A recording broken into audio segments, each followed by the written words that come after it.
All right, so here's what happened. Oh no, you guys can. Okay. Here's what happened. You know that meme where like you lay down for your after school nap and then like it cuts the dude and he's waking up like he's on like a war ground and he's like in a cold sweat and he doesn't even know what time it is or what planet he's on. That was me. I did that just now. I went to take a nap for like an hour and a half for the stream and I took a 3 hour nap. But on the bright side, I'm awake. So let's give credit where credit is due. The thumbnail was an awesome piece of work done by none other than Uncanny Arts, aka Cherry. She did a great job on the thumbnail, so shout out to her. Nothing but love for her. She's also one of the people who texted me and was like, bro, you need to get up and start. Space Bunny for trying to call me and wake me up, but I slept over my phone call. And all of you great people for waiting for me this late. The stream's going to go on till late now, nearly 2 in the morning East PM. But for any of you in California, that won't be terrible because I now know what Pacific time is. Now, with that all out of the way, let me pull up the channel for the Discord. There we go. I think the Scare Meat works the way I set it up to. Let me check something real fast.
Okay, so it does work the way I designed it to now. So now it's a voice channel. So now I'll open this. Are you guys ready to get started on the game, or do you want to do the first segment of? You know what? No. I'll do it later. We're gonna get started on the game. You guys have waited long enough.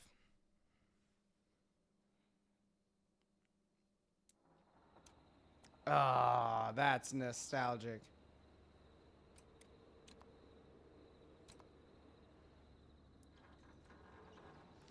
Oh,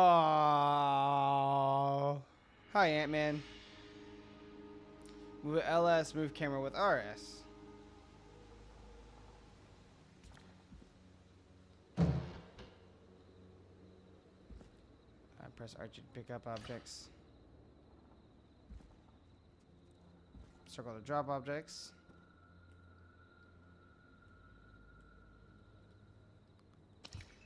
Got it.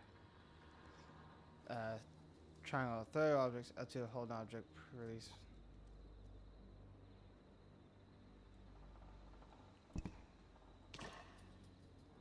And then what was it? Triangle to throw an object? What just happened?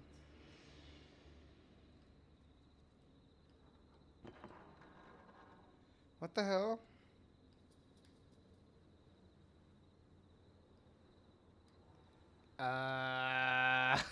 What the fuck?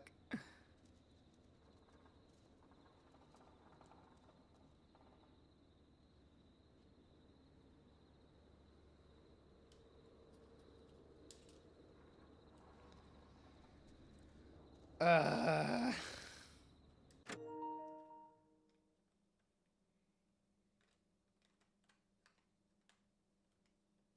You guys.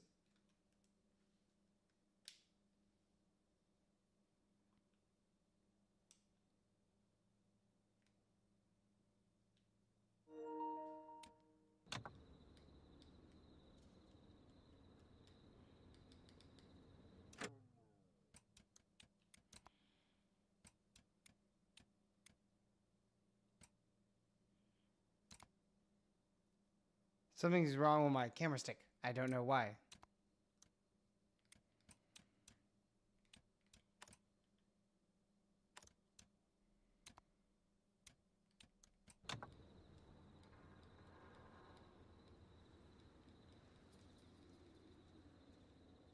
What the hell?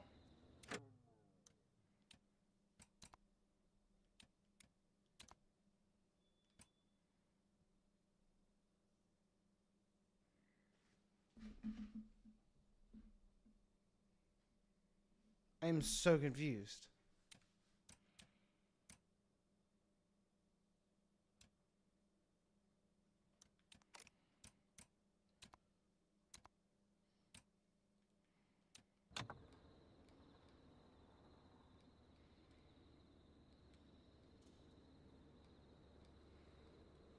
Bro, the flipping the switch down doesn't work.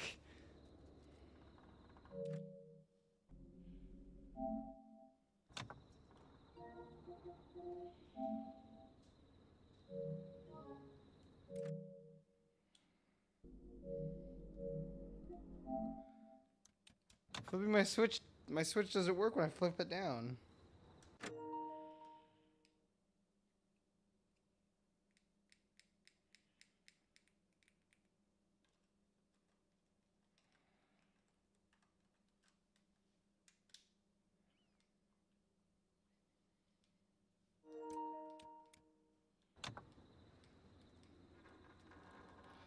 Oh, it's a game problem. It's not the joystick, because the joystick works. We're gonna have to...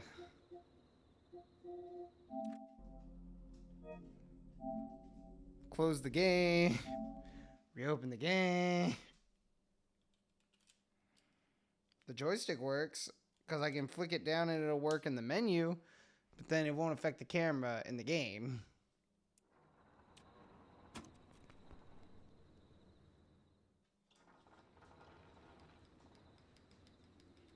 That was so weird. Okay, we're good. Yep, that works.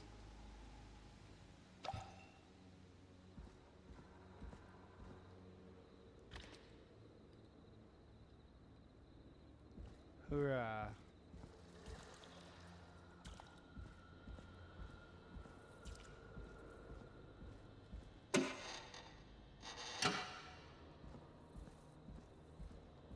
Wait, one of these is the...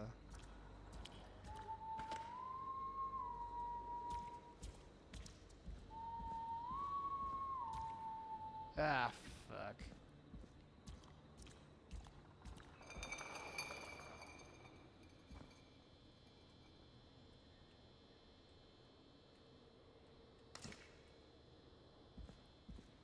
You dirty, dirty hoe. This isn't the radio station. That's the radio station.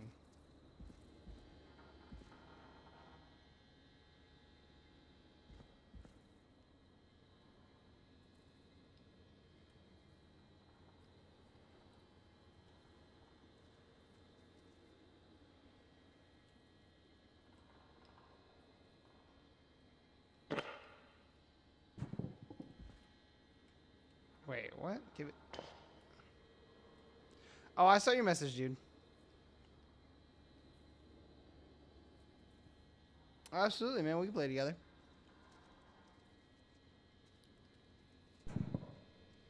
Can I... Okay, I guess I just keep moving.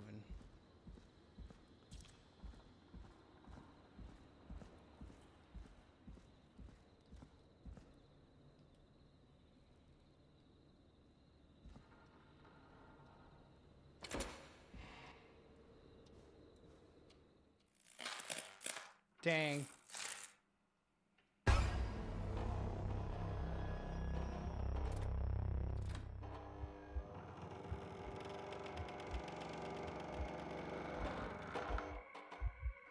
Jump scare.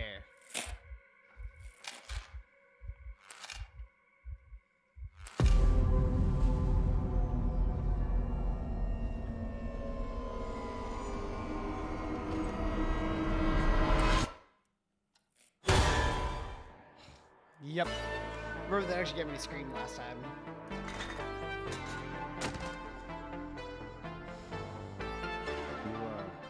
You hear something, Peggy? Huh? Hear what? Ah! Or, I don't know, howl? Forrest, is this a joke? No, I almost swore I heard something. Oh, and here I was thinking you'd finally started to ease up. You probably just heard some cats outside. Cats? You know, 4 legs, whiskers, tails, not dogs. I know what a cat is. But I mean, does Gallows Creek have a stray cat problem or something? Not since the rats moved in. Anyway, you ready to do the pre-flight checks? Seriously? Do we have to do these checks every time? And do you have to call them that? Reggie pays us to check the equipment before each show, and he pays us to call it a pre-flight check. But if you're sure you don't want to... All right, fine. Yes. Let's get through this. Alrighty, this is your captain speaking. Really? Come on, let's have a bit of fun with it for once. Buckle in, folks. We're about to hit some tubular rents. Let's start with record playing. Okay. Grab a record, stick it on the player, and hit play. Boo. Easy. Hang on. Damn, I suck. Okay, record. Forrest, you need to grab a record and stick it on the turntable. Got it. There we go. Great. Now turn it off. Save everybody. All right, up next, phone line buttons. Your captain will be waiting to take your call on line 1. Line 1. Line 1. All right, Peggy. Ready for you on line 1. Who's Peggy? This is Captain Donald Key calling. Call me Don. You get it? Yeah, it's a riot. Great, and button 2 works just the same. So, let's move to the Peggy button. You mean the producer line? Like I said, the Peggy button. Press it when you need my help during the show. Is there a Peggy mute button? They haven't invented it yet. Now come on. The Peggy button is the 3rd one on the phone line. I labeled it for you. Press for Peggy. This is your brain, Forrest. Sorry I made you such an unfun turkey. I'm a turkey now, am I? Okay. Are we almost done? Sound Blaster next. That's an easy one. Sound Blaster. Let's do slip. I never had to use this thing. There we go. Always good for a cheap laugh. All right, we're almost done. Just the volume sliders left. These should let you affect pretty much everything. But let's test it with a record.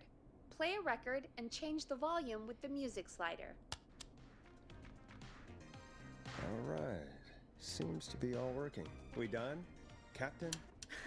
We sure are. Coming in for landing. Local time?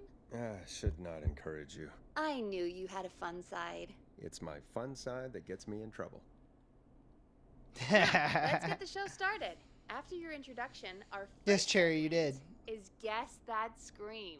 I thought that was a joke. Nope, and don't blame me for this one. It's Reggie all the way, and he demands we do it tonight. Okay, you're live in 3, 2... 189.16. The Scream. Good evening, Gallows Creek. This is your host, Forrest Nash, and you're listening to 189.16 The Scream. Before we start taking your calls tonight on Gallows Creek's only late-night phone-in talk show, I need to let you know about a special competition we have for you this evening. Guess That Scream. This is actually one of the station manager's better ideas. Here's how it works. I'm gonna play you a scream, then you call and guess That Scream. We need you to guess why they're screaming. Did they stub their toe, saw off a finger, or discover the corpse of a loved one? That's good. Now, Forrest, hit them with the tape. We'll play that scream in just a second. Listen close, and then call in to Guess That Scream. Peggy, what do you mean, play the tape? I used to have a tape guy do that for me. You're not in Chicago anymore, Forrest. Here in Gallows Creek, you get to be your own tape guy. Come on, I gave it to you yesterday. Forrest, you do have the tape right. You knew we were doing this tonight. Peggy, let's be real. Guess That Scream is a terrible idea. No, I don't have the tape. It may be a stupid idea, but that doesn't mean it can't be fun. We're going to need a scream tonight, Forrest, and you're the one at the mic, so...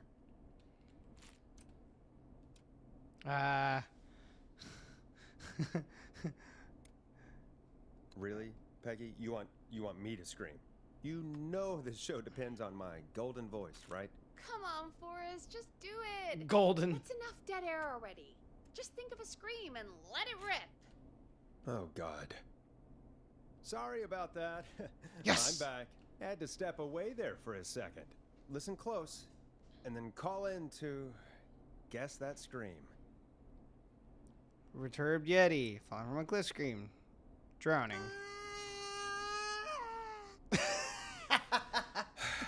Well, folks, there you have it. Call in with your guesses, and if you get it right, you could win 2 tickets to the amazing Maze Maze and 1 free fried dough. Fried dough?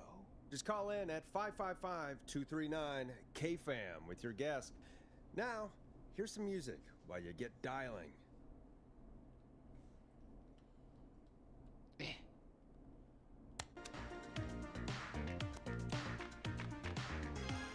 Time to go on the journey that is Blast Processor with their hit song 1980X.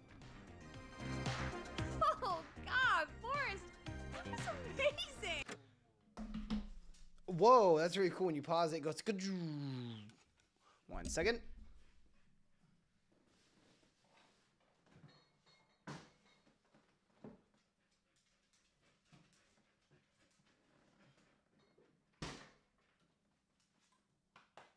Go lay down. Go lay down. Go lay down. You can go lay there. You can go lay down on the bed. Up, up. Up, up.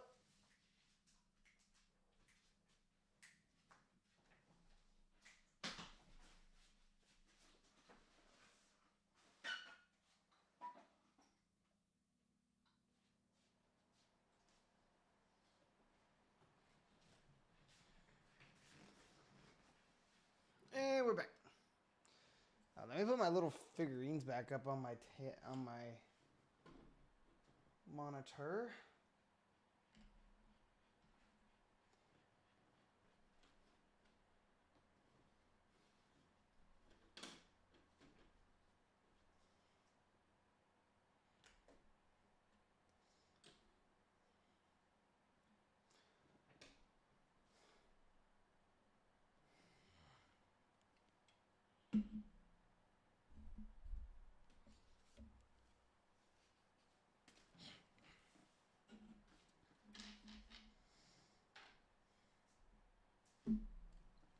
Okay, we're back.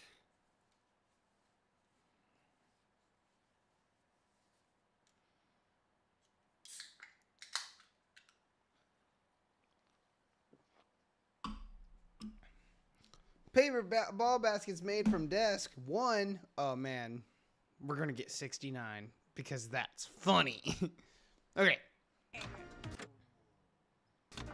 Thanks. I can't wait to hear what people think that was. How the hell did I get into this mess? Lighten up, Forrest. That's gonna be the highlight of my week.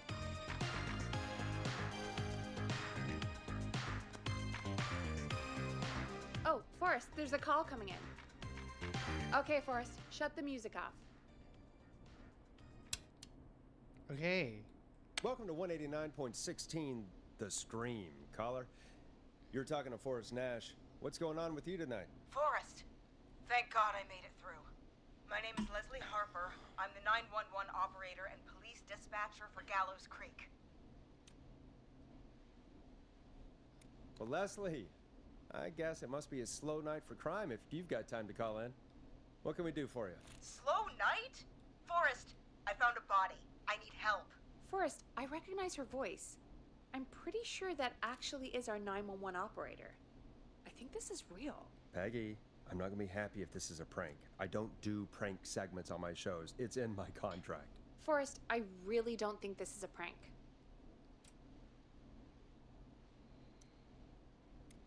Leslie, I'll level with you.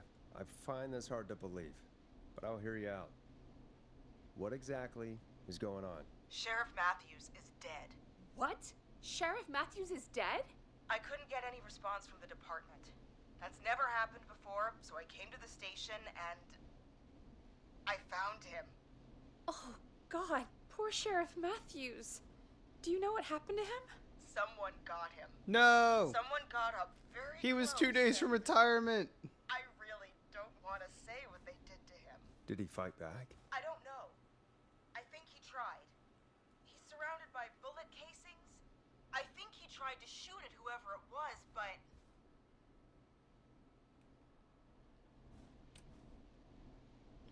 Where are the other officers? Oh, I like that. Is anyone else at the station? I don't understand. Where are the other officers? Do they know? Have they secured the scene or whatever cops are supposed to do? no. I checked everywhere. Deputy Martinez is here, but she's knocked out, tied up, and locked in a holding cell. I called you right after I found her. God. Wait. Please don't tell me that this hick town only has 2 cops. Don't be ridiculous. We have 3. Ah! Mr. Gunderson is on leave in Cancun. Leslie, do you have any idea who could have done this? Not a clue. I didn't see anything on my way over. Leslie, you need to call over to Henderson or Quiet Ridge. They need to send someone over from their department. I tried, but I can't call anything but local numbers. Something's wrong. I'll have to go there myself. Let them know what's going on and bring help back with me. But if you leave while there's a murderer on the loose, who's gonna man the emergency line? That's why I called. Forrest, I've routed all 911 calls to come in to you.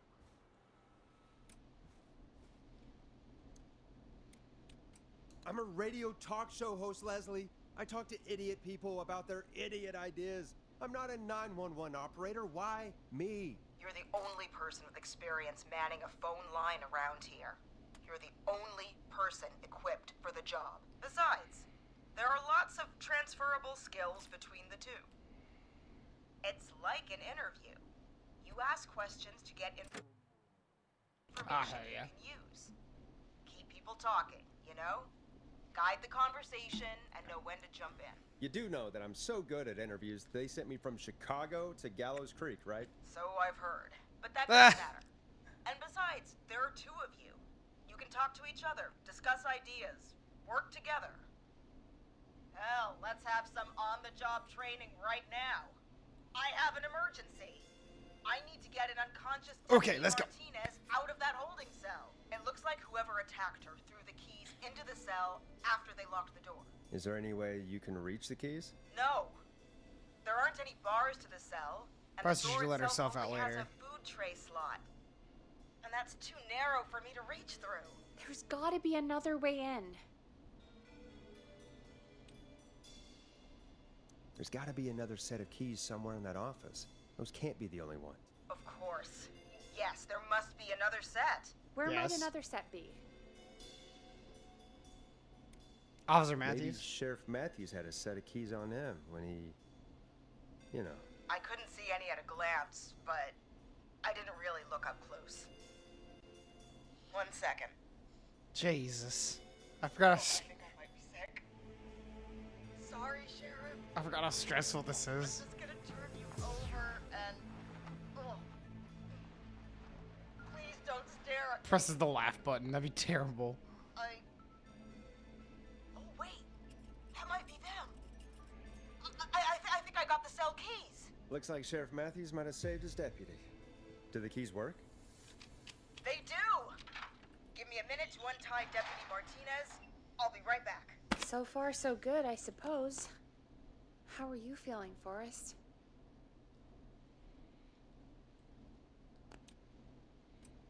I'm putting KFM if this is a prank. I swear to God, Peggy, if this is some sort of joke, I'm leaving this town. I've never heard of anything like this happening in broadcast. I've never heard about anything like this either. But we're here now, Forrest, and we've just got to see what happens next. Come on, Martinez. There we go. Just gonna sit you in your office chair. We'll head to my car in a minute. I'm back. Deputy Martinez is still out cold. I'm taking her in the car with me to get help in Henderson. If the killer came back now, Martinez would be a sitting duck. That's a good idea. We don't want to take any risk right now. Thank you, Forrest.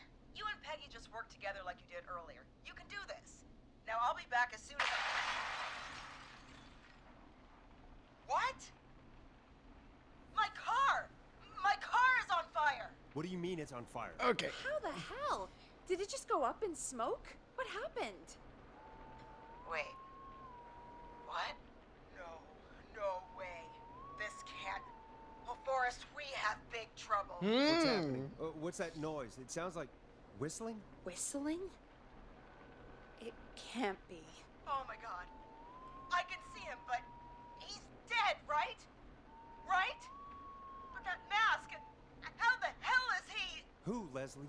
Who? The Whistling Man! The Whistling Man? Ooh, he Who's still the gives me Whistling Man? chills. He was a serial killer back in the 50s, wore that mask. But he's dead! He's... What the hell? Oh, God. Do you think he attacked Sheriff Matthews and Deputy Martinez? He's coming this way. Leslie, stay inside and lock the doors. Right. Shit, we need a new plan. My car's torched. We need to think. There should be police cruisers at the sheriff's office, right? Like, you should take one of those. Yeah. Yeah, that could work. Let me check if Martinez has any... Just reach into your pocket there, Deputy, and... Yes, got him.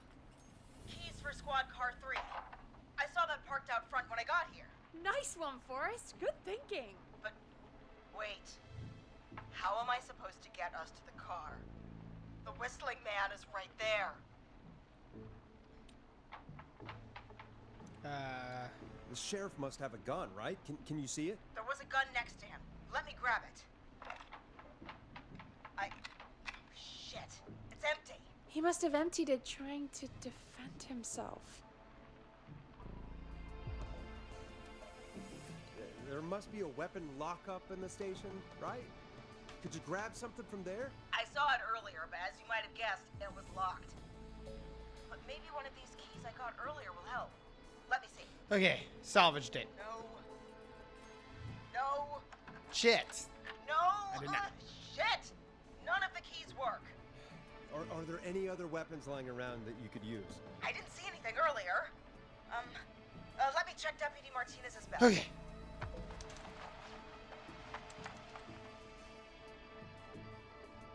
All right. It looks like the Whistling Man left her with a baton, pepper spray, and taser. I can only hold one if I'm carrying Deputy Martinez. Which should I take? The I taser. mean, it's got to be the taser, right? Got it. I'm just going to grab Deputy Martinez and then... Wait.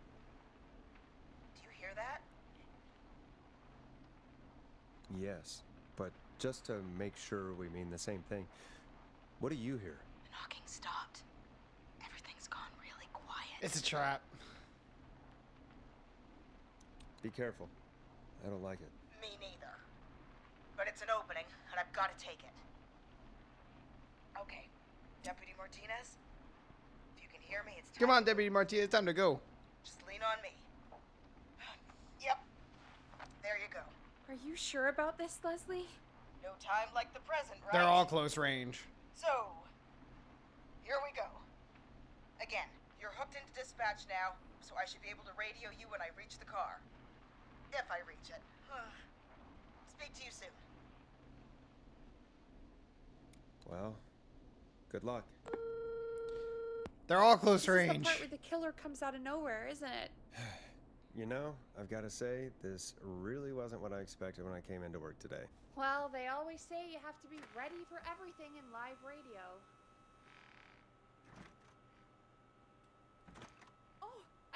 Leslie back on the line.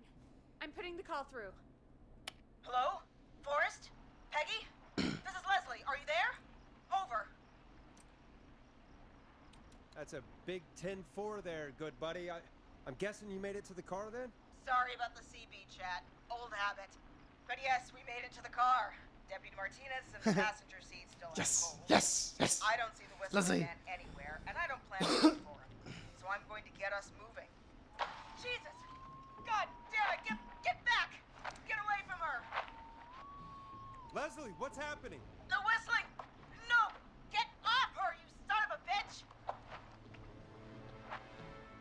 Yeah! Take that! Yeah, laid him out. Leslie, drive! Don't worry, Deputy Martinez. We're out of here. Oh, yes. Leslie, are you two okay? Did you get away or... Forrest, that taser? Definitely the right call. Told you guys. Oh my god, I can't believe we escaped. Well done, Leslie. You saved a life. Just another day for you. Oh my god, yeah. But let me tell you, I prefer doing it from your side of the phone. Leslie, how long do you think it's going to take to get home? Gallows Creek isn't Nowheresville, but it's pretty damn close. Damn it. It's going to take a while, maybe 2-3 hours each way. Slightly less if I put my foot down. You keep that pedal to the floor then. We'll see I mean- when you're back. You don't have to tell me twice. Anyway, once I'm in... Oh, I think Deputy Martinez is starting to stir. Forrest, Peggy, I've got to go. I'll be out of range soon, but I'll radio back as soon as I can once I got the cavalry. Try not to crash. We need you back in one piece. Good luck, Leslie. Feel better soon, Deputy Martinez. Oh, we saved 2 lives today. Hell yeah. We did it, Peggy. Folks, you heard it here. We're a good We've team. got a killer on the streets of Gallows Creek tonight. Please make sure to stay safe. And Leslie, we're counting on you. We're going to get back to the show meanwhile. If you have anything on your mind or have any information about this Whistling Man character, then give us a call. We'll talk here on 189.16, The Scream. For now, here's another hit record for you all to enjoy.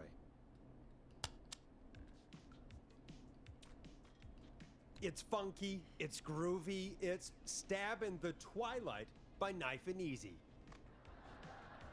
This is not what I signed up for, Peggy. This is actually insane. Did she really say it's gonna take her 4 hours? This guy's gonna kill half the town in 4 hours. Forrest, that's not helpful. I know, I just... Who is this Whistling Man character anyway?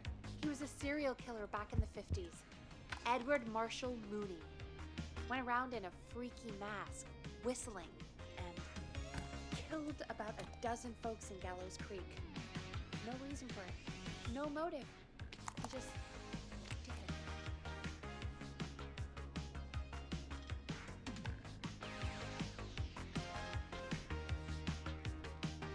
Okay. What happened to him? Well, police chased him up to Ellis Point one night. We call it Whistling Point now. And it was, well, it was on this night actually. The police cornered him and he jumped into the river. His body was never found. So is he alive? Dead? I mean, what's the story? Story is he's biding his time, waiting to take revenge on the town. All right, that's the story. What's the truth?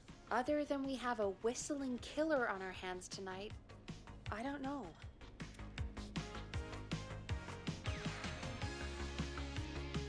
All right. Copycat or ghost killer. I guess we'll do our best. That's the spirit. At least we got the word out, I guess. What kind of listening figures do we get at this time? On a Thursday after Thank you. midnight, could be around 35. 35. Isn't 3,500? Huh. I didn't realize Gallows Creek was that large. No, 35 people at best.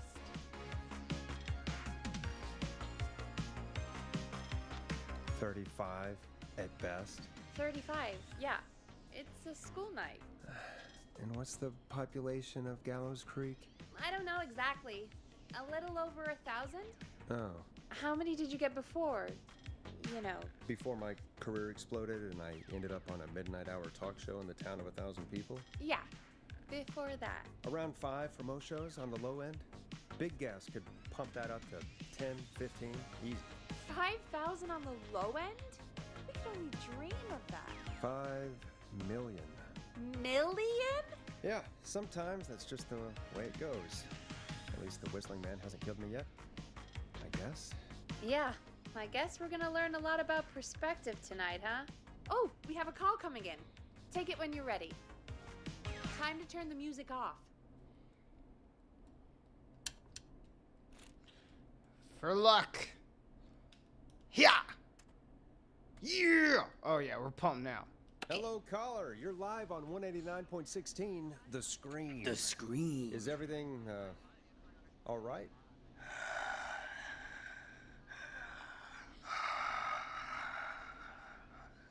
Okay, who is this? Are you, hello? Hello?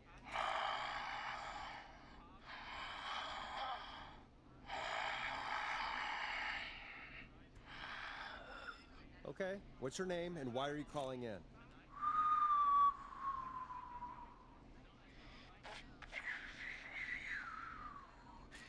You know my name.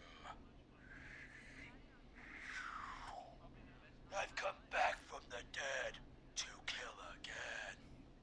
No one's safe.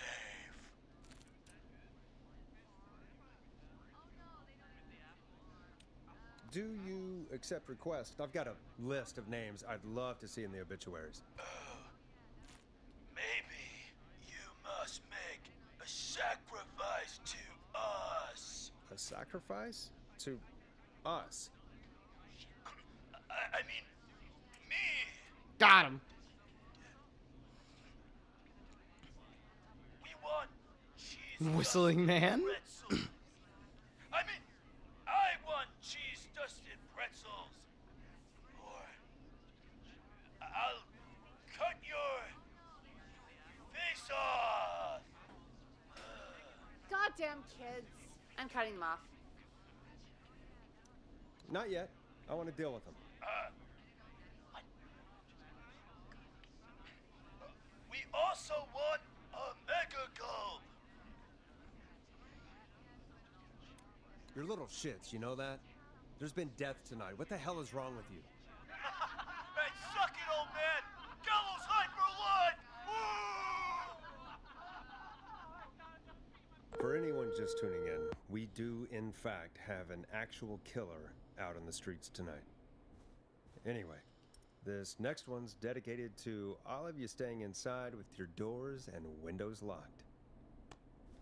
Let's go with David Scopa. I want to go with the flow, but you know, we're gonna just do this.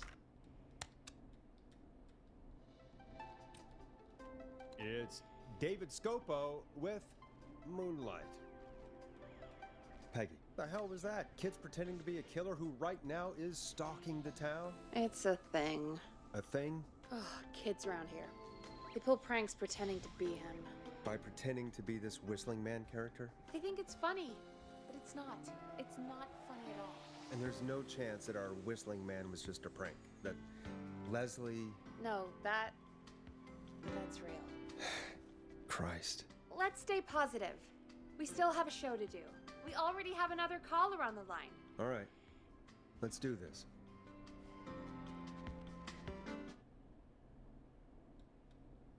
Yeah. Okay. Hello, caller. You're live on The Scream with me, Forrest Nash. What? I dialed 911. I need the sheriff right away. Okay, right. Well, I'm filling in for 911 tonight. What's your name and what's your trouble? Oh gosh. Is Sandra Sharp, and I need the cops now. Oh, this is the gosh girl, the baby. She calls me baby a lot. I'm sorry, Sandra, but the sheriff is dead. We're trying to get help in from Henderson now. What? God. Listen, you've got to help me then. I drove to the edge of town for a jazz run, and now some psycho dressed like the Whistling Man is after me, knife in hand. Oh, God. It's actually happening. You went out for a jazz run? What is that? What is it? It's jazz running, baby. And it got my butt all the way back to my car before I got slashed. But I dropped my keys somewhere along the way. I never locked the door, at least, so I've got a place to hide, but I can't get moving. Can you go back and find your keys? Is there anywhere else you can go? Do you have any friends nearby? Oh, I'm not going back out there.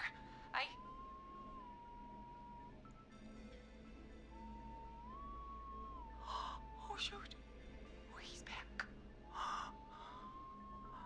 Look, I don't know a thing about cars, but I gotta start this engine without the keys, and you're gonna have to help me. Wait, I don't... If it helps, I've got a toolkit buried beneath my spare sweatbands. I'll call you back when I find it. You're listening to 189.16, The Scream. Hosted by me, Forrest Nash, your friendly neighborhood radio host, mechanic and savior. Sit tight while the record spins, folks. This one goes out to you, Sandra. Well, it's Sandra, so we're gonna go with the flow.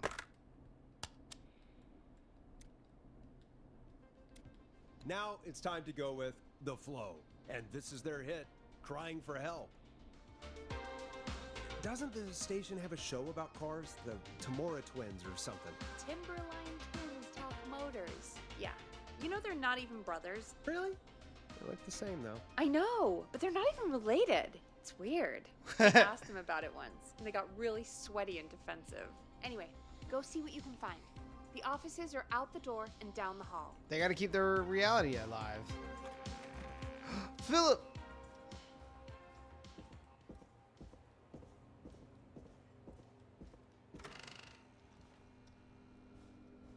I gotta grab Philip.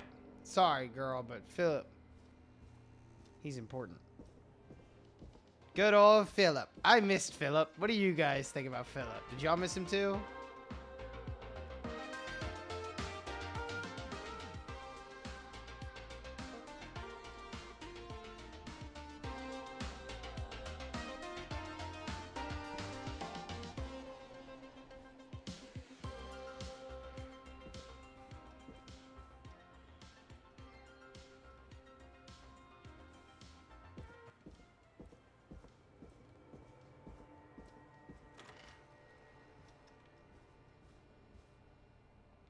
The Timberline Twins talk motors.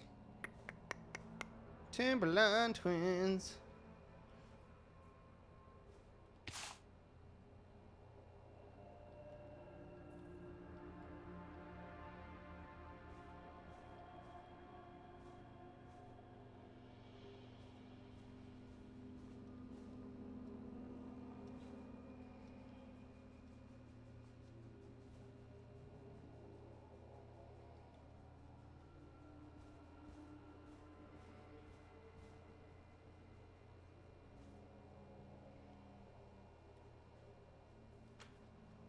This has to be important.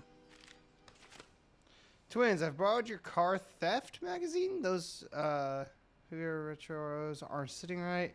Gonna need something to read. Pray for me. Okay, so it's in the bathroom. I feel like this is important for that one that I failed last time. Daily news guy sheet. Let's see.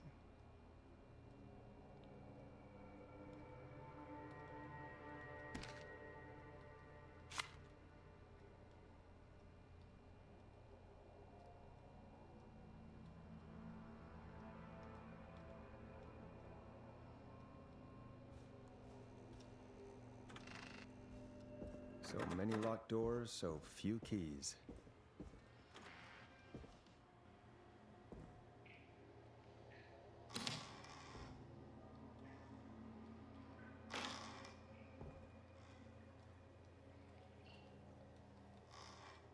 Move out of my way. This looks useful.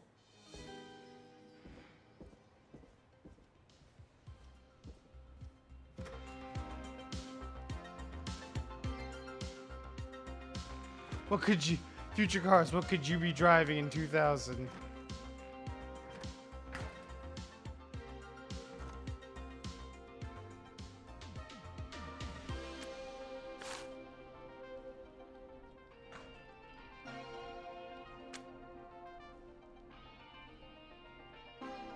find anything? Yeah, I found a magazine about hot wiring cars. Well, that sounds perfect.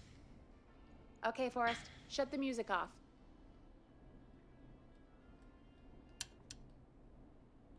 Caller on line 1. Thanks, Peggy.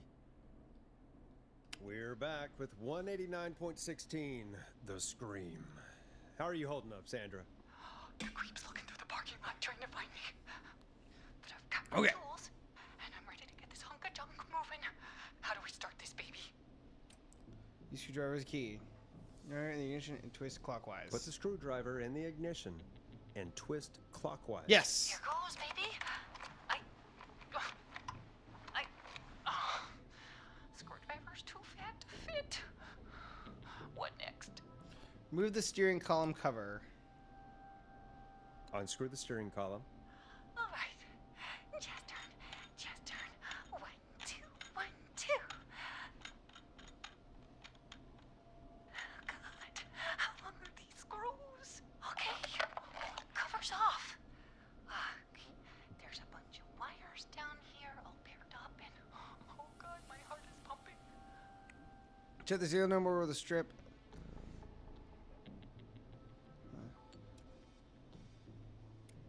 You're doing great. Okay, I can do this. There's a red wire, a blue wire, a yellow wire, a green wire, and a brown wire. Oh my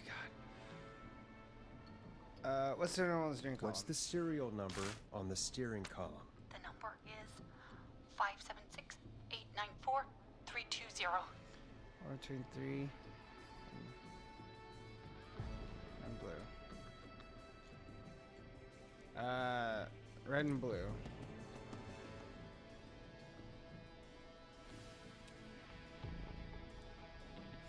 F 576. Okay. If there is a 4 before 3 and no 7 in the number, if there's a 6 anywhere, it doesn't start with 5. Okay. There's 0 at the end and 3 doesn't come before 6. Okay, it's the last one. Red and yellow. Hi, Aki. Strip and twist together the red and yellow wires. All right. We take the red and the yellow, and we twist and we turn. Oh, perfect. I also see pink and purple wire. What next? Strip the pearl wire and twist. Strip the pearl wire and put it into the ignition. Strip the pearl wire and brush it against the twisted Strip wires. the purple wire and brush against the twisted wires. Okay, okay. We strip and we brush and. Yes! Yes! Fantastic work, baby. Anytime you want to come down to the jazz studio, you get in for free.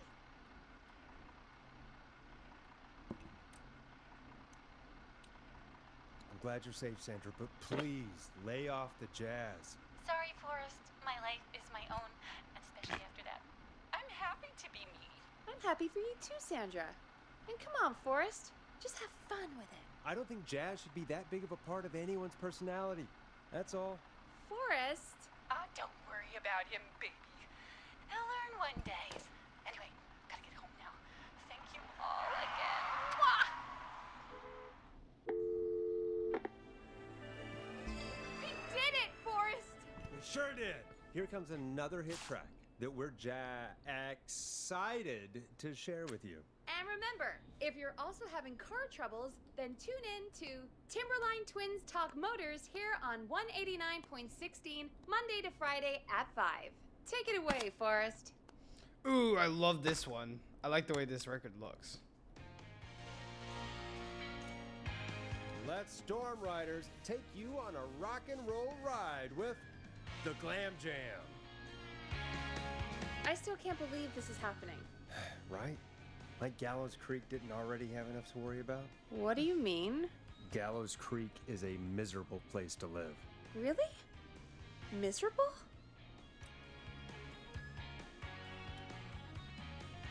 It's nothing personal, Peggy, but it's not Chicago. Or, hell, it's not really anywhere. Well, I like it here. People are polite and,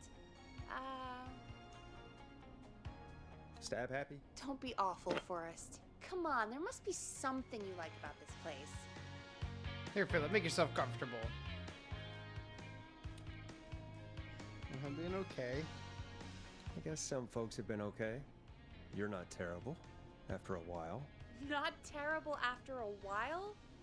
High praise coming from Forrest Nash. You know what I mean, Peggy. I do. It's Forrest Nash for I think you're swell. Anyway, I hope the killer is done for the night and that Leslie gets back soon. Me Aw, too. I'm sorry, Bunny. Can we at least call off that stupid Guess the Whistle, Screen dude. contest now? Yeah, that'd probably be a good idea.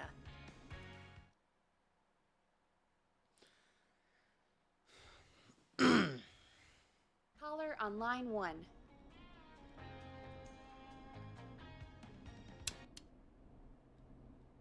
Evening, caller. This is Forrest Nash, host of 189.16, The Scream. And tonight's 911 stand-in. Hey, Forrest. My name is Oh my God. Brian Ponte. Brian Ponte of Ponte's Pizza. Hello, Brian Ponte of Ponte's Pizza. What have you got to say about what's happening? I'm so happy that Deputy Martinez survived. I've seen her a lot over the years down here at Ponte's Pizza. Cherry's You favorite did character. a really great job. And as a thanks for all you did there, I just wanted to tell you that I'm sending you some coupons for free pizza here at Ponte's Pizza. Wow, Brian. That's really good of you.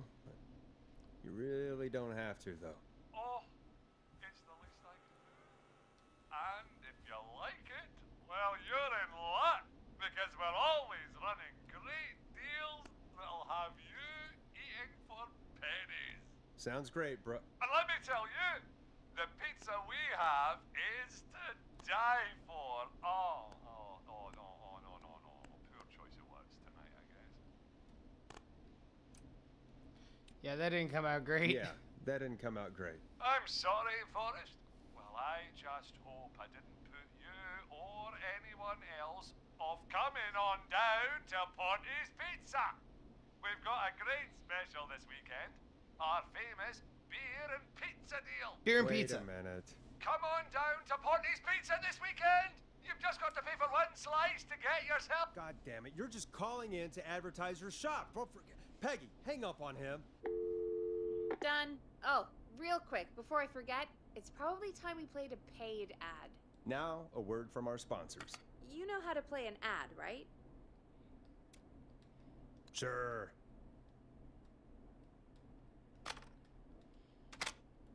Done. The world-famous annual Gallows Creek Harvest Festival is back!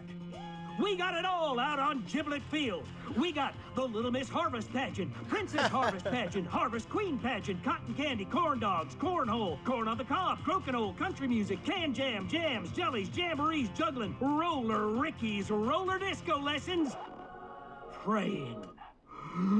We got baby crawling, balloon popping, balloons for sale, beard contest, horseshoes, hayride, hay toss, hey you there, safe donkeys and ponies, apple bobbing, firearms, fireworks, funnel cakes, fried dough, seed spitting, sand licking, cracker cramming, and cat shop.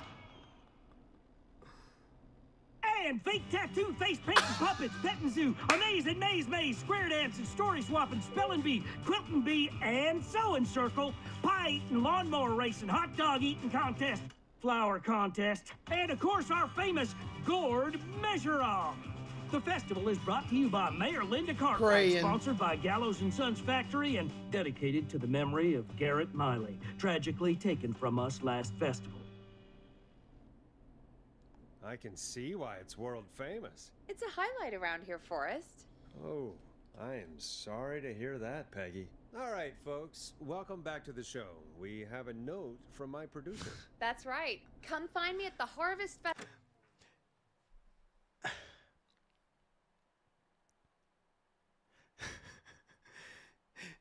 It's not actually your favorite Cherry. I was joking because last stream, whenever he kept showing up, he was cracking you up because he kept trolling me.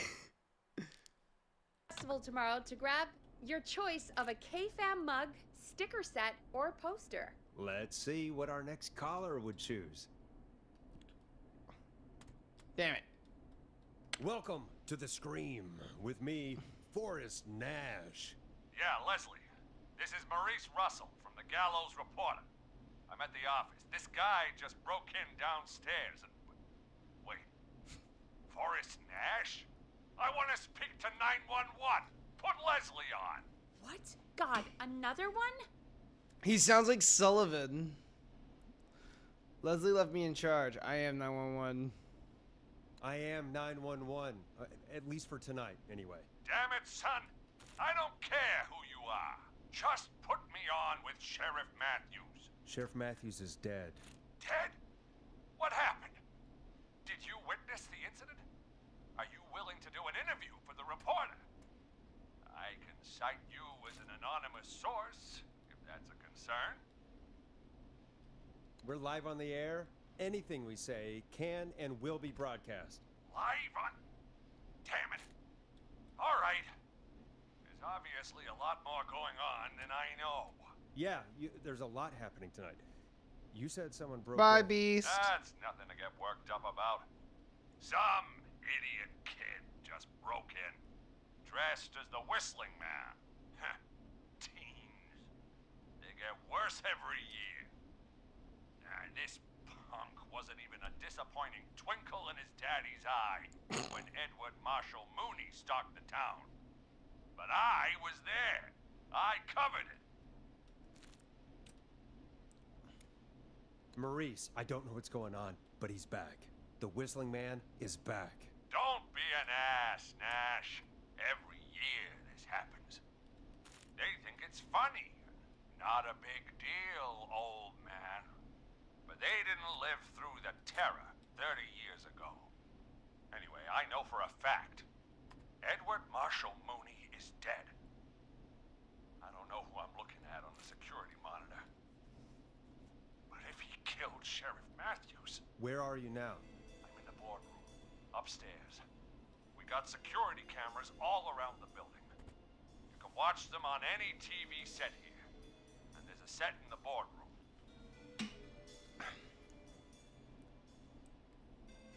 Maurice, is there any way you can get out of there? I sure as shit hope so, kid. But I'm not sure how I'm going to do it. That crash you heard was him tipping over my filing cabinets. He's blocking the stairs. I'm guessing the stairs are the only way out. That's right. And it would take me a good few minutes to move those cabinets. We need to do something. But what? All we can do from here is... Forrest, I think I've got it. Why don't we call the killer? They'd have a bunch of phones set up across the office, right? Oh, this is so In different stressful. rooms with different extensions? Real shit. The thing about the beauty of this game is that, like, in any other horror game, you're worried about yourself. But it's so fucking stressful when you're trying to keep other characters alive. Because now it's another life you gotta worry about. So we call one of them. Draw the killer away.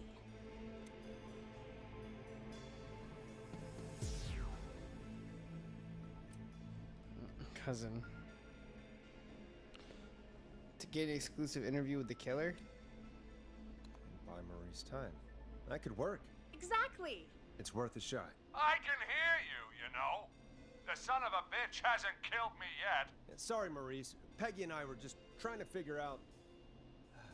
You realize how stupid that plan sounds, right? For that to be successful, you're gonna need every phone extension. Plus, a plan of the entire office floor. All What's up, Win? delivered while the killer is en route. I've got it. You didn't Thank miss much. I God overslept. I've always been cool under pressure. Don't go anywhere. Not going to. Praying.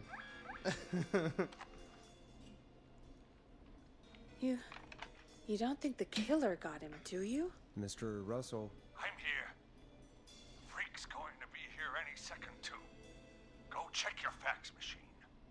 Don't let me down.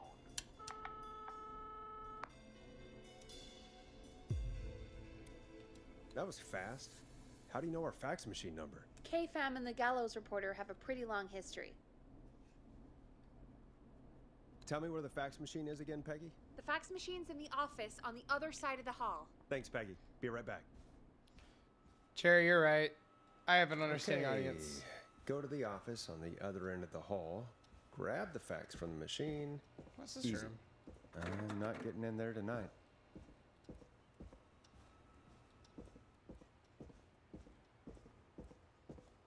I need a key to get in there. Let's go downstairs. Does that mean someone like came in after Forrest and locked him in?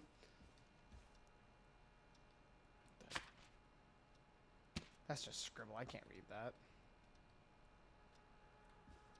This must be it. Hand drawn. Very nice. He must be fucking James Sunderland in a past life.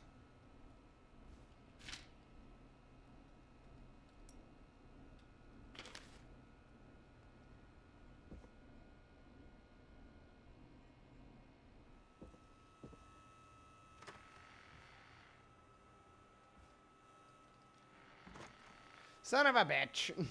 You know who isn't chill? This friggin' my arch nemesis, the door.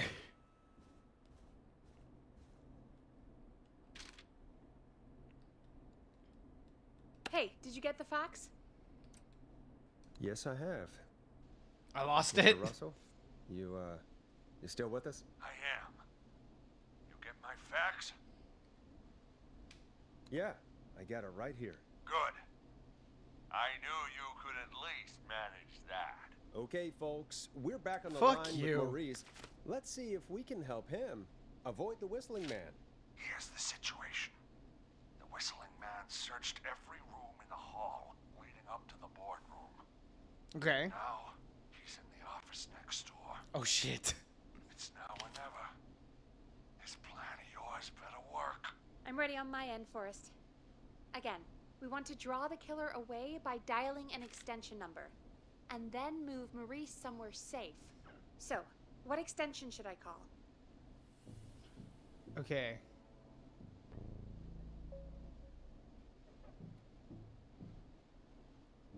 Okay. He said he's in the office space. So call the archives? Call the archives. The extension is 01. Got it. I'll put the call through when you're ready. All right, Nash. Where do I need to go?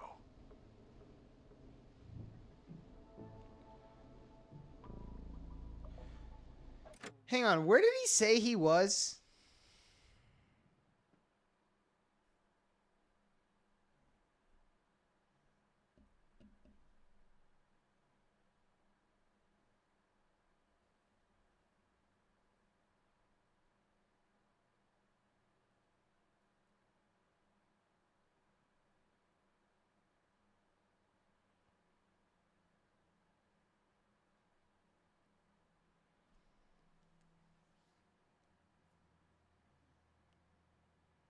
He needs to go to the secret archives. I remember.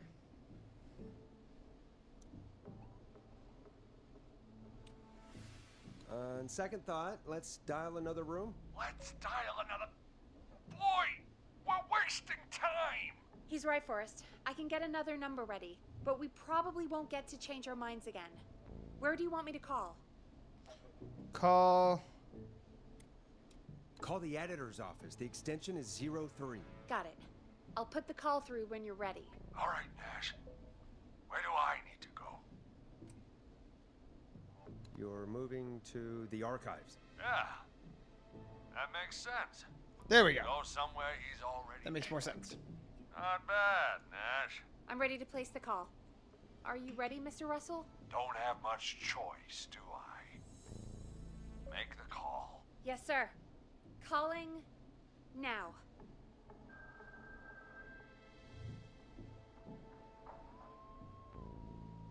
I can't believe it. He's actually heading to my office.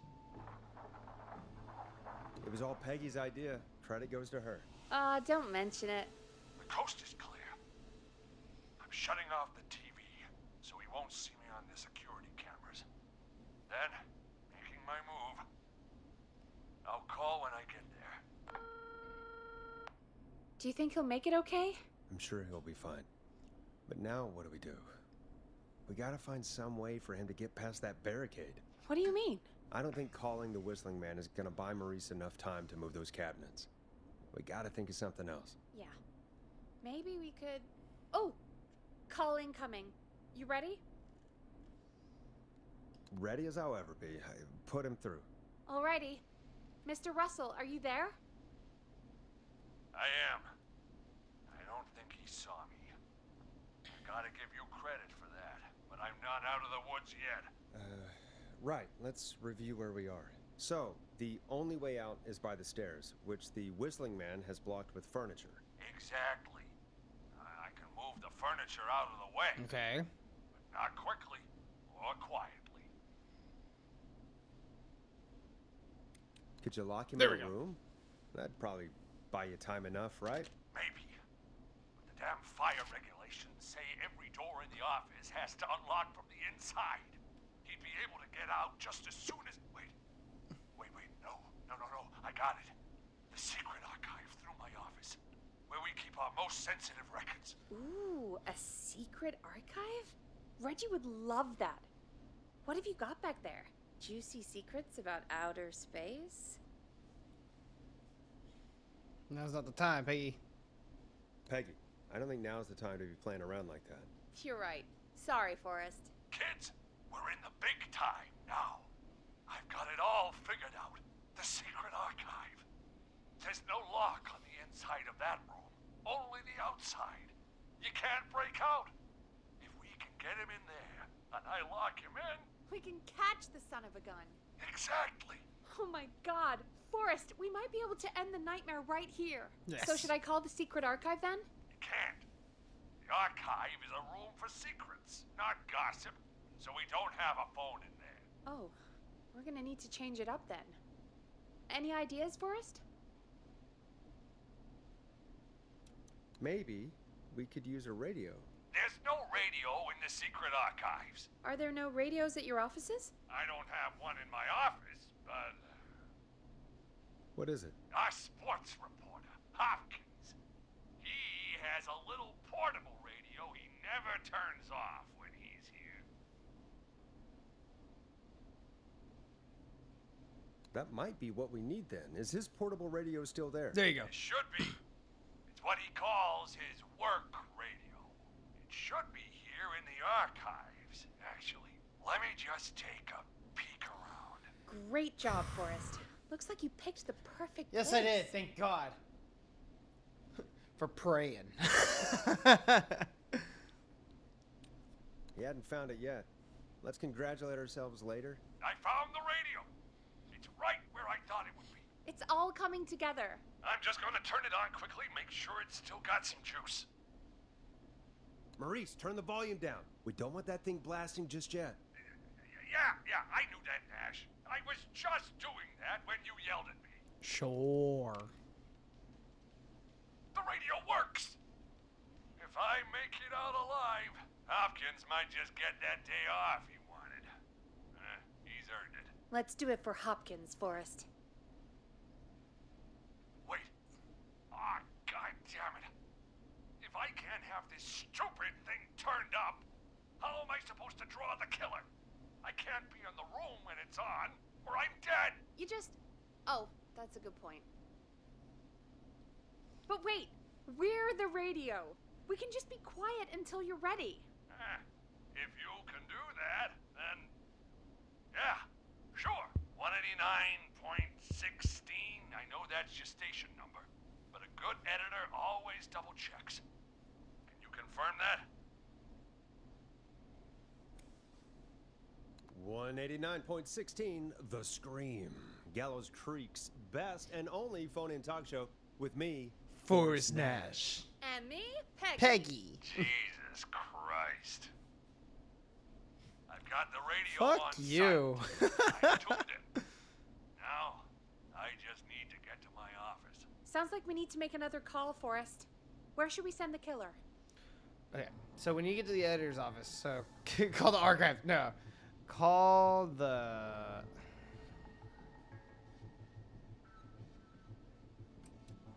Call the boardroom. Call the boardroom. The extension is 04. That might work. The boardroom is fairly close to the editor's office, but we haven't seen the killer go there yet. Are you sure?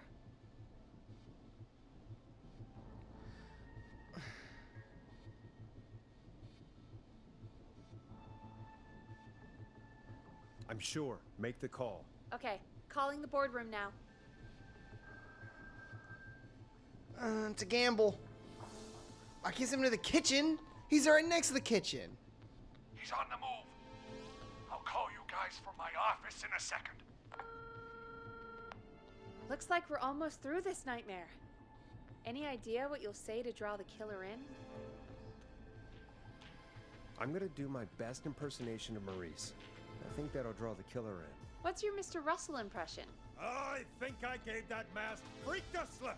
What a great plan this is, pal! I'll give you an A for effort. Is it the same voice Call actor? coming He's in. pretty Here we good. go. I'm here. The radio's set up in the secret archive. Just give me the signal, and I'll turn it all the way up. Where will you hide in the meantime? Good question.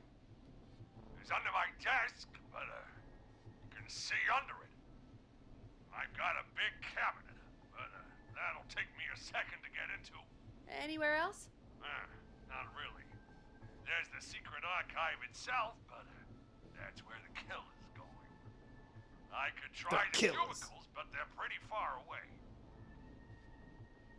Your judgment has kept me alive so far, Nash.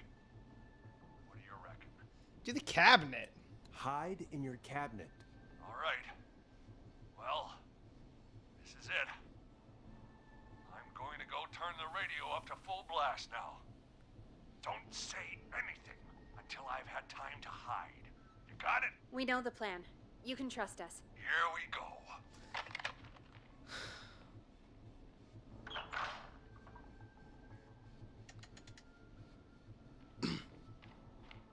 How fucked up would it be if he just started you? Listen to your old pal Russell, Forrest, and shut up! Forrest, I don't think that was enough time for him to hide. Wait, really? Oh, shit. Forrest Nash! Motherfucker. You son of a bitch!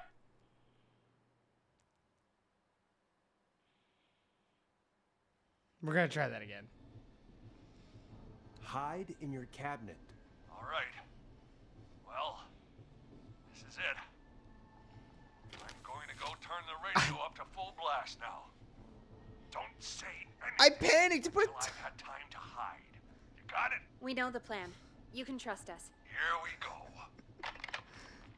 It gave me a timer. I panicked.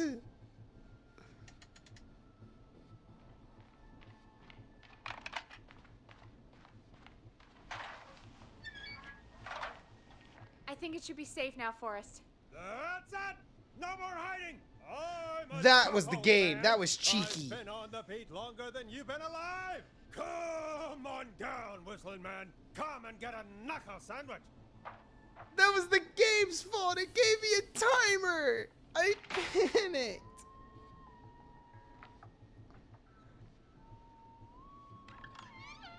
Forrest, you son of a bitch. Listeners, this is Forrest Nash of 189.16, The Scream. And if you've just tuned in, See you in hell, kid! we've just locked up the Whistling Man. It's fine. It's fine. I did mess up. Beautiful bastard! I can't believe that actually worked! You beautiful beast. If I'm being honest, I can't believe it either. Thank God it's over. I'll be off now. Gotta get out of here. Write up a few notes. Call a few friends. I'd feel safer waiting for the cops to come grab this freak with some company. Hey, maybe you and me could do an interview tomorrow for the Gallows Reporter. I'll think about it. Let's see what tomorrow brings. I'll take that as a yes. Talk to you soon. Forrest, you beautiful There we are, bastard. The Whistling Man is locked up. Let's all take a deep breath. And play some killer tunes.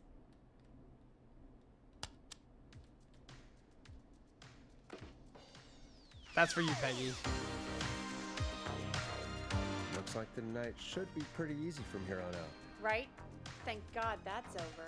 I guess we got some downtime now. I could ask you some questions to kill the time? You're gonna interview me. You sure about that? Speaking of asking questions, would you guys like to get on the Discord and see what's what? See what's good?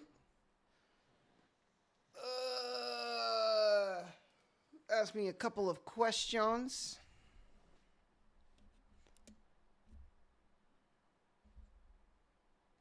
The stream will see you.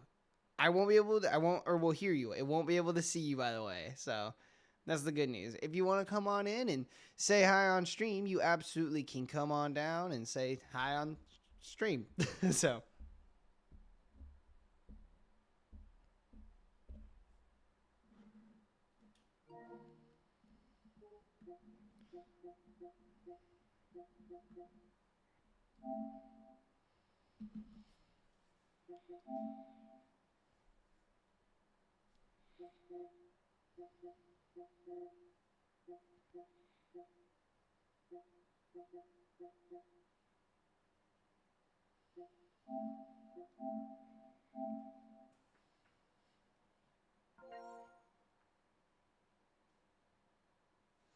If anyone would like to come on down and say hello on the Discord, you have about 5-ish minutes to do so.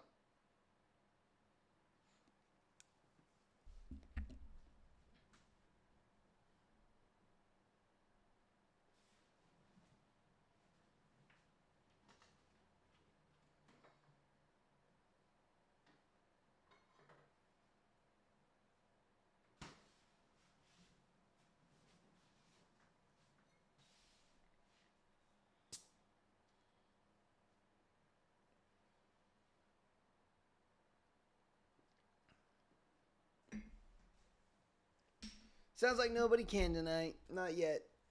Then we'll save it for another time in the stream. We'll save it for later.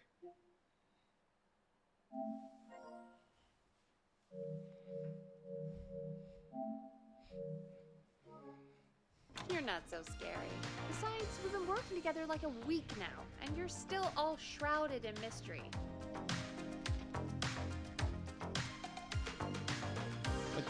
Let's turn the game. Let's turn the music down. The game.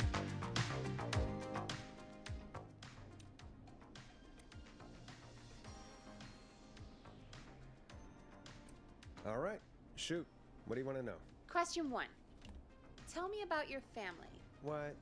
Come on, Peggy. That's too general. Okay. Did anyone move with you to Gallows Creek? She must know if I'm single. Now that's too specific. Too specific? Do you have any siblings? I don't. I'm an only child, and my folks are dead. Oh, I'm sorry, Forrest.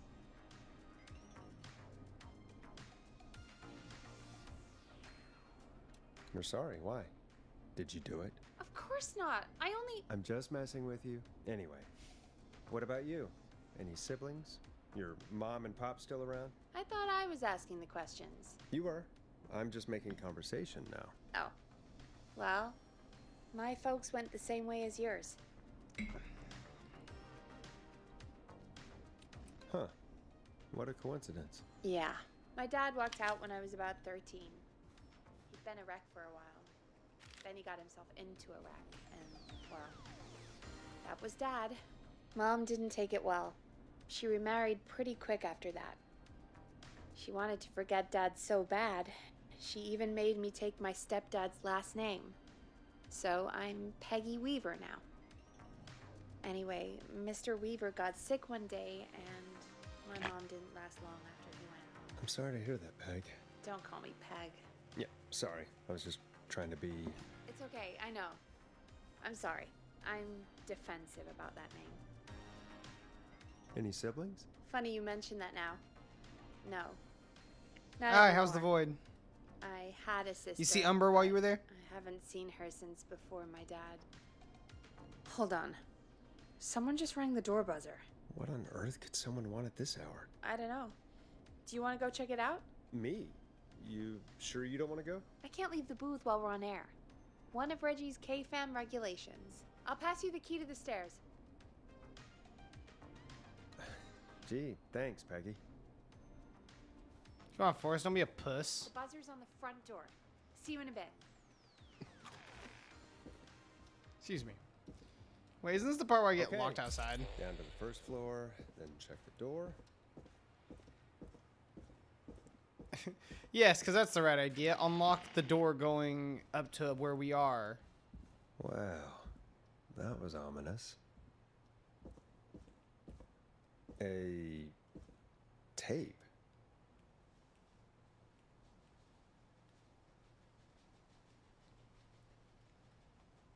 Play on air.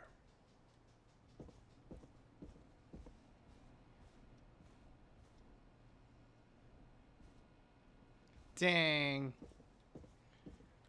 Well, if you see him, tell him I said hi, and I plan on playing more of his games soon because I really, really like it. I want to talk to you guys. How did you guys like the? Okay, I'll play that on air later. I want to find more records. Yeah, I think these are developers' cats. That's awesome. Needs a key. I want to find some records. How do you guys like Blue Fire? You guys enjoyed it so far?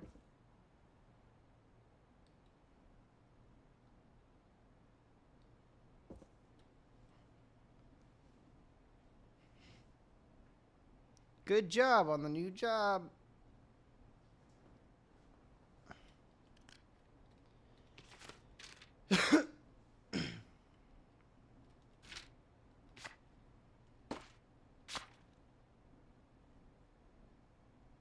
Working on a gal's life. Jimmy and Jeannie. Awesome idea. Tattoo. No, it's not. Don't ever do that.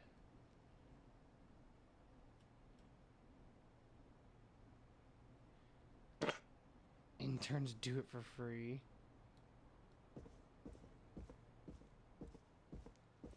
Okay, look. Priorities, people.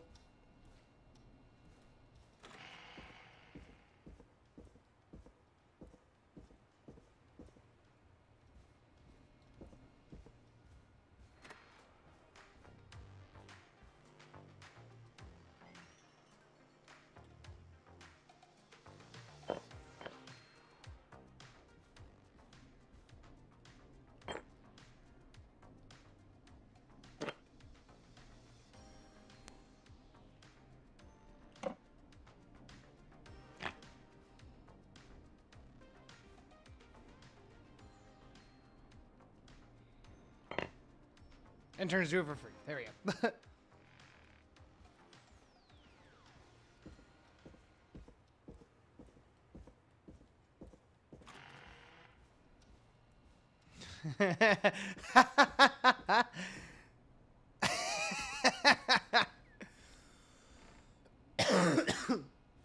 That'd be too damn funny.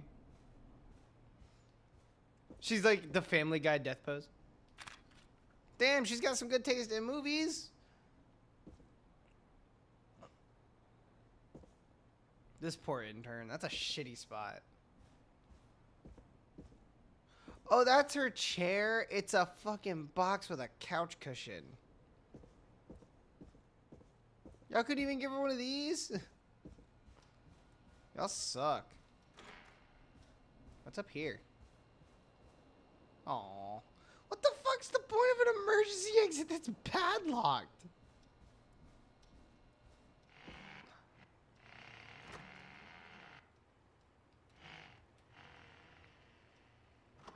I do like the touch that they have double hinges. It's pretty cool.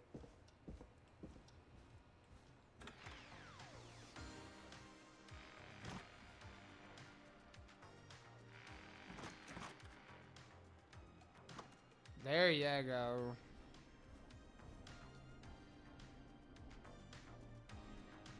Who was there? I didn't see who it was. Are they still out there? No. They left as soon as I went down there. They pushed a cassette through the door. It says... Oh my "Play God, me Cherry. on air." All right. Well, turn the music off and play it. I guess I could, but I could also throw it out this fucking window and tell him to suck my dick. When you're ready, shut the music off. Oh my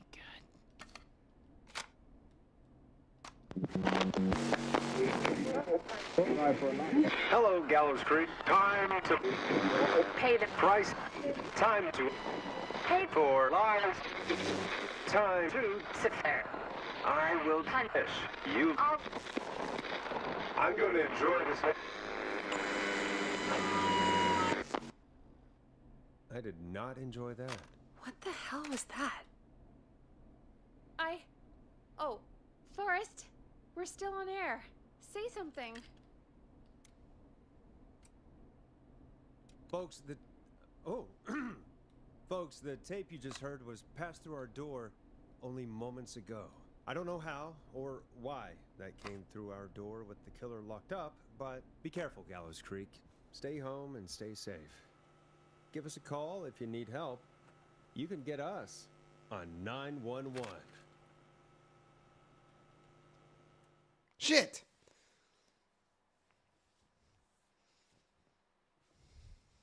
Hey, we had a call come in. Oh. There you go. Trash. Fucking garbage. There we go. We have a call waiting. Yay! Caller, you're on 189.16 The Scream with... Ash! Shut up and listen to me! Mr. Russell, what's wrong? Are you okay? I said listen! He's gone! The Whistling Man is gone! God damn it, I thought you locked him up. What's going on? Damned if I know, Nash! Mr. Russell, where are you now? What happened? Well, after our call, I cleared the stairs and went home. I phoned some buddies, and we came back here to keep watch. Then what happened? I'm getting to that. We came back here. Door was shut, just as I left it. We had a couple of drinks, and, well, there was a bunch of us, and we were all armed. They thought we could teach the freak a lesson before the cops got him. Did you let him escape? Of course we didn't. I demand you retract that accusation. Damn it, Maurice. Just tell me what happened with this plan of yours. This was not my idea. The guys just grabbed their weapons and unlocked the door. I braced myself and... Then nothing. The room was empty. The door was still locked. How the hell did he get out? Are you sure it was still locked? I'm telling you, it was locked. No way out of there. None. Maybe. I mean, I know it's crazy, but if he's back from the dead, then... Do you think he's some kind of ghost, Peggy? It would explain things. I mean, how do we know he's not? Mooney, there's no way. Oh, did you say something, Maurice? Baloney. I said baloney. Look, I don't want anything more to do with this. I'm clearing out of Dodge. And I recommend you and everyone listening do the same. He seems really spooked. Wouldn't you be if you got attacked by a serial killer who turned out to be a demonic spirit? He's not a demon, Peggy. Yeah, you're probably right. But what do we do now? We punch this ghost man in the asshole. He'll never see it coming. Thank you again, Mrs. Mackenzie, for the helpful tip. The bagger at the grocery store cannot whistle. Okay, we're going to take a short break just for a minute. And I'm going to get some water because I have a feeling it's going to be a long night. I'll be back after these short messages.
Hey everybody, we're back.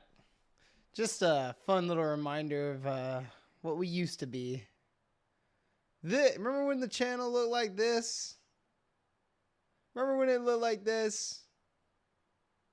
Isn't that fun? Oh my goodness. Tell you new viewers, this used to be my old setup. I still got the on-air sign. I have a different camera back there now. I have that red and gold camera back there in that old setup. Man, these are good times. This was 1 year ago, January last year. That's crazy.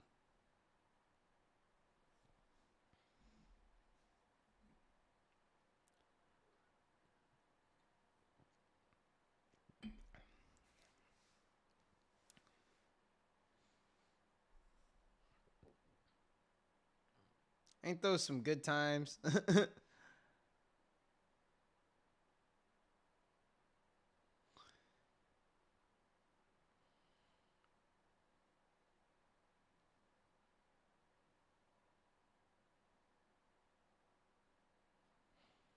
You guys still there?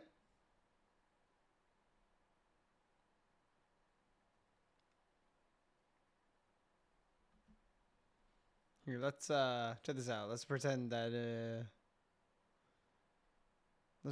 this is still the setup we got, right? Hold on.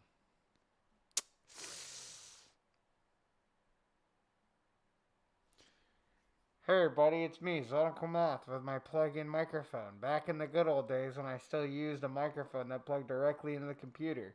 Don't you guys ever miss these days? Yeah, man, boy howdy. I really thought I was funny when I could sometimes speak every 2 seconds and my setup was a fucking closet that was 5 by 3. Ah, good times. Oh my god, what's going on with that hair? Was it like, hang on. Let's see if I can.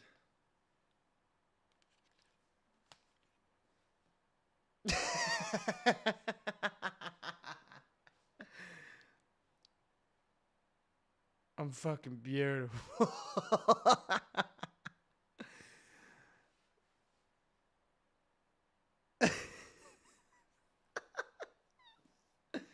Jesus Christ.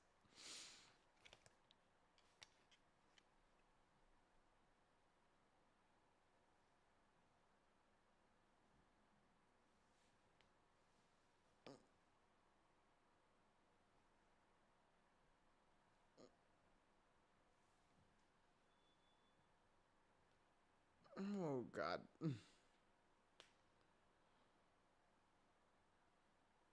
Oh God. Well, I regret everything now. There we go.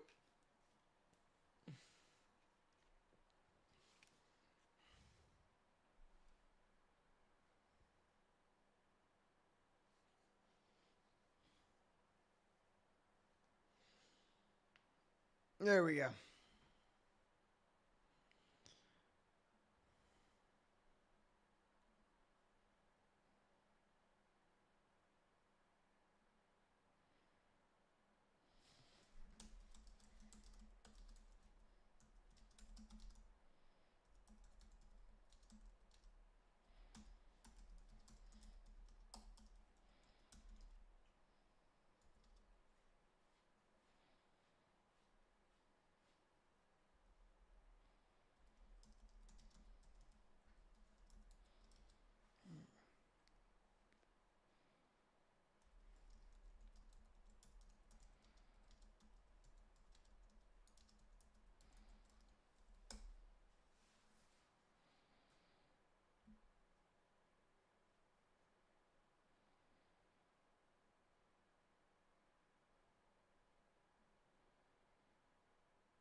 Okay. Hey, Bunny, there you are. We were just reminiscing about the good old days. You guys ever miss that old space? You guys ever miss the old red and black checker checker wall?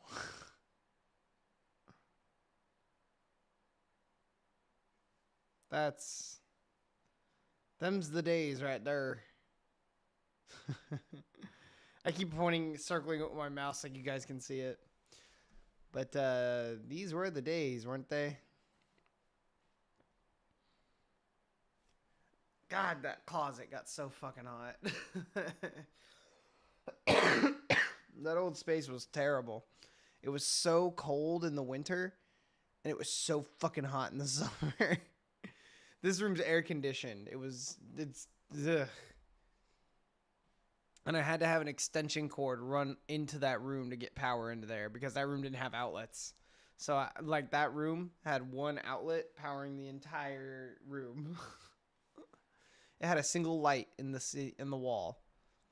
The only good thing that ever came from that old setup,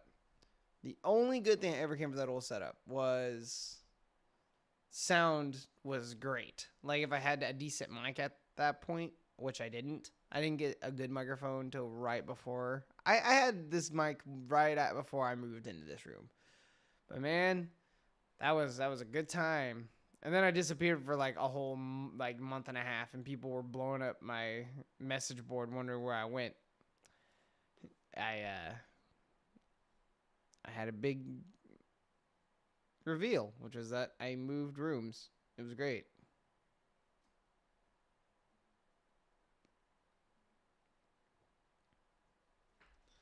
The one thing I missed about that old room was kind of the aesthetic, but I kind of like this one more. Speaking of this one, I noticed this.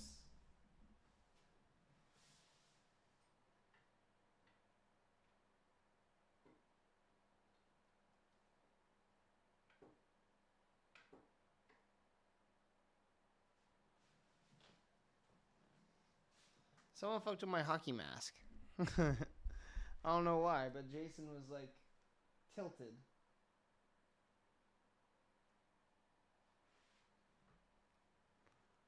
Okay. You guys can barely even see that refrigerator down there. That's hilarious.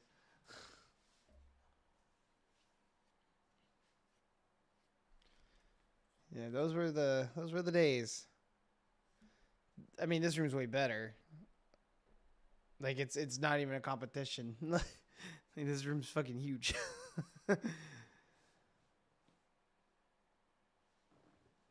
Oh man, are you guys having a good time? You guys having fun?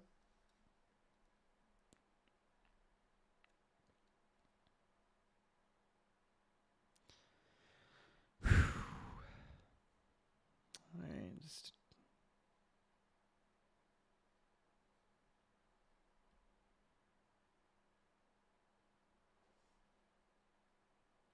All right. All right. Okay. We're good to go. The vacuum cleaner's back in shot. Back, foul creature.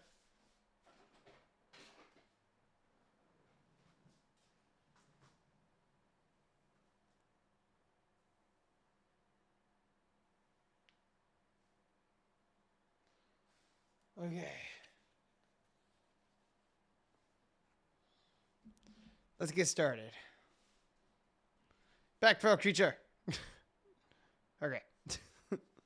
We'll remove her from the suspect list. Let's go to a break. I need you for a second. All right, folks. We need to take a quick break. This one's for all those folks out there keeping the hatches battened.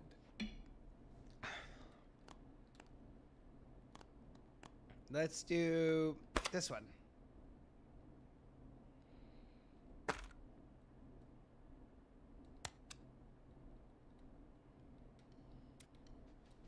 Listen in to this next track from Late Night Lurkers, if you dare.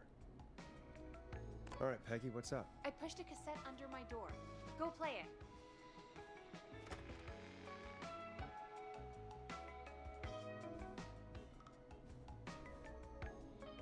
Oh, shit.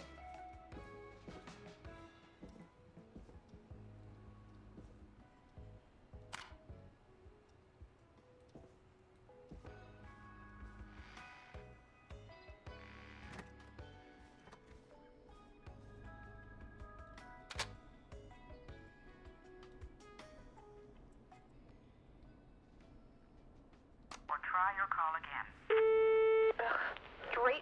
voicemail, my God. Are there any professionals at KFAM? This is Gina Franklin. I'm calling because your backwater station has not honored our agreement. We gave you Mr. Snatcher's newest single, the kind of honor you've never had and probably never will again. And we've still not received any information about when you're fitting it into your busy programming. I'll be frank, I didn't want you as part of this debut, but Mr. Snatcher, due to his prior friendship with Mr. Nash... Prior and current friendship, Gina. Forrest, mate, you alright? Don't worry about Gina, you know how she is. But yeah, can't wait for you to hear the new single, man. I think Final Breath is my best work yet. I really hope you and your listeners like it. And man, if you ever find your way this side of the pond, let me know. We'll have to catch up. If Final Breath isn't played on your airwaves by the end of Mr. Nash's show tonight, the next call will be much less friendly. That was Roddy Snatcher, Forrest. You know, Roddy Snatcher?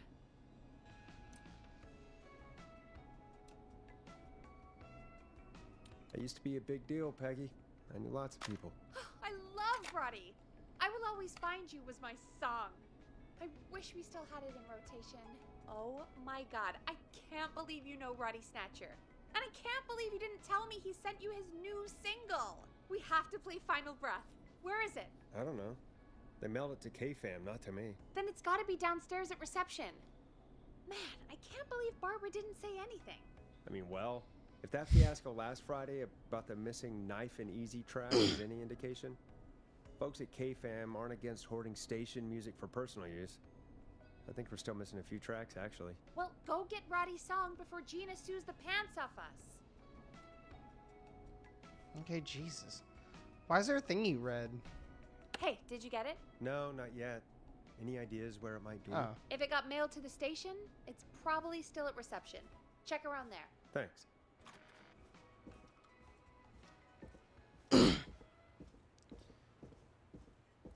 Alright, fine. We're going to reception. God, I fucking love this radio station. I want this aesthetic in my setup so fucking bad. I love it. I guess I kind of got it going on. Guys, curious question. Which sign do you like more? The old on the air sign or that sign? I gotta be honest with you. I love having them both on. But last time I had them both on, I had them plugged into like this like double outlet thing, and it caught on fire. Didn't catch on fire, but it smoked up. This must be it. Final Breath. My tiny selection grows.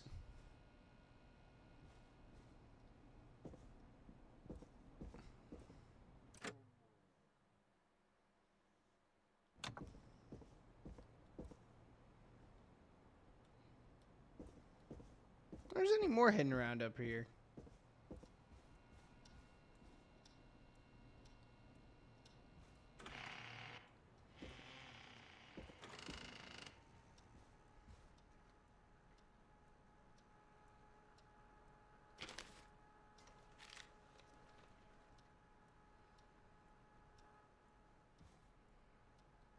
The biggest pro about the one on the wall is that the way the camera's framed, you can see it better.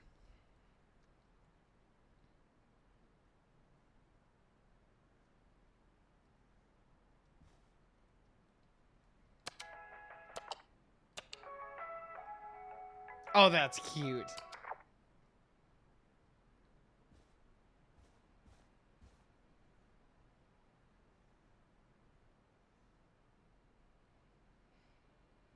Nash, you son of a bitch!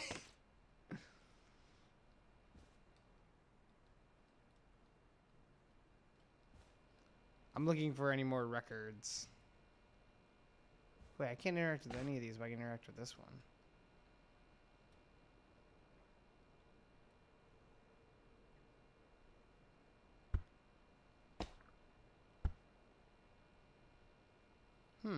Interesting. I was just looking to see if there's any more records hidden around. I want to look and see, but it's looking like that's a sick poster.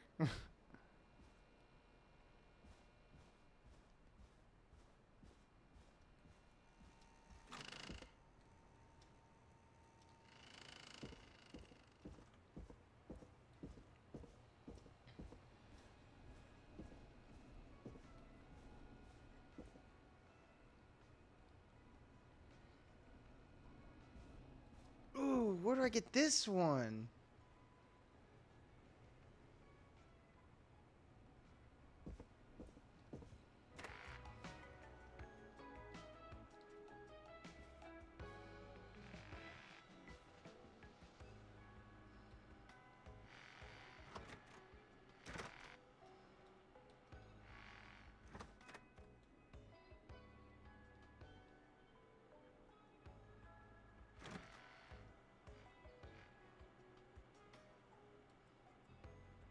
There.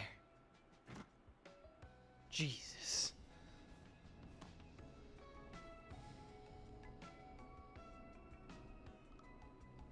Well, you guys want to swap it?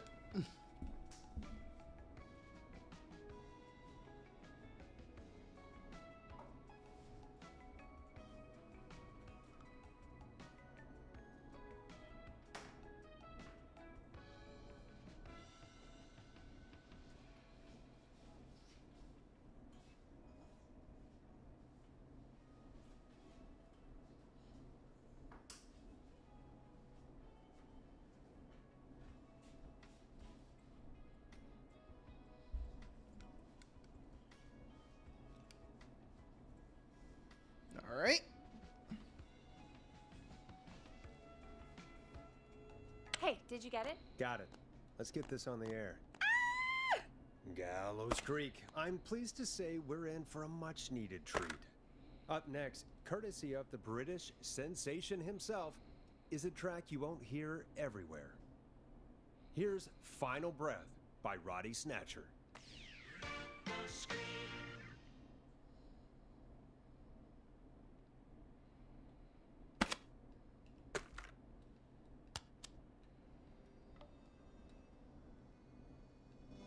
Wow.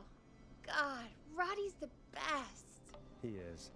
And more importantly, we should be safe from the worst of Gina Franklin.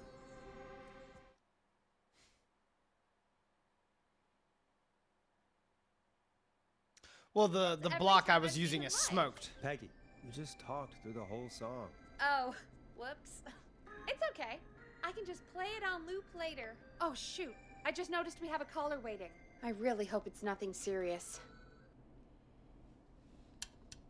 If it's fucking Roddy. Evening, caller. This Ponty. is Forrest Nash, host of 189.16, The Scream. And tonight's 911 stand-in. This is Murphy. Hello, Murphy. What have you got for us tonight? Two things, Forrest. First, happy birthday to my son, Fernando. He's 3 today, and man, being his daddy has changed my life. I've learned how to live, how to laugh, and most importantly, how to love. Aw, happy birthday, Fernando. Happy birthday, Fernando. Thanks. And now, my other thing. I'm putting the word out to this so-called killer. You think you're tough, huh? Big man with a big knife, huh? Reuben, come face me, a true warrior at the Gallows Waste Disposal Plant. Guess what? No, Murphy's a real guy. This is a bad idea, Murphy. I got all the tapes in Master Robbie's Dojo series. Oh my God. So get ready, Whistling Man. You just let loose the junkyard dog. Oh God. Oh, no. Oh God. And there he goes. Ladies and gentlemen, keep your fingers crossed for Murphy as he tries to become our hometown hero. Anyway, we'll be right back after this commercial. Well, I guess now's as good time as any to play Master Robbie's.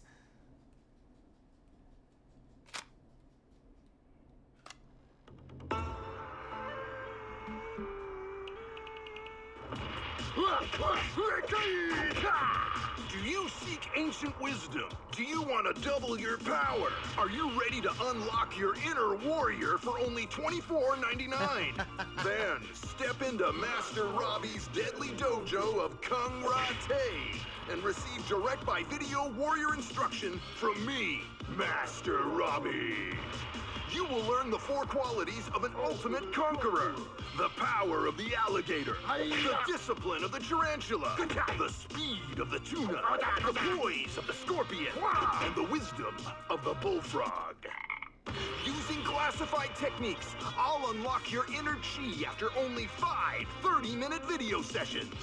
Ultimate power and wisdom can be yours now for the low, low price of only $24.99.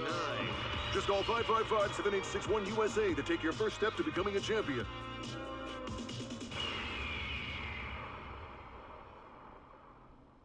Never forget the element of surprise! If you buy today, you'll receive 2 additional VHS tapes, the Tornado Technique and Karate Lovemaking. Call today! Karate lovemaking is crazy. Do people really buy this kind of thing? Okay, I like that air sign, but the other one was white bouncing the camera, I think, because I am yellow.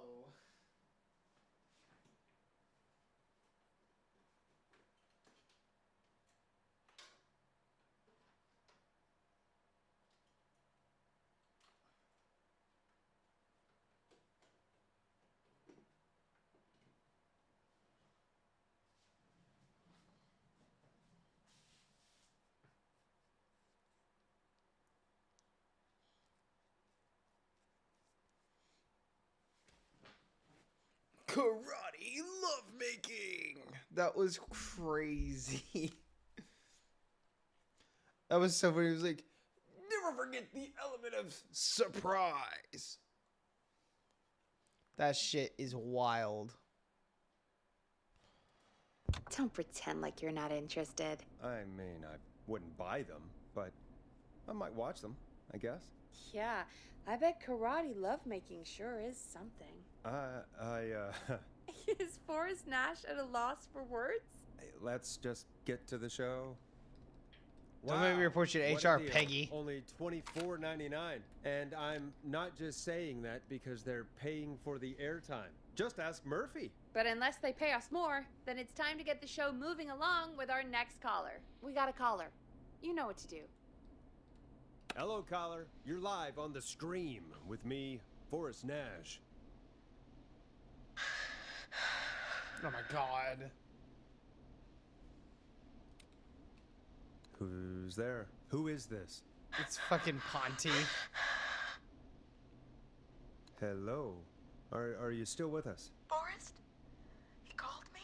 Oh, okay. That horrible whistling down the phone. He's coming for me? Jesus. Okay, listen, caller. Don't panic. We've done this a few times now. We can help you. A few times already? So, you saved them, or? We sure did. Yes. You're I just in have the safe power to hands. rewind time, so we're good. Okay. We're gonna help you. Can you tell me your name, caller? I'm Dr. Sullivan. Virginia. Sorry. Take some deep breaths, Virginia. You're gonna be okay. Please don't let me die. I won't. Just calm down. Tell me where you are right now. What's your address? Oh, God.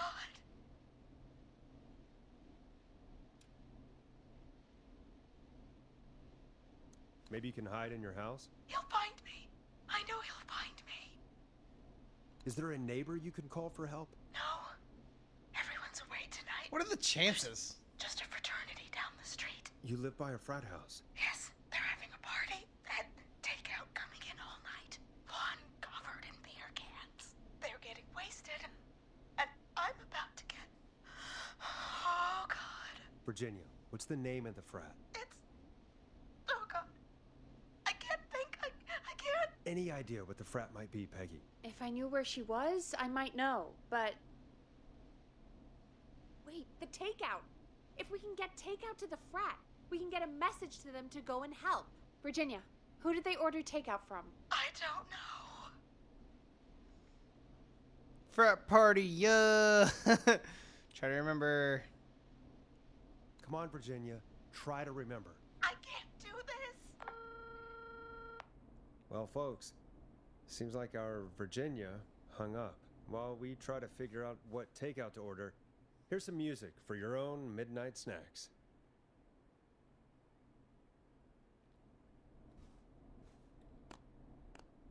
I want to listen to...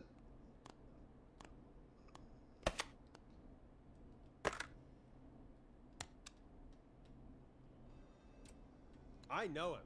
You love him. This is Roddy Snatcher with his new single, Final Breath. Peggy, what places do takeout in Gallows Creek? Off the top of my head? Well... There's the barbecue place, Grilling Spree, and you can order from Chalupa Cabras. Oh, and of course we have Ponte's Pizza. That's it, I think. All right. We'll call each place and ask who they deliver to tonight. That's not going to work.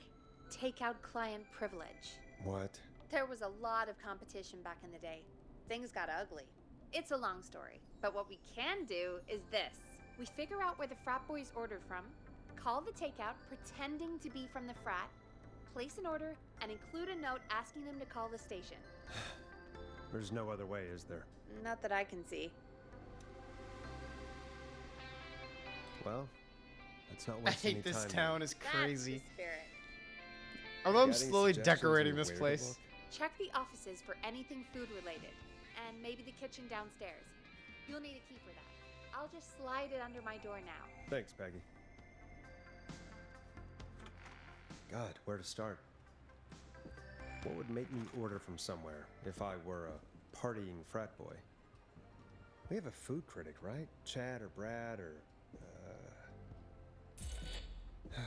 I'll just have to look around.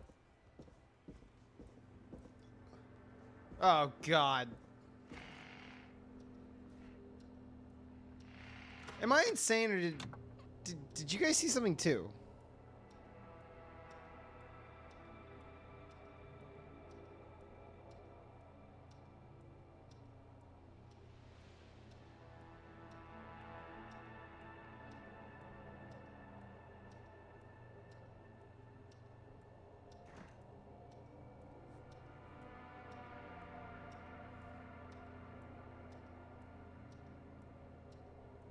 Okay, it doesn't look like. I think I was just being crazy.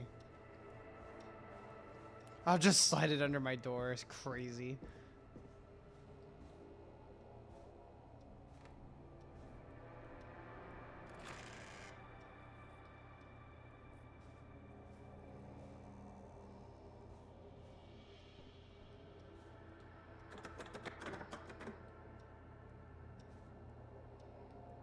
Locked.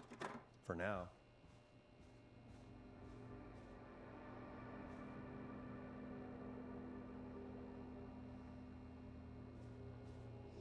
Exploring for hidden records. I want some hidden records.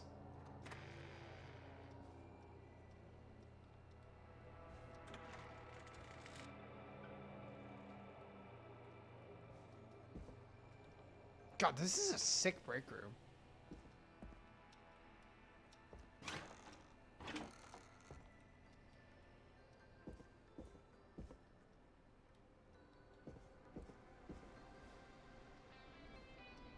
Aha! Oh, it's the one I was just talking about. New music to play. Damn right. That was the one I was like just asking last time. Ooh, I want that one because it looks pretty. Out of order. Come check back with me tomorrow. Is that like a reference to Wreck-It Ralph? That looks just like that poster.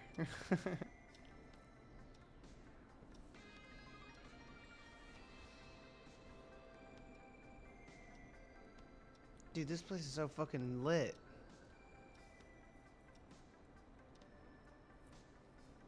What isn't fucking broken in this place? This place would be lit if y'all quit breaking the shit. Assholes. Rooting through trash. This is a new low. Ooh. Interesting offer. I wonder how well Gallows High performed.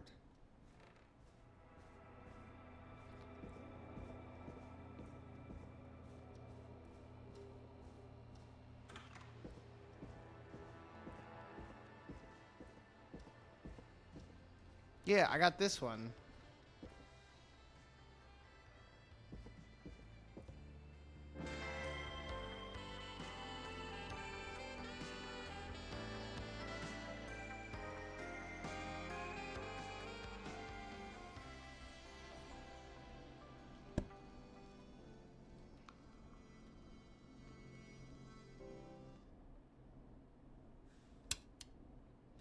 I want to do another song. I want to listen to my new one.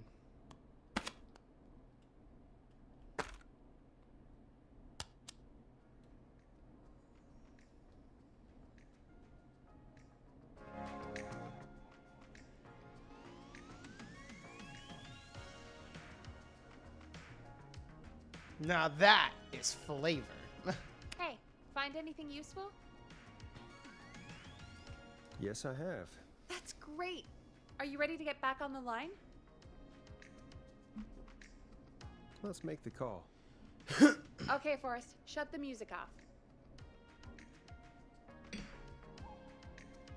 Oh, we can listen to whatever you want in rotation, but when it comes to my shit, fine. Okay, Forrest, what'll it be? Kiss my ass, Piggy. Oh. These are records. Call Ponte's Pizza. You got it.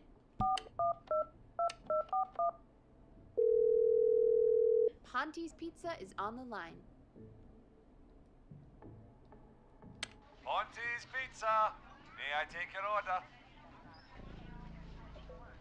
Hey, dude. What's going on? May I take your order?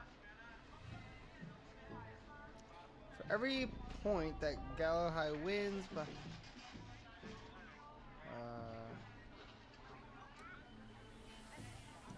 I need some garlic bread. Oh, I need the bread. Can do. Where do you want that delivered? Same place as before, you know. The frat house. Got it. And we'll have that over to you right away. Oh, and one more thing. Can you add a note to the order that says to call K-Fam? K-Fam? Oh, consider it done. The folks at K-Fam are huge fans of Ponte's Pizza, you know. I should really call them and let them know. And now we wait. We should put a song on. Agreed. This one goes out to our delivery workers.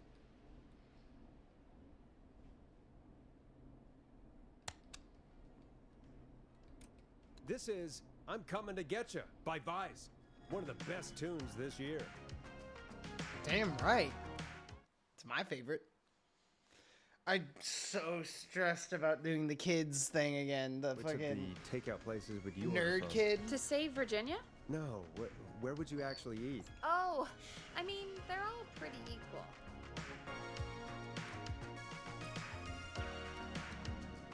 You mean equally good?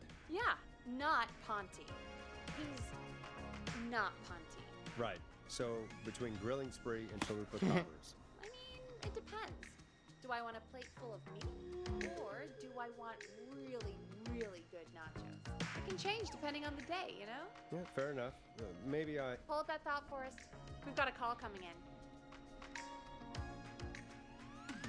That's great. Hang on.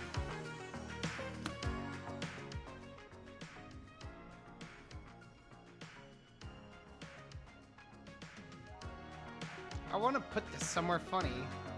I guess I'll just put it on the table there.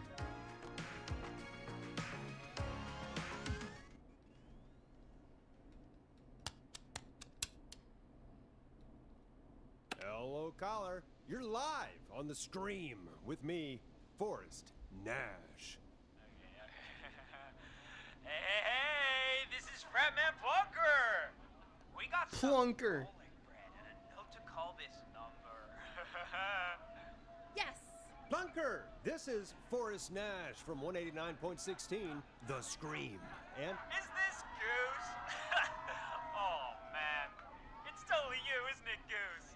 This is such a Goose prank. sure, whatever, it's Goose. Now listen, Goose, dude, get your ass to the party. We got so much beer. Listen, I need you to... Goose, come get beer. Your brothers are waiting for you. I'm not Goose! How can I prove this to you? Let me get a second opinion on this. Norman the Barbarian! Norman. What do you think? Great idea. Norman the Barbarian says only the radio man can control the keys. So, play us the flub. Wait, really? What? The flow? Norman the Barbarian demands it. Okay, okay. I'll play the damn song.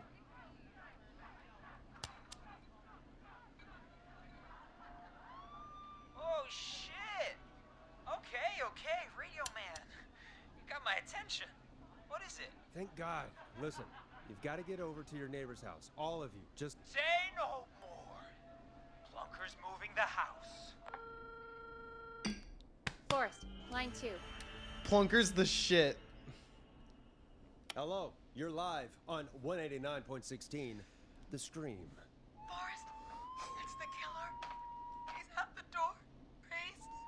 Oh my God, it's you, isn't it? God, I didn't talk, I promise.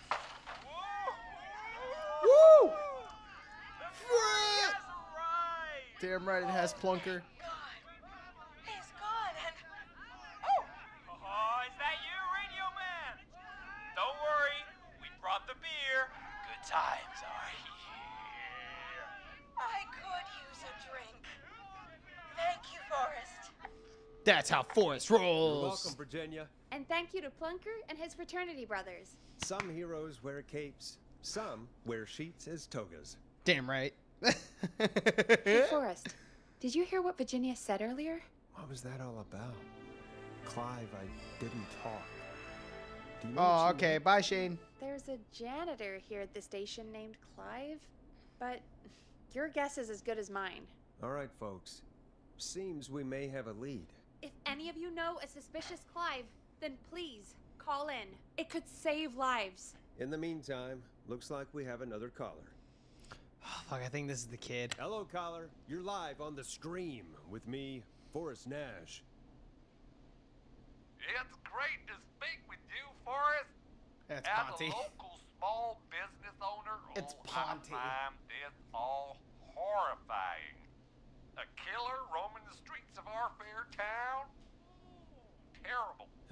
I hear you there. It's a scary time for May everyone. whoever Gallows Shane Creek. is there How for, are you have holding a up? happy graduation. somewhere safe Congratulations. Yes, Forrest, I am. I'm here at work in my small business. It's a safe, family-friendly place.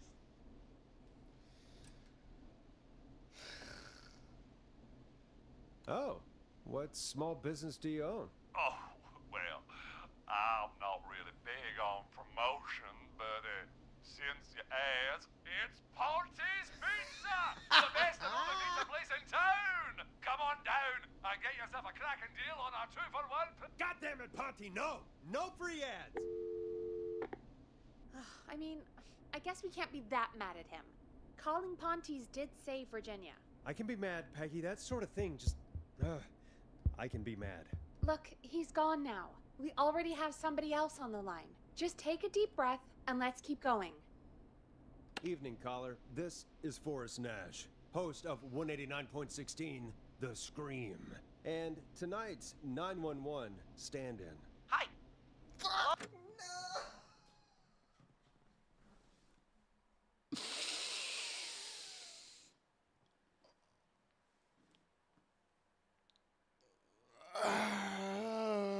Okay.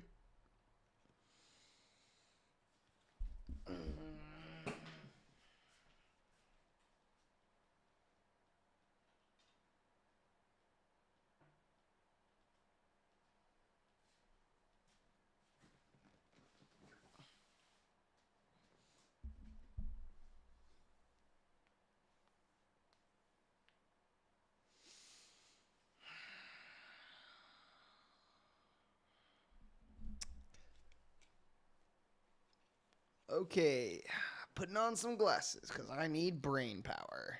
Oh, am I on air? Sure are, caller. What's your name? And what have you got for us tonight? Name's Eugene Stein, and I've got a heart full of love, Forrest. I'm hanging out in the middle of the maze, listening to your show, looking up at the stars and waiting for her. You got a special lady coming out to see you. Yeah, Molly. No, Molly. We planned to get lost in the maze tonight, to take our first journey together into the love labyrinth. That's why I'm calling, actually. I thought she'd be here an hour ago. And since I've listened all night to how cool you play it, I thought you were the perfect guy to ask. Hey, fuck you. I look good in glasses. Should I call her up and ask if she's coming, or wait and see? For real, kid? If you've been listening all night, do you really need to ask me? Yes, that's why I'm calling.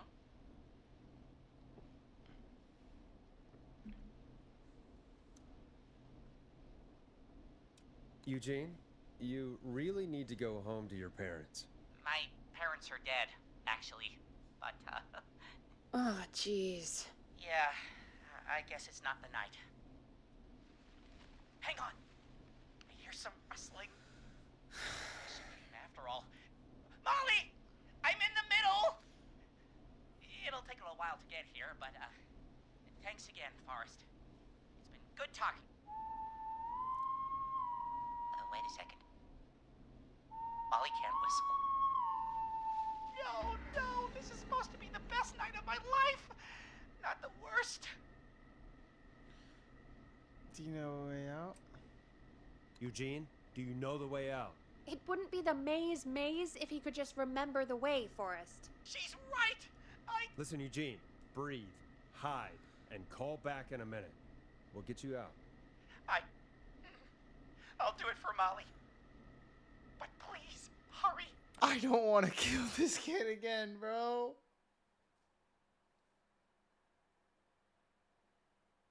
This kid has actually weighed heavy on my conscience ever since the first time I played this. I can't kill this kid twice, bro. I think he's the only one I murdered by accident. I think I got everyone else out, but he was the one I killed. Well, listeners, while Peggy and I deliberate, this goes out to you, here's home a dog. track for all you lovers out there.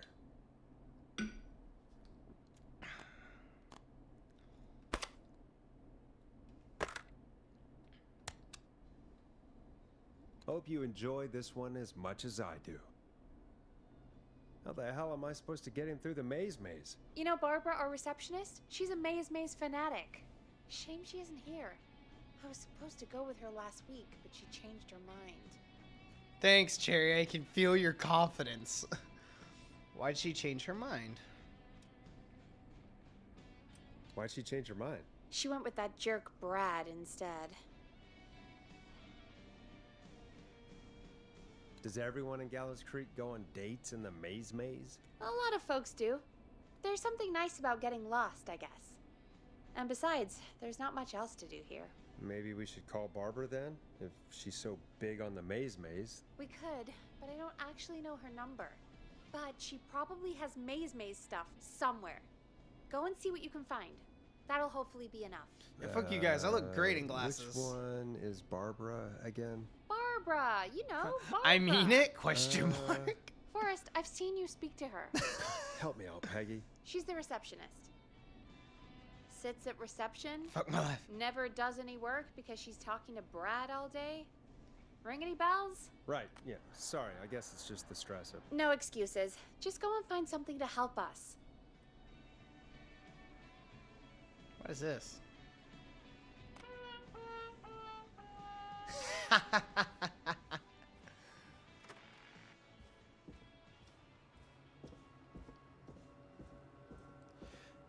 We need to pray.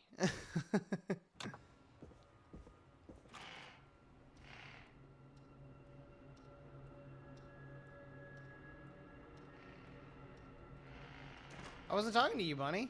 Did I say Bunny? I meant Cherry.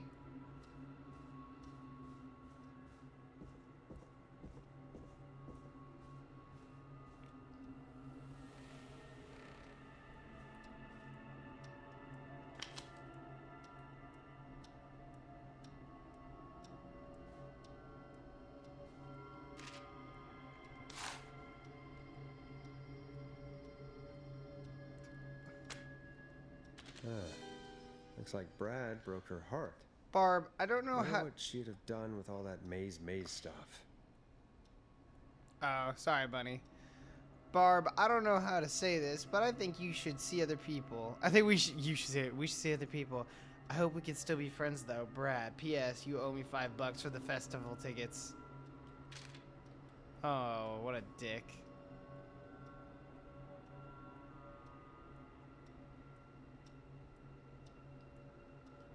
She likes Maze Maze. Maze Maze.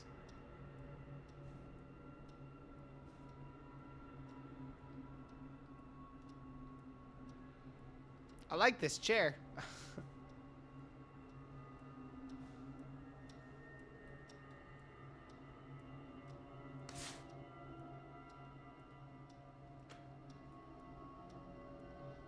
Maze. Eugene, I'm sorry. I'm trying my best, brother.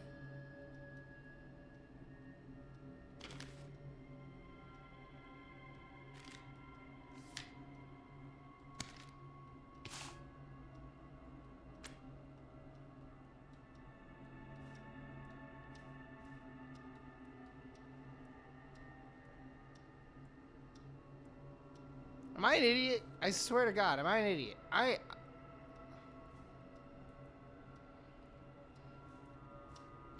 Oh, wait. Bingo. Aha. Here's what I was looking for. I am an idiot. Oh, fuck my life.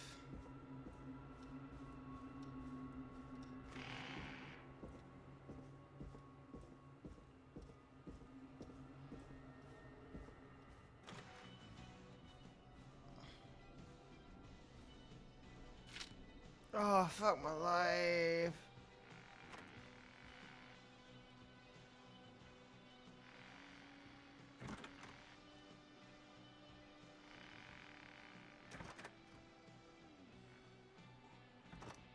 Aha. Double-sided doors are evil, I'm just saying. Any luck? For Eugene, yes. For Barbara, no.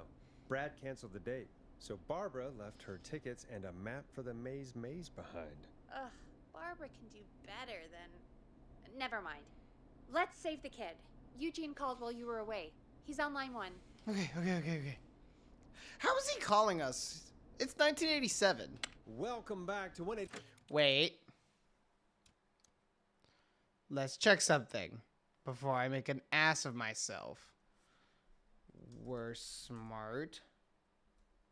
Not smart.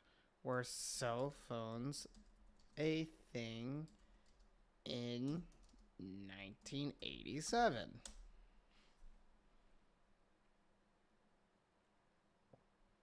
Yeah, cell phones were available in 1987, but they were not common. They were quite expensive. The first commercially available modern mobile phone was Motorola Dyna TAC 8000X.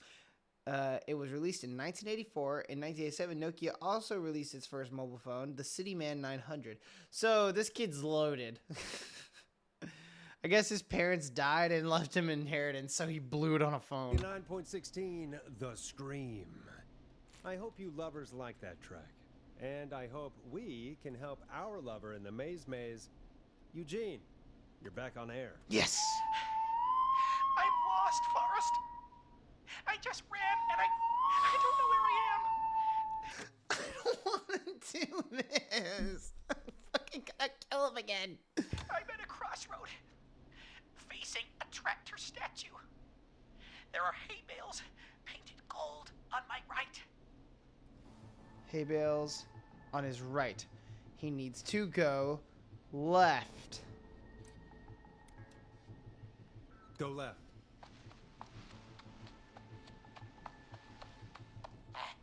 Okay. I went left, then tried a right. I have a pig statue in front of me and a creepy rocking horse on my left. Okay. Go backwards. Go backwards. Oh, God. Why didn't I just invite her over? I'm at a crossroads. There's a pitchfork statue up ahead. Which way? Go left. Go left. Oh, this wasn't how tonight was meant to go. I just wanted some I just realized I fucked up. No, I didn't. No, I didn't. No, I didn't.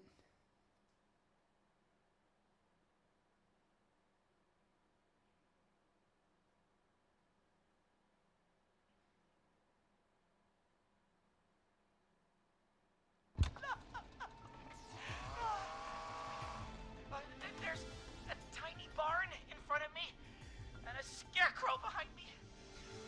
Nothing to my sides. There's a tiny barn in front of him and none to his sides. Go forward. Go forward. Okay, here I go. This, doesn't look right. No, I'm going back to where I was. Jesus! Ah!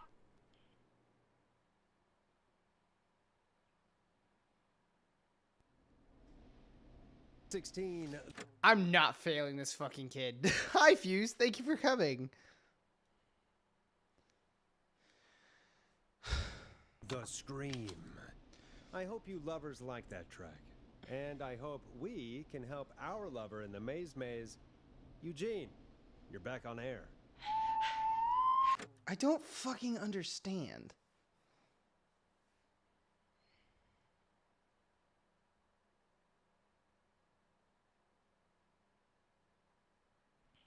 I'm not gonna fail this kid, bro. I'm lost, Forrest. I just ran and I don't know where I am. Realistic horse, pitchfork I'm at a statue. crossroad, facing a tractor statue. There are hay bales painted gold on my right.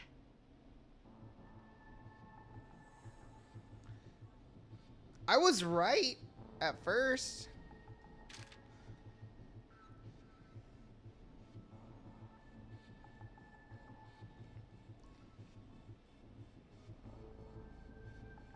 So it's a left. Go left.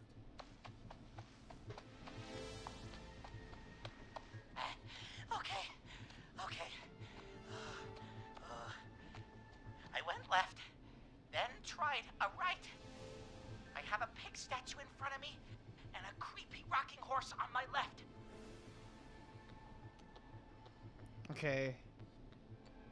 Pig statue, 3, left.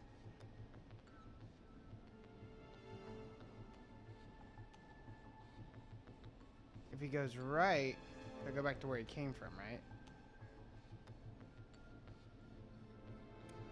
Go backwards. Oh, God.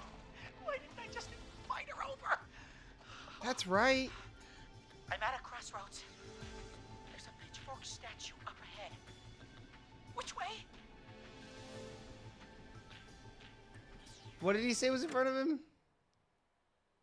Pitchfork.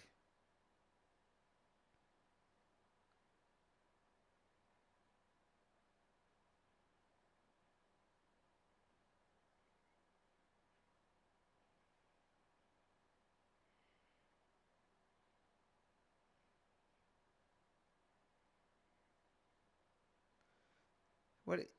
The pitchfork's in front of him? Or it's on his right?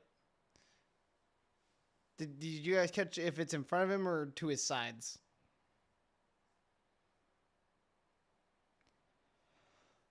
Goes left, he's gonna end up right back where he was.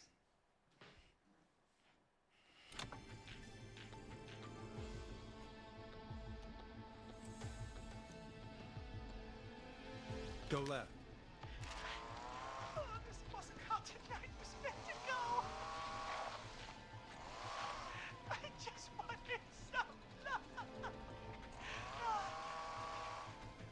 There's a tiny barn in front of me and a scarecrow behind me. Nothing to my sides. If he goes... Go right.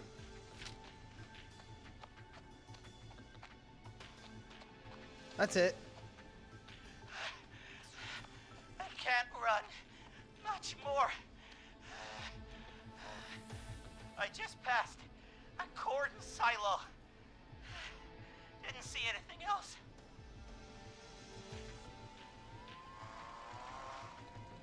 Please. Where do I go? He just passed a course out and didn't see anything else on the way. So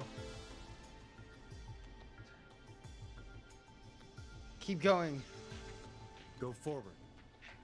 Okay. What? If the corn silo, so if he came from here, I'm drawing a line with my fingers.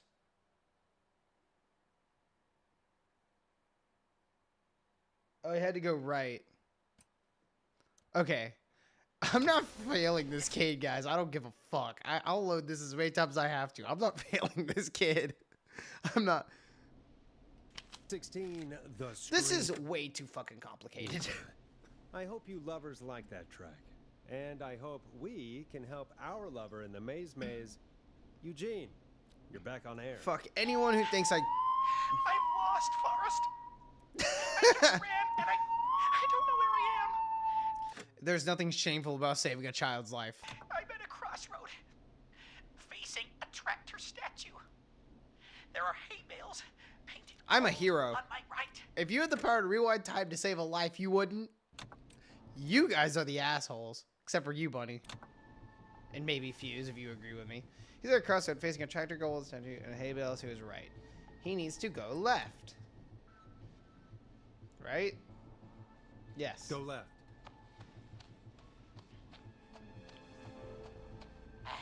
Okay. I went left, then tried a right.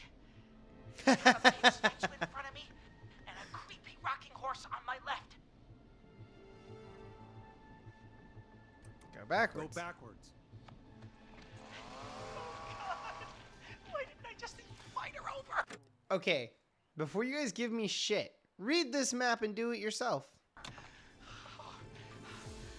I'm at a crossroads. There's a pitchfork statue up ahead. Which way? Let's go left. Go left. Oh, this wasn't how tonight was meant to go. I just wanted some love. There's a tiny barn in front of me and a scarecrow behind me. Nothing to my sides. Go right. Go right.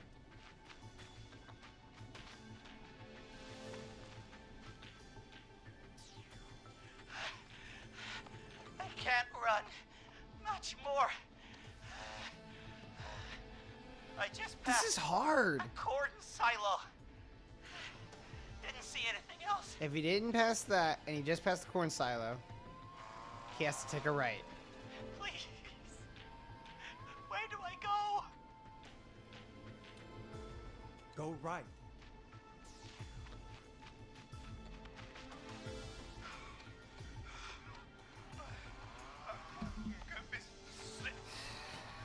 I don't feel good about it because I failed. I'm out. And my bike's still here. Oh, thank you, Forrest. I love you, Molly! That was tense. I think I held my breath the whole time. Oh, shut the fuck up, Peggy. Shut the fuck up. Okay, Peg. I don't want to hear it from you. You don't do shit. Pretty well, all told. I think you're right. By the way, why do you think Molly missed their date? Do you think she's okay? Unfortunately for Eugene, I think she probably never left home.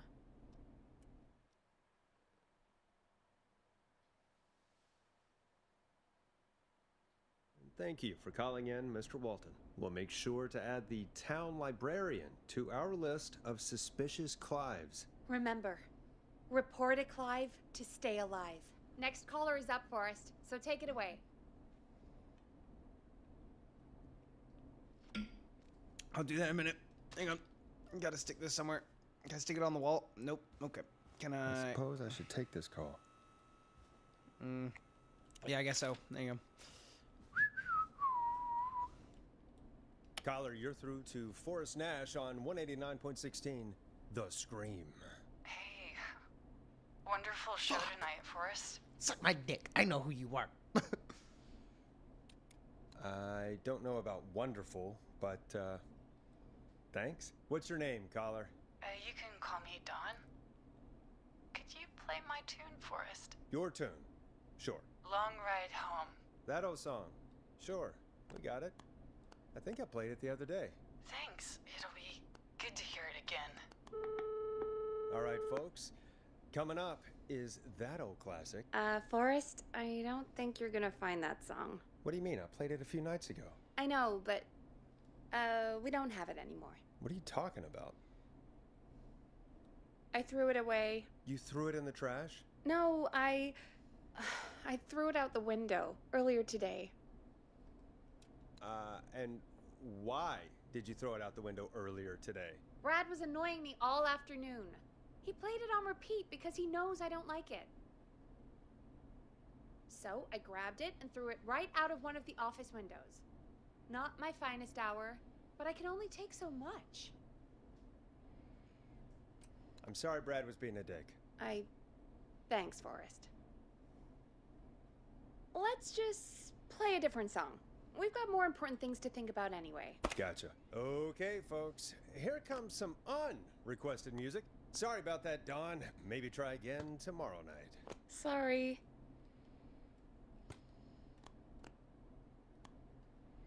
Let's do David Scorpo. You're gonna love this next track.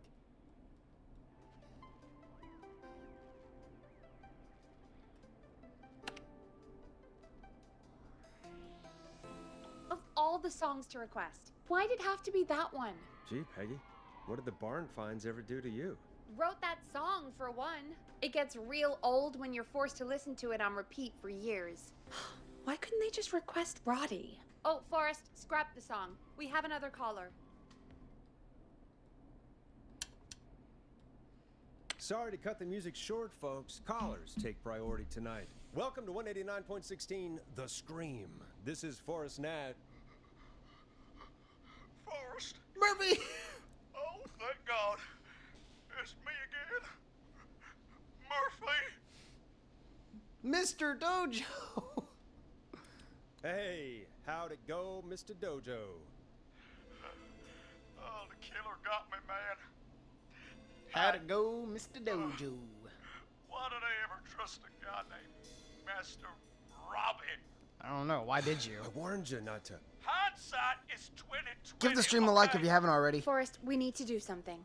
Goddamn piece of... He came to the How you doing, Fuse? disposal plant. Beat on me, man. Carry me inside and lock me in a dumpster. Excuse me. I got a flashlight. Oh, goddamn. I smell smoke.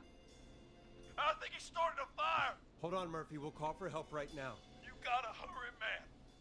I need someone here now or I'm gonna die. Peggy, get the fire department on the line. On it. All right. Now just... Come on, pick up. Hi.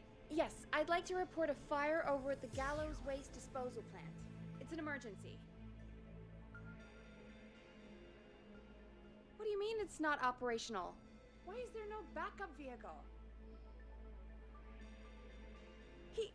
Oh, god damn it! Forrest, that evil son of a bitch slashed the tires on the town's only fire engine. They can't do anything. But I have a few friends who live nearby. Maybe one of them can save Murphy. Where do they live? My friend Alex lives on the corner of Haddonfield and Romero Street, and Catherine lives on the west end of Myers Lane. And there's Jericho on the east end of Myers Lane. But he's old. Really old. Okay, I'll check the map, see who would be best to do this. Haddonfield.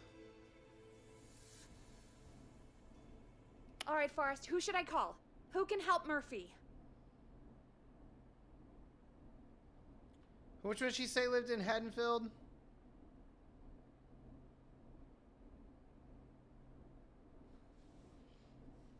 Alex, right? Alex lives in Haddonfield?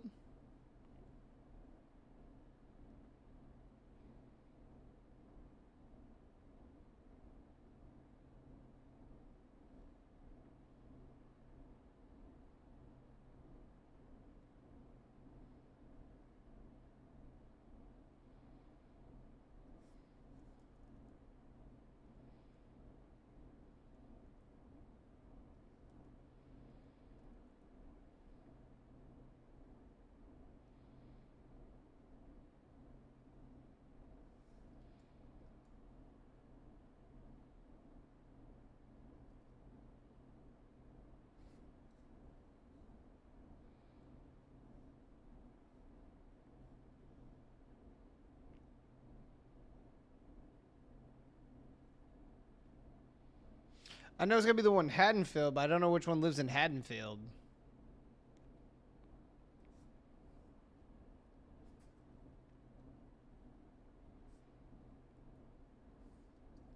Oh, I'd love to check, but the stream is lagging for me, so I can't really check. Can one of you all check, go back and check which one of them lives in Haddonfield? Son of a beach.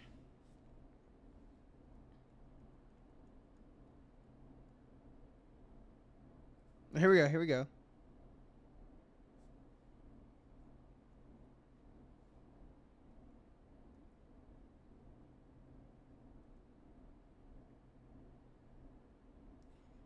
Okay, yeah, Alex. Alex is closest. Call Alex. All right, give me a second.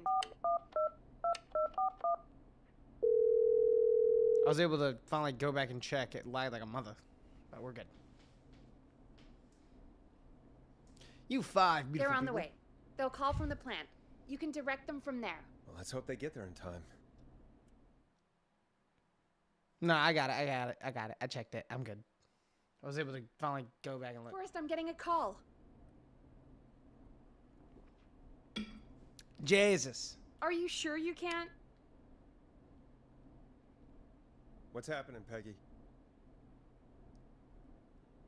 Alex was too far away. Too slow. The plant burned down. It collapsed. So Murphy is... Son of a bitch.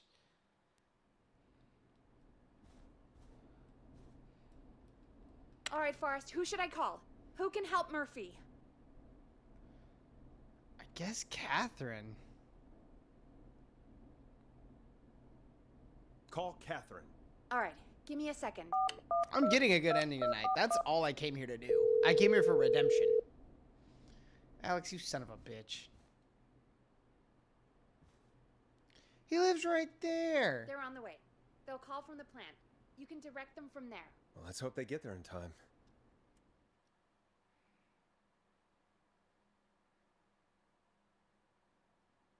Call coming in. It's Catherine. She and Murphy are now both on the line. So annoying. Hello, Catherine. Are you there? What's happening at the plant? The whole damn thing is up in smoke. God damn it. I'm going in. Oh, my reception is terrible in here. God, my eyes sting.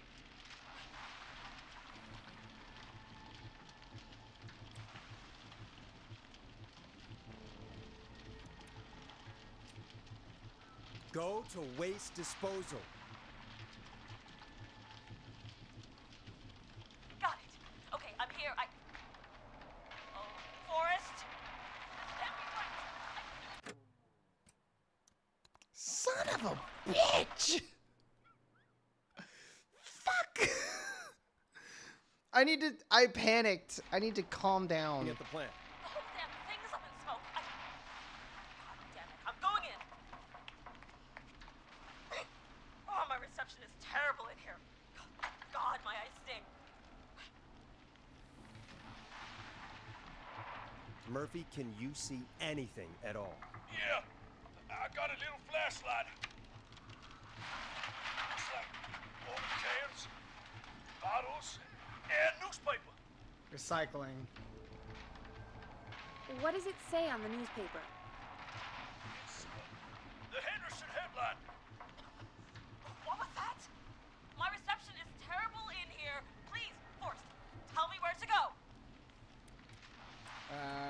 Go to recycling.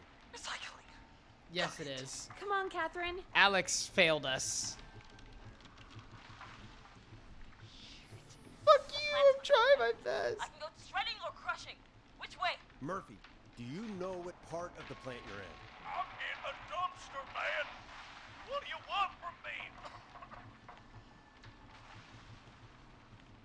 Do you hear anything, Murphy? I hear my heart about to pound out of my chest. Put the receiver up to the lid. Crushing. Good enough. Catherine, go to the crusher.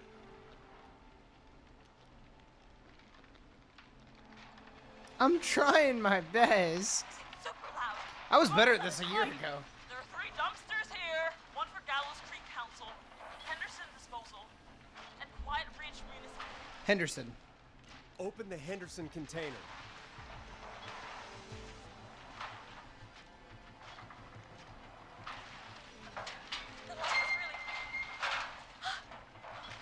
Not the job description. Go. Let's hold ass. It's coming down. Oh shit! That was really funny.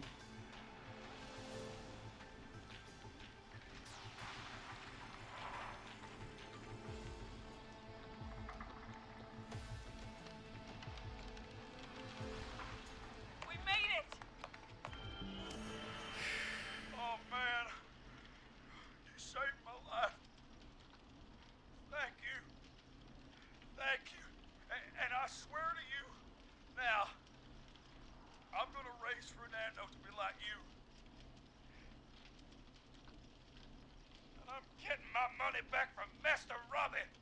Hey, you just get home to your son, okay? Will do, Forrest. Phew. Well, folks, God, that Gallows Creek pissed me has off. 2 folk heroes tonight. Murphy and Goes Catherine. crazy. I'm sure their deeds won't soon be forgotten. Great job, Oh, Forrest. shit. No time to celebrate, though. We got a caller. You know what to do. Jesus. Another of our good citizens is on the line. Let's see what they have to say. Welcome to 189.16 The Scream with me, your host, Forrest Nash. Forrest, Teddy Gallows Jr. here. Fuck. I just want to say that my thoughts and prayers are with my Gallows Creek neighbors during this awful time. These trying As times. mayoral candidate and scion of the town founders, Mr. Gallows, are you in danger? We need to be a town of law and order. We need cops who have the tools and funding they need to keep us safe. Okay, Teddy. I know you're an outsider to our little town here, Forrest. But you're really stepping up to bat for us all tonight. Fucking I just want to politicians. say thank you for taking a swing for Gallows Creek. Jackass. Teddy, stop. I want to make sure I get this out on air to all of Gallows Creek. You're a real prick, Teddy. I just want to make sure our town is safe. Shut the and fuck up, prosperous. dude. You're taking up That's police why lines. Gallows I wish that, like, we had the authority to get him arrested for taking up police time. Family Factory, founded by my father, Theodore C.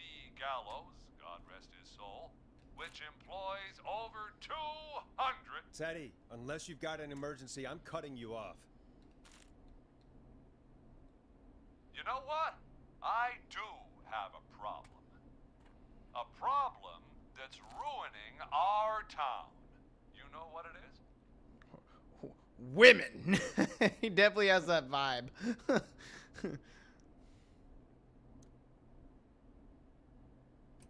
Your family waste plant just burned down, so now we have nowhere to dump our garbage? The problem is that woman, our current mayor, Linda I was right.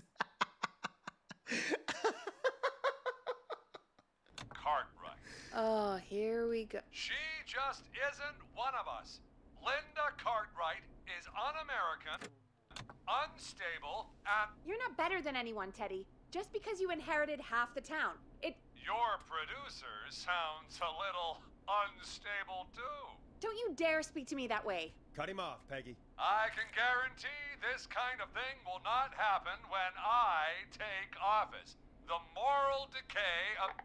And that's enough of Teddy Gallows Jr. for one lifetime. I was I always so felt right. disgusting after hearing him talk. Just play an ad, Forrest. I need a minute. We'll be right back after these messages. Let's play Teddy's ad. Yeet. Yeah, boy. Do we have Teddy's ad?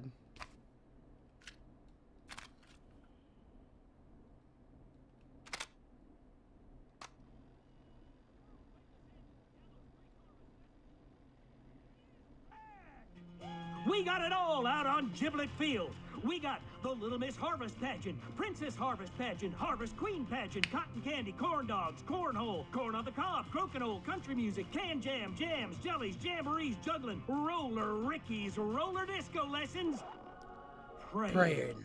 We got baby crawling, balloon popping, balloons for sale, beard contest, horseshoes, hayride, hay toss, hey you there, safe donkeys and ponies, apple bobbing, firearms, fireworks, funnel cakes, fried dough, seed spitting, sand licking, cracker cramming, and cat shop. And fake tattoo, face painting, puppets, petting zoo, amazing maze, square dancing, story swapping, spelling bee, quilting bee, and sewing circle, pie eating, lawnmower racing, hot dog eating contest, flower contest, and of course our famous. Don't lie. All of you laugh when he goes, The praying. festival is brought to you by Mayor Linda Cartwright, sponsored by Gallows and Sons Factory, and dedicated to the memory of Garrett Miley, tragically taken from us last festival. Caller on line 1. Fucking love this game. So good. Hello, caller. You're live on the Scream with me, Forrest Nash. Fuck. This is the other one I failed. Hello, caller. Who is this? I need the police. I'm Forrest Nash. I'm standing in for 911 tonight. What's wrong? There's a guy hunting me and my friends. I think he's killed some of them already. No, okay. The way he's just going, we got corn all sinking, big corn on the cob, corn shucking, blah, blah, blah, blah, and then it just stops. Praying. It's funny. I can see him from up here. God damn it. She's just a kid. That was fucking Eugene.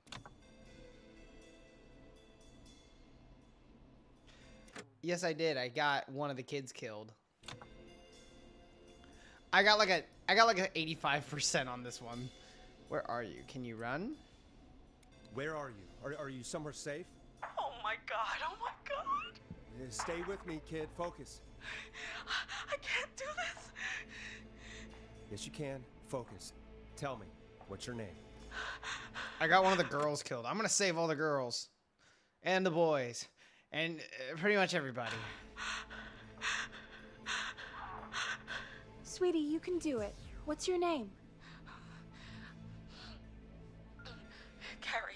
Good. Carrie? Underwood? Listen to me. Sorry. We're gonna get you out of there, all right? Massive Where fan. are you? The old murder house. Upstairs. I'm at the end of a hall.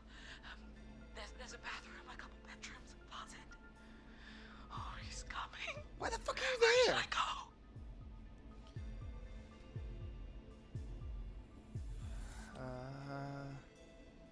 Go to the closet. Okay, I'll... Oh, it doesn't matter. This is a prank, I remember. He's here. He's here. He's gonna kill me. She's gonna be fine. Forrest, I don't think we can.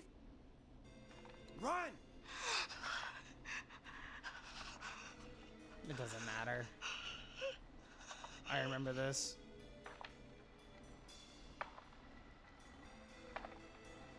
Oh no! Oh no! Oh no!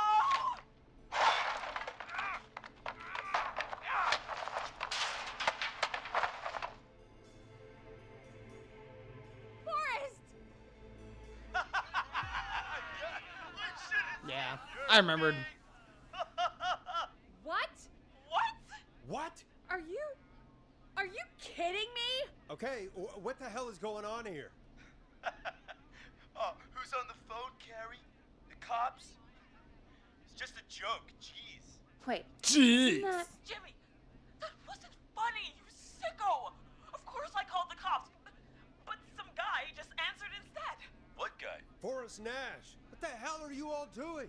It's prank night, old man. We're just having fun. That's the kid. The kid who called in earlier pretending to be the whistling man. It does. That's Yes. it. I'm out of here. Jimmy, this is a pretty sick thing to do. What? It's whistling night. That little idiot. Whistling night? It's a stupid tradition. Especially stupid since that one kid died back in... Would you take off that stupid mask if it's hard to breathe? Who's under there anyway? Is that you, Seth? Idiot. Seth is right next to you.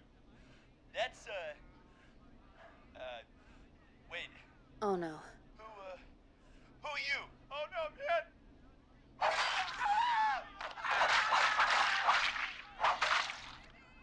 Everyone, get inside! Okay, Jimmy had that going. Jesus Christ. I can't save Jimmy. I know that. You can't save Jimmy. Jimmy is out of your control. Everyone, run! You two, barricade the door. Scott, Heather, you barricade the back. As long as he's out there and we're in here, we're safe, right? You bought time, but not much. Forrest, we have to. Heather, I already called. You can't save Jimmy. I know that. Jimmy's scripted. I don't think. Can you save Jimmy? I'm gonna Google. Killer frequency. Can you save...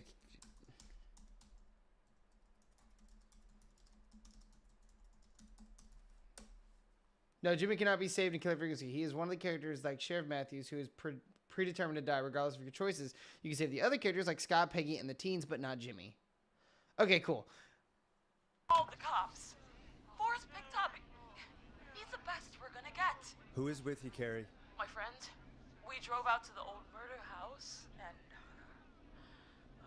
of course! The van! Who's got the keys? Jimmy had them. Jimmy.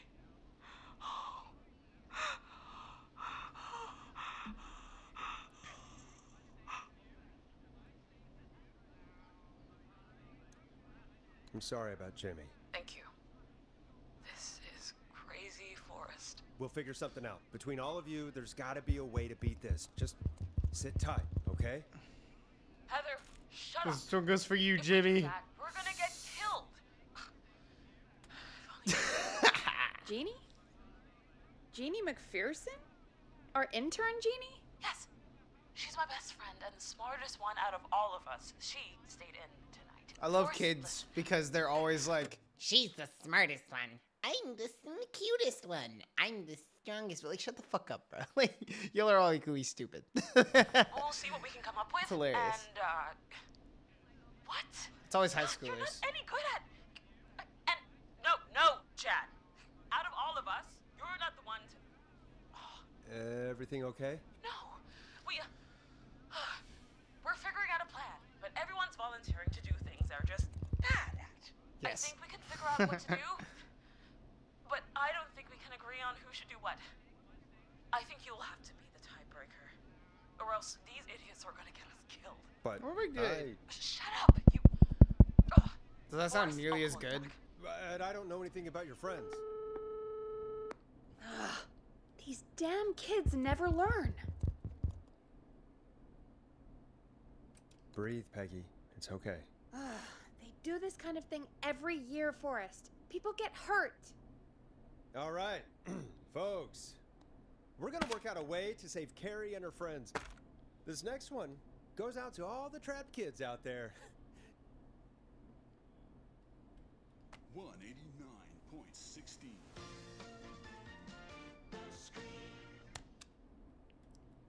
Nice. Peggy, you mentioned something Well, about their I'm friends working sorry. here? An intern? Yeah, Jeannie. Seems a nice enough girl, but a bit head in the clouds, you know? Not sure why we took on an intern. We really didn't have the office space for one. poor thing got tucked away in a dark corner somewhere downstairs, I heard. All right, I'll go see if I can find her desk. Hopefully she has something we can use. Oh, I know where she is. I already stole her mug.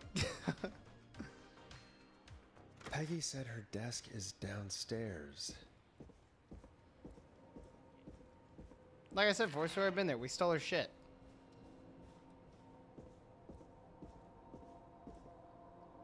That's locked, right? Just making sure.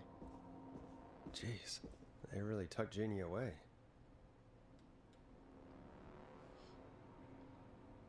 There's like some Five Nights at Freddy's shitty desk shit. Friendship quiz. This Jesus! Fuck you, books.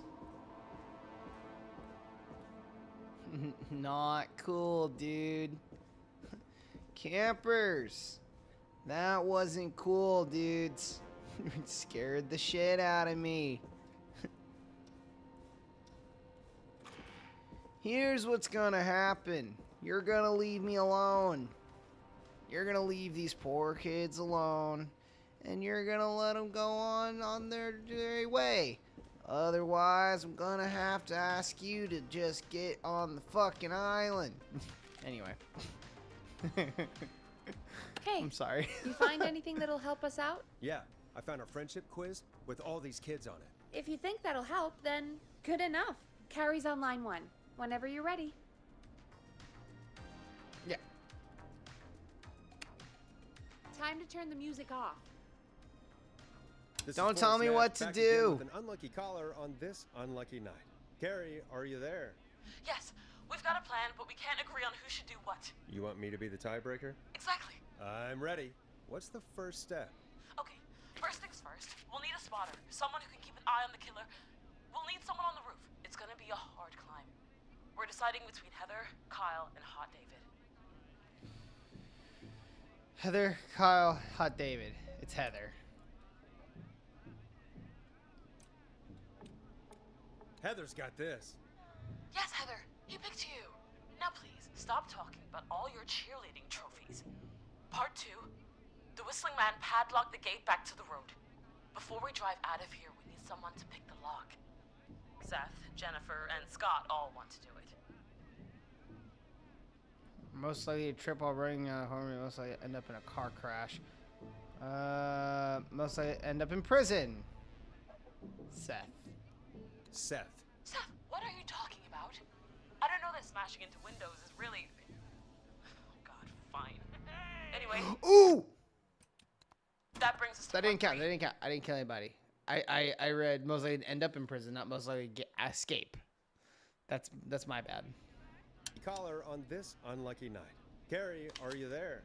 Yes, we've got a plan, So it's but we can't Heather. agree on who should do what. You want me to be the tiebreaker? That is I'm ready. Jennifer. What's the first step? Okay, first things first. We'll need a spotter, someone who can keep an eye on the killer. We'll need someone on the roof. It's gonna be a hard climb. We're deciding between Heather, Kyle, and Hot David. Heather, and someone.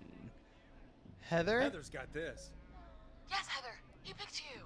Now please, stop talking about all your cheerleading trophies. Part 2. The Whistling Man padlocked the gate back to the road. Before we drive out of here, we need someone to pick the lock. Okay. Seth, Jennifer, and Scott all want to do it. Jennifer. Jennifer. Jesus, Jennifer, you carry a bump key?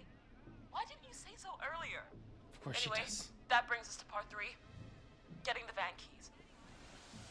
I'll volunteer for this. I don't know Jimmy as well as you guys, so it'll probably be easier that way. That You're is good. part 4.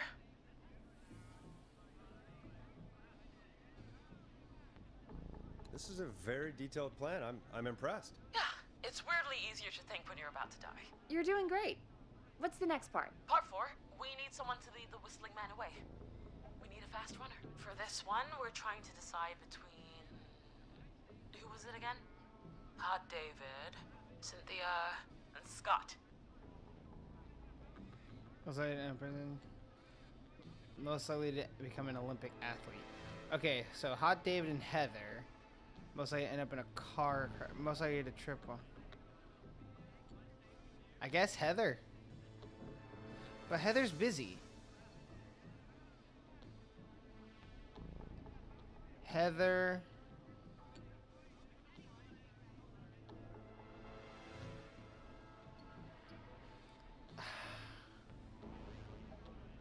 Can Heather do both? No, Heather can't do both. And Heather's not an option. Hot David, Seth.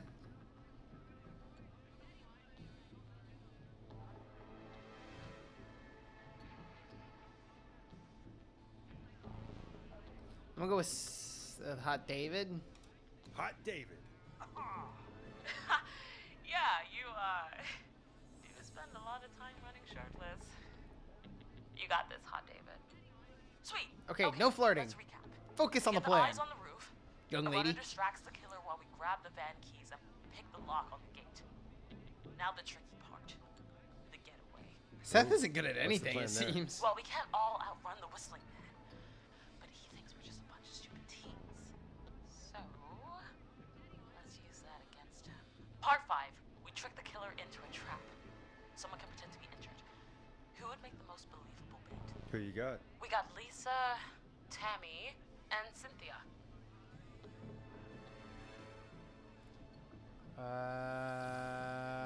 Must I end up in a car crash? No. Kathy. Heather. No. Tammy, Lisa, Cynthia. And then, where's Poker Face? Cynthia's out.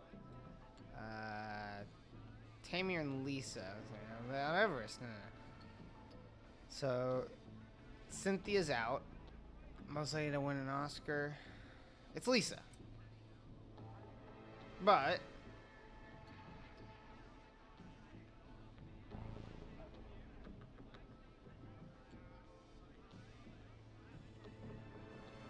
okay, it's Lisa.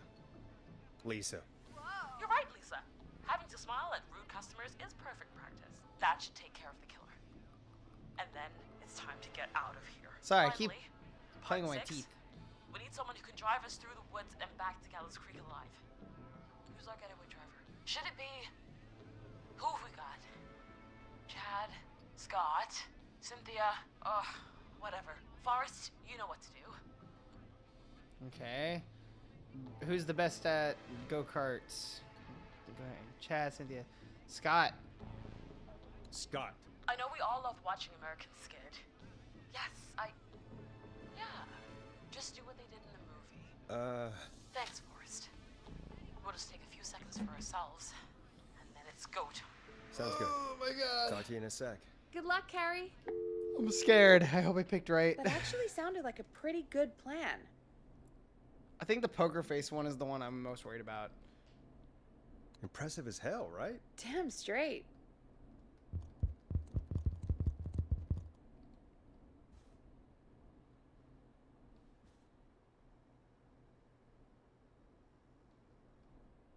Oh, the kids are back already. Line 1 again. If you're just tuning in, we're coming to you live with a bunch of teens about to flee a madman. Listener discretion is advised. Are you ready, Carrie? We're good to go, Forrest. Yes! That's for you, Carrie. Don't die, okay? You got this. Here we go, everyone. Spotter, to the roof. Go, Heather. She's off and away. All right, Brenner. Get ready. Wait for the spotter's signal. Spotter says go.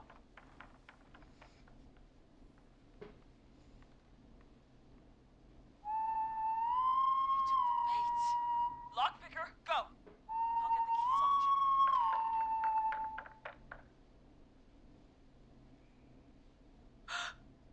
off Jimmy.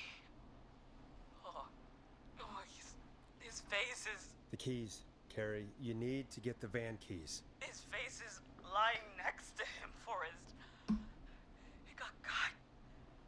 Oh, God. Focus! Focus. Breathe.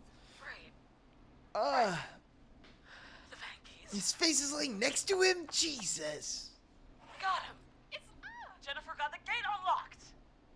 And Hot David should be back any second. Perfect. It's working. I can't believe it's actually working. You're doing great. Focus. You got this. We got this. Next step, trap the killer. All right. Wait. Get into position. Everybody else, hide. I'm just trying to drink my water, dog.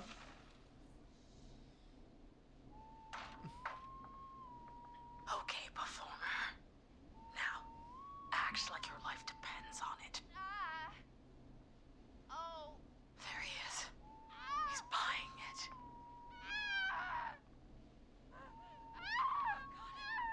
Now! Push the bookshelf over!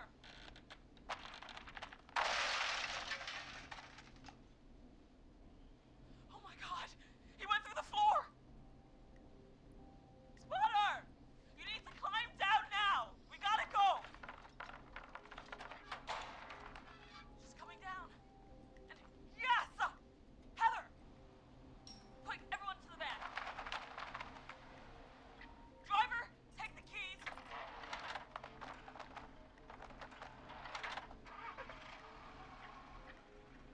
The damn gate swung shut.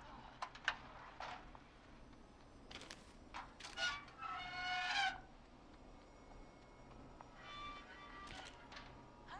What? It won't stay open. I'll hold it. You drive through. Carrie! What was that? It's the whistling man. Drive! Now!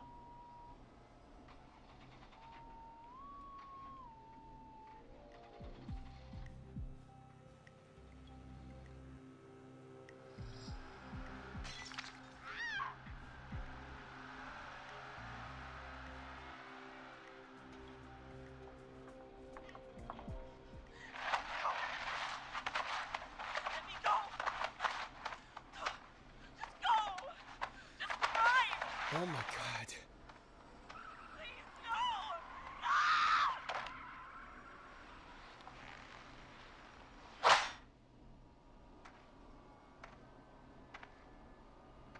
Carrie? He just stared at me. Carrie! Carrie? Just stared at me. We got all the and kids out. Walked into the woods. I don't understand. Thank God you're okay. Can you get somewhere safe? I can make it home. Thank you both for helping. If you hadn't, It was your plan, Carrie, and it was a great plan.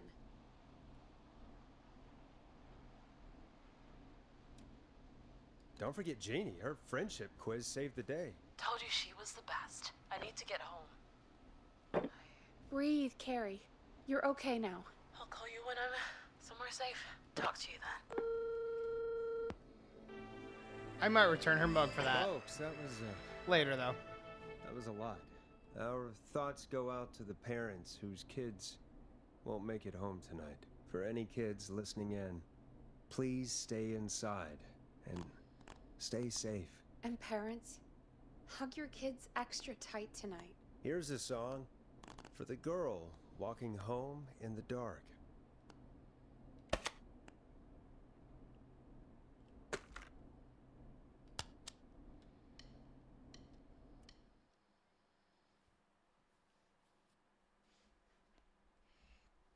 God bless it. We had a call come in. Pray.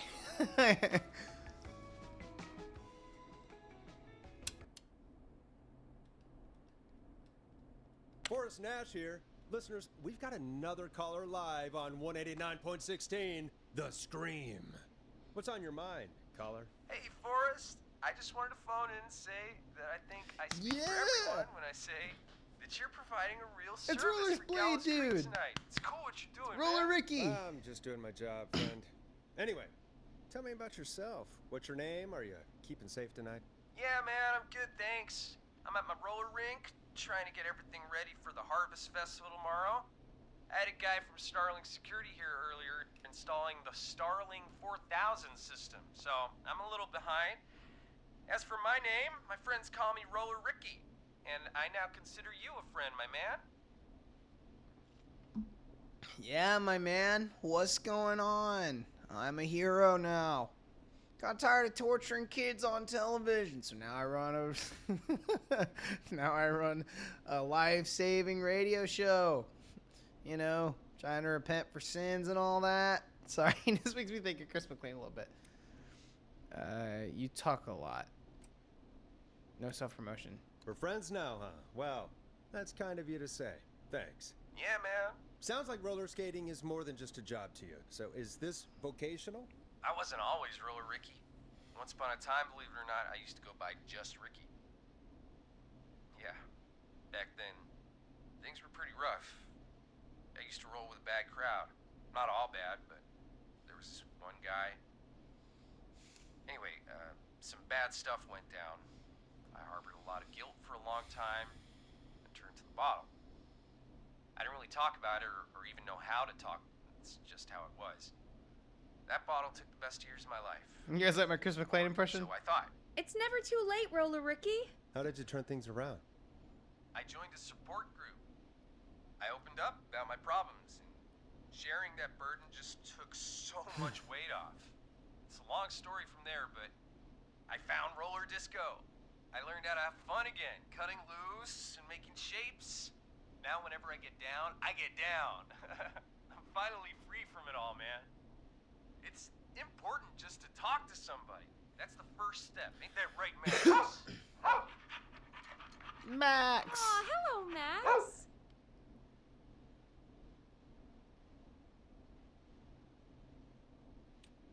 Well, he certainly sounds like a good boy.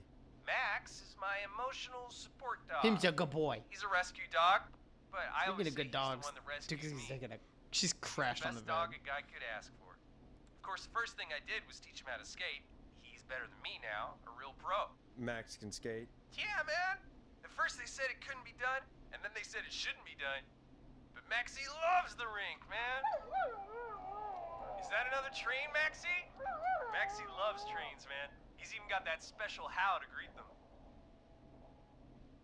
Aww.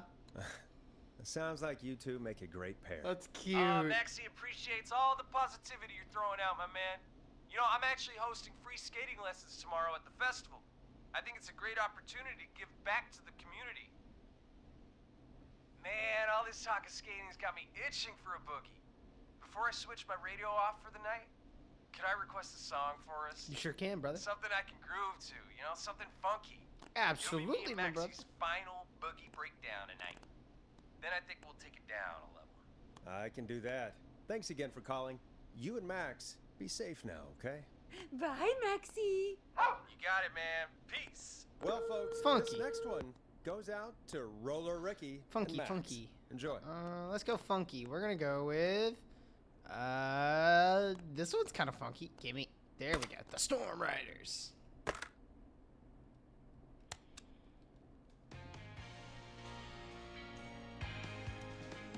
Here comes one of my favorites. Dude, I Could want really this needed record that so call, bad. You know, after everything. Okay, real quick, guys. I'm freezing to death. I will be right back. Also, bathroom break. So we'll be back after this short break.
And we're back. And we're snuggy.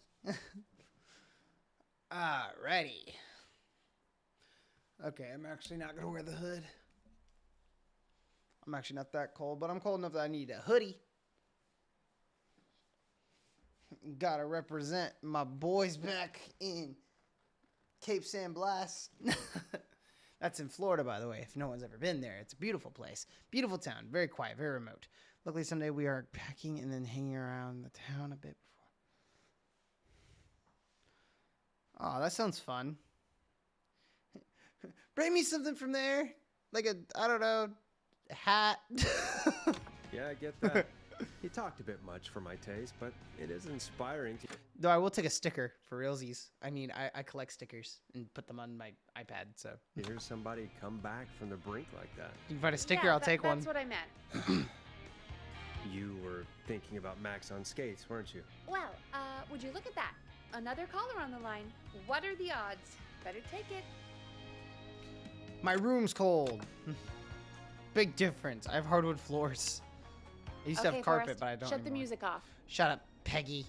Welcome back to 189.16. What do you do here? This is Forrest Nash. How are you tonight, caller? I'm doing okay. I made it home safe. Gary! Hey, I just wanted to thank you for doing what you could earlier. You know, even though not everybody made it, and I don't know. Hey, it's okay. You were so brave earlier. You're safe now. I wanted to ask you why he didn't. Why am I? God loves you. I don't know. Why did he spare me? After what he did, why let me go?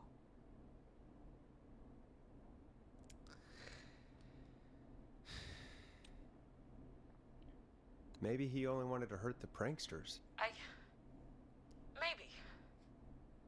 Did he just think everyone was making fun of him? Did he always hate these hazing rituals? I mean, if he did, why wait all these years to... Why do this now? These stupid hazing nights have to stop. I'll Carrie, take you it. did so well tonight. Stay safe and rest. Help is coming to Gallows Creek. We just need to hold on. Thanks, Peggy. Hey, Forrest? Could I request a song? Of course, Carrie. What song? Any song by Blast Processor. And thank you. This next one goes out to Carrie.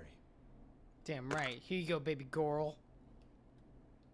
Do we have a bunch of stuff on Blast Processor? No, that's the only one.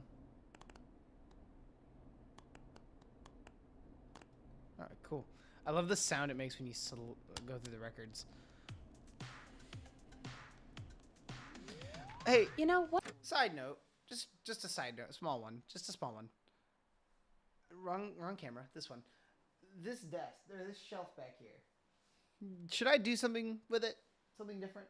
Like, do you think I should like change the stuff on it?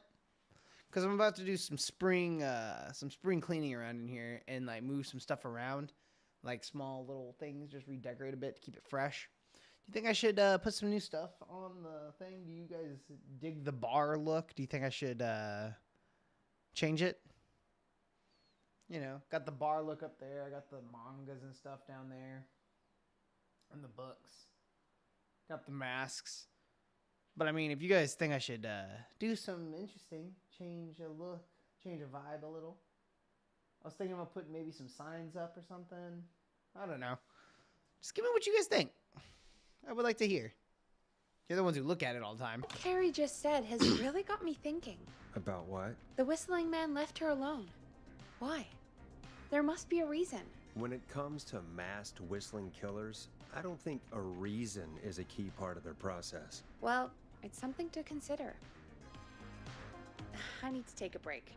If you want to stretch your legs, now's the time. Just hit the Peggy button when you want to get back on air. I would love to take a break, Peggy. Thank you.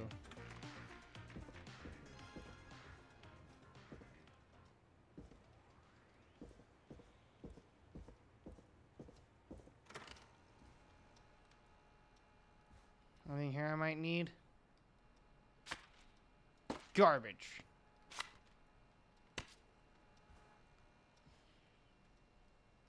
Guess I should pick this up and put it back.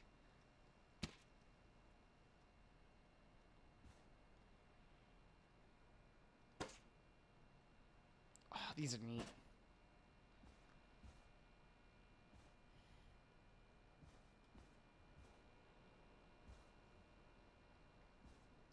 Oh my god, this game inspires me. Like I wanna kind of change the aesthetic of the setup a little bit.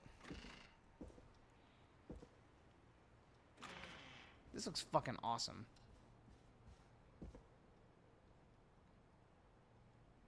I mean, this game inspired it a little bit because I mean, I love that exit sign. and stuff, but you know.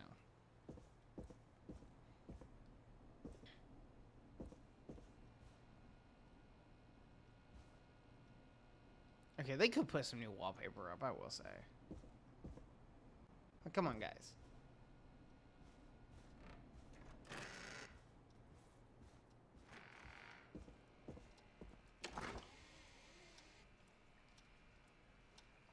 Ooh, yeah, give me a cold one.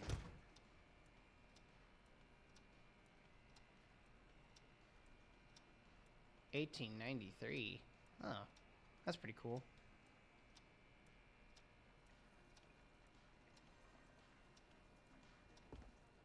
I want one of these clocks. I fucking vibe with that clock. Oh man, we were in Helen, Georgia not too long ago. Up there towards well, yeah, that's, I live nowhere near there, but like I was up there and like they had this pawn shop, or not pawn shop, it was a antique shop. They had this like Coca-Cola clock. I wish I had the money to have bought it, but it was just like this one, but then off the side it was just like the Coca-Cola logo. It was so cool.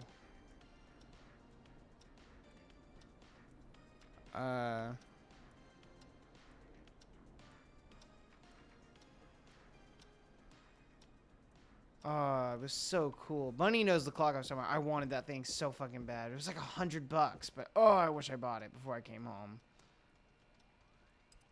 There's one of these in every room. I wonder if you get an accomplishment for getting them all.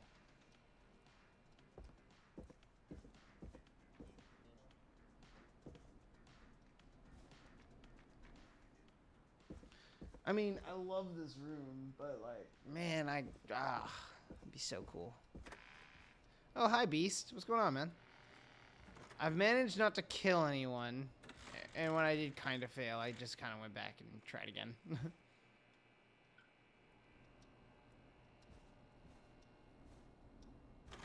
And they're around here that I just need locked. So many locked doors, so few keys. Those are do not disturb. Yeah, Helen's a great town. If you're ever in Georgia, that's a staple. You gotta visit Helen. That's not opening. It's like Atlanta, except nothing like Atlanta. But it's a staple like Atlanta, except I recommend it more. I fucking hate Atlanta.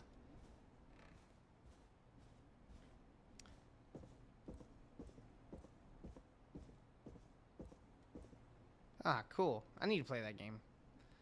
Anything over here I just need to have? I guess not. Oh no, my beer.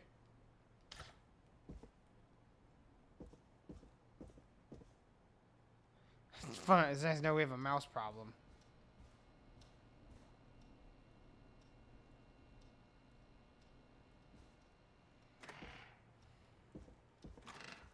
Can't think of anything I just need. I didn't find a record. I was looking for records.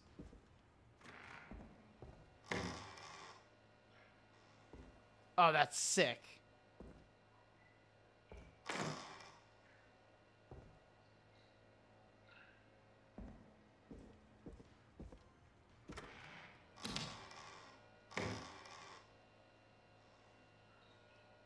No record. Damn. Okay.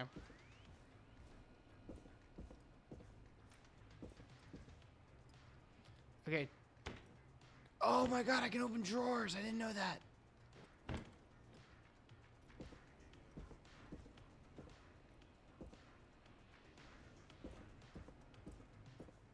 With slightly more freedom. I don't know about slightly more freedom, but... Locked tight. What the fuck was that?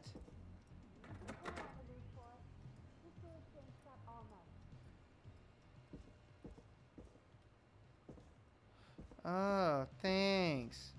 This is deep for a few things. MomoCon, AtlantaCon, Ferris wheel, and some cool little places I've been to.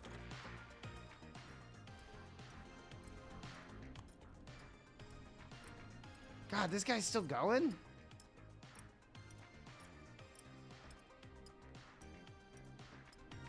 Why is he still going? All the other ones have stopped. And once in middle school and a family.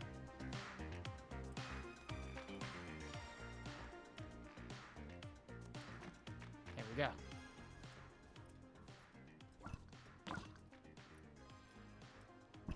Put my beer there, you know.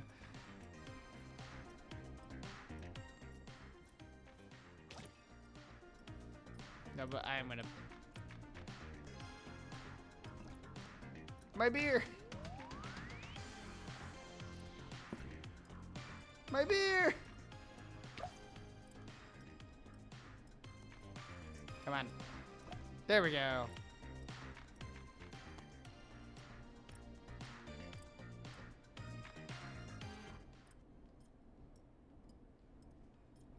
Let's get going, Peggy.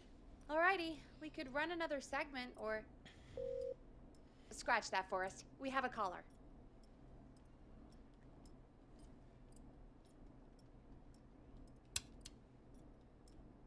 You're through to 189.16, The Scream. What's your emergency? Hello again, Forrest. Fuck. Oh, that call with the teens was awful. Those poor kids. Still, I'm glad the girl didn't get hurt. Thanks for your concern. Are you in trouble? What's on your mind? I wanted to ask you again to play my song, Forrest. You said you were gonna play it, but you didn't. Your name was Dawn, right? What, Peggy? Yes. Oh, well remembered. My name is Dawn, and I wanted to ask you again to play my tune, Forrest. Long Ride Home? You know, the one that Peggy said she threw outside the window? I'll play a track for you, Don, but maybe pick another one. We don't exactly have that one in rotation right now. No, Forrest. You do have it. It's just outside the window. There's a serial killer on the loose. I can't just go outside hunting for a record. I'm really sorry, Dawn, but we just can't get it right now. But wasn't the Whistling Man just at the old murder house? That's miles from the station. It won't take you a second to grab it. What the hell even are we? KVM radio station. I guess that's the estate. Call us back tomorrow when this is all over, Don, and I'll gladly play it for you then. No, that won't do. Don't worry. I think I can bring you around. Forrest, Peggy, I'm calling with more than a request. I know something. I think I know who's gonna be next. What? Are you serious? Play my song, Forrest, and you'll find out. What a bitch. Well, folks, here's some music for you while I think things over. Let's play something else. Oh my god. I feel like I pull this one out all the fucking time. Let's do Stab in the Night in the Twilight. Oh, that's a cool looking record. You'll like this next song. Is she serious, Peggy? She's serious about hearing that song, that's for sure. Peggy, I mean, is she serious about... I don't know, Forrest, but we don't really have a choice, do we? If she's telling the truth...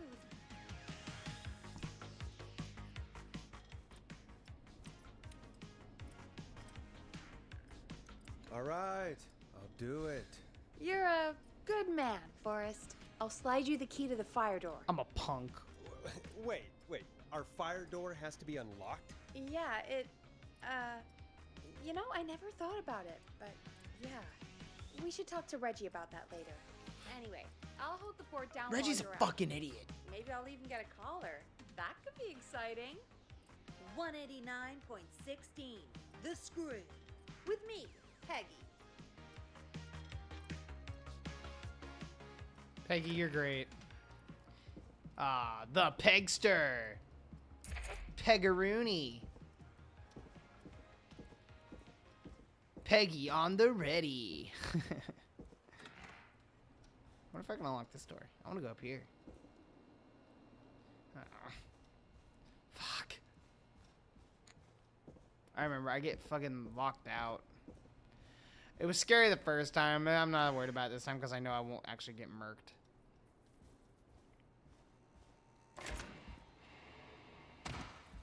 You know, I hope she'll be happy when I'm brutally murdered by the Whistling Man. Out here. In the Hey, open. dude. There he is. What a Hello. handsome guy.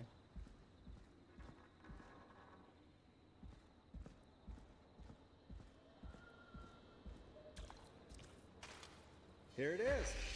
Long ride home.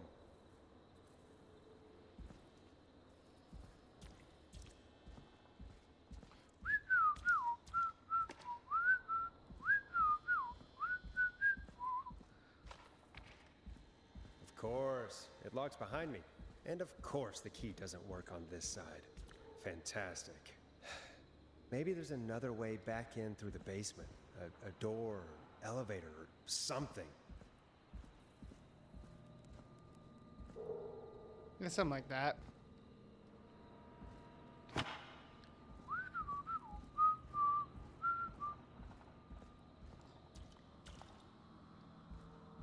Yeah, Forrest, don't bother running. Just a small, slow walk.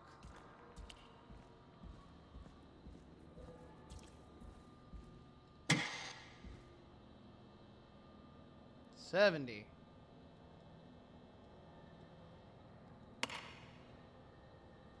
Looks like I'm gonna have to hunt around for some new fuses.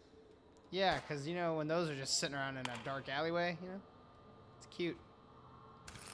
Nah, that's not right. Do the fuses add up properly? Yeah, it needs 70, I know.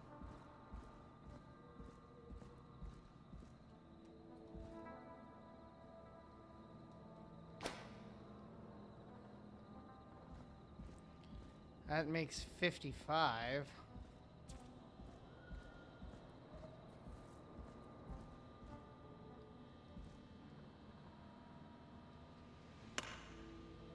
Looks like I'm gonna have to hunt around for some new fuses.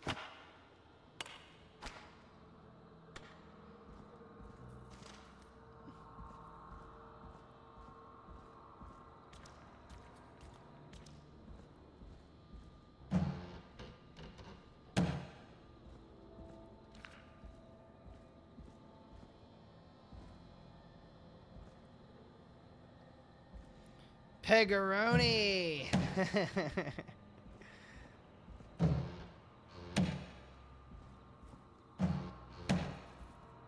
Oh, man. I was born to be an entertainer. I think I'm funny. Son of a bitch. 15. That's 20.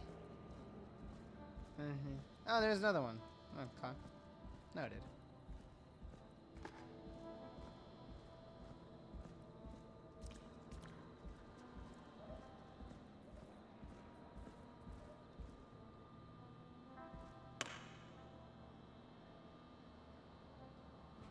Bingo!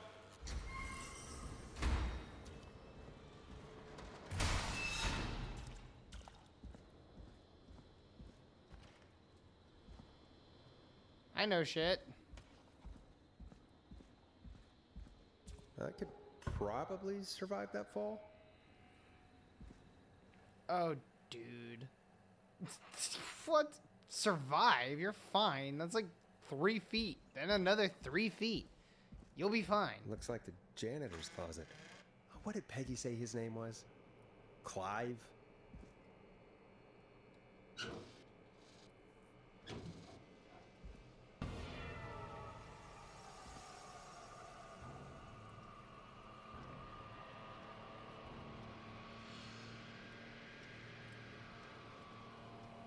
What the hell? Peggy is not gonna believe this. Yeah, no, so creepy.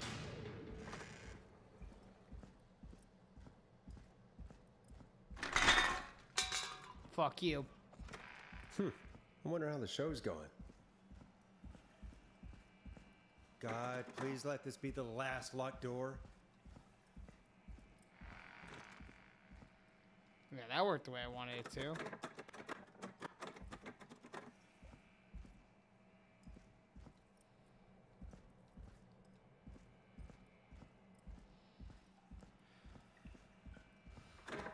They're both locked. That's the way out, though, isn't it?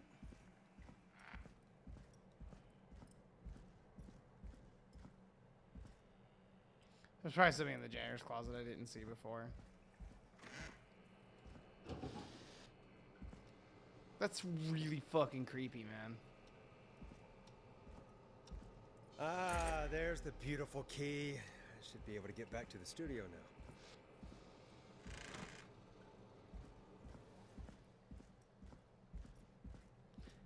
I swear, there's gotta be something for getting all these damn things. Now that I think about it, why the fuck is Georgia weather so damn bipolar to the fact that I'm burning up in the coldest area of my house? Yes. Yeah, see, it's hot. It was smolderingly hot today, but then I get in my room and I'm fucking freezing.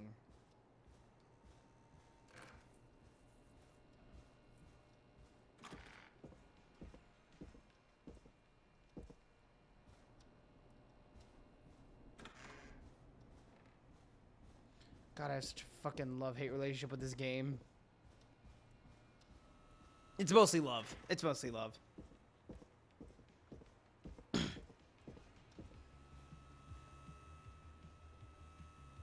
God, I fucking want this so bad. Isn't that such a good song, folks? And now for... Jesus, Forrest, you've been gone for ages. I thought something had happened. Something did happen. Clive, the janitor, might be Clive, the murderer. What? I'll start from the beginning. The fire door locked off.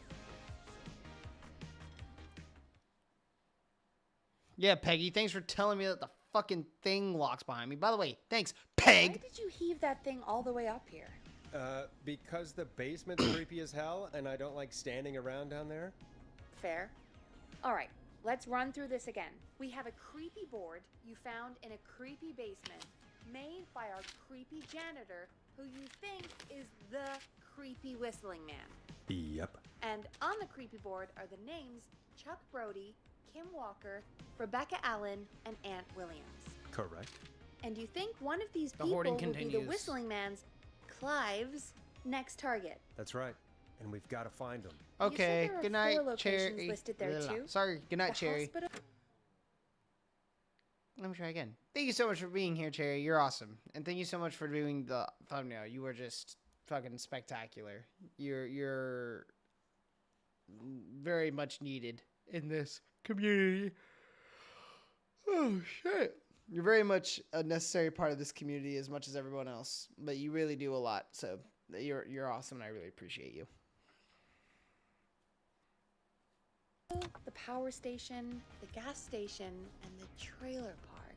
Clive must think the target is at one of those locations. Forrest, you're gonna Yeah, have your to figure mom's out house. if any of the potential Your dead targets mom, are Peg. at one of these locations tonight. Just gonna Hit bully the button Peggy. if you need any help. I really like Peggy.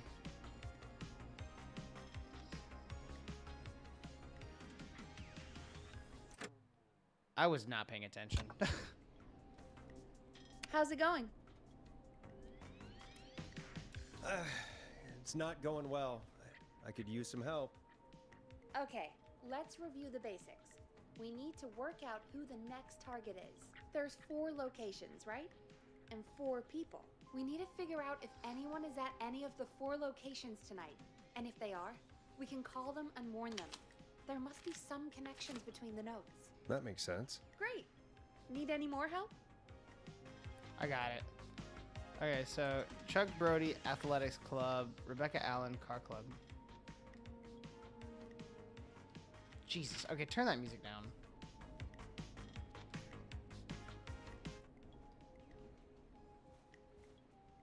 God, I wish I could fucking turn it all the way down. Oh, there we go.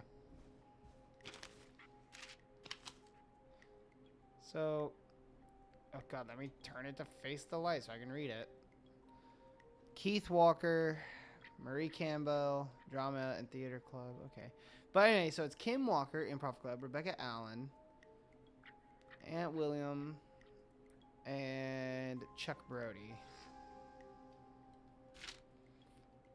So, Special Disaster. Big Wheel breaks, 15 injured. Who to blame? Gallows Creek Harvest Festival closed earlier this year after Big Wheel broke free of supports and rolled through the town. Investigation on page 12.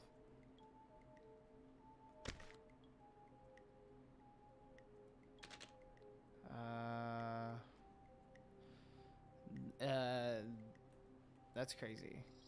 The 2-year investigation into the festival accident has concluded. Investigations blame 2 engineers that were contracted from the local power station. Lead engineer Ant Williams and junior engineer Sean Everett were distracted talking about horror movies while assembling the big wheel, which led to various construction mistakes. They've been ordered to do community service for a total.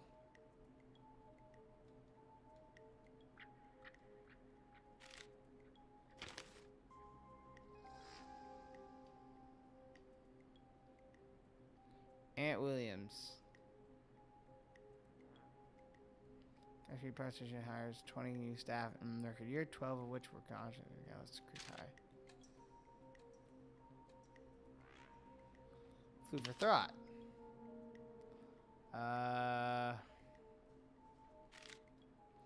So that goes down here to Chuck. Beep beep, lookout tragedy. Oh, that reminds me.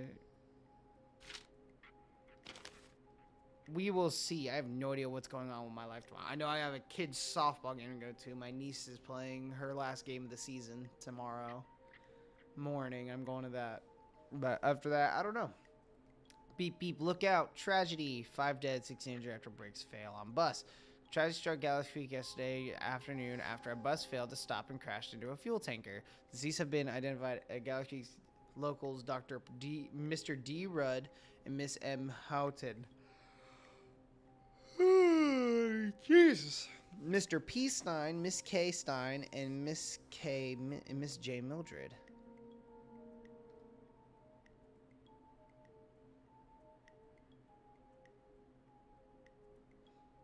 Chuck Brody.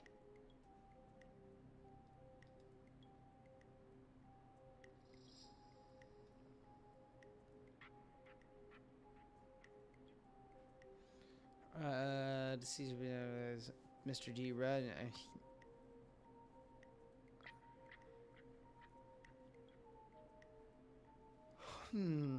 K. Stein. That could be Kim Walker if she married. Wait. K. Walker and Peter Stein. Yes! So that's Rebecca. That's Kim Walker. Here we go.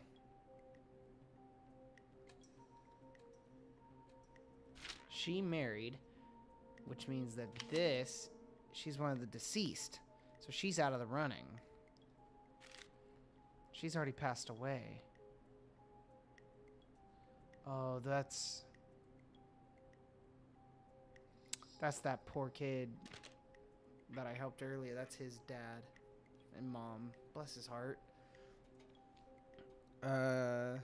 Absolutely will. Call for donations to help Chuck Brody. Former Gallows High football captain Chuck Brody suffered a career-ending injury as a victim of the festival disaster late last year. To help him on his road to recovery, we are buying him some lottery tickets. Hopefully he gets lucky and can win and get back some on his feet. Pun not intended. Drop tickets in the bucket below, thanks. So that goes to Chuck. Chuck got hurt. Crime syndicate impounded. Criminal operation shut down. 24 arrests. Inside format walks free. Police have today finally put an end to the long-running car thieving crime syndicate. Oh my god! Sorry, I'm not even tired. I'm just like, I don't know. The arrests were made after a member gave up information on the co-conspirators to investigators. The informant who asked to remain anonymous will hereafter be referred to as R.A. has walked free with no charges paid. John 13. R.A. Rebecca Allen.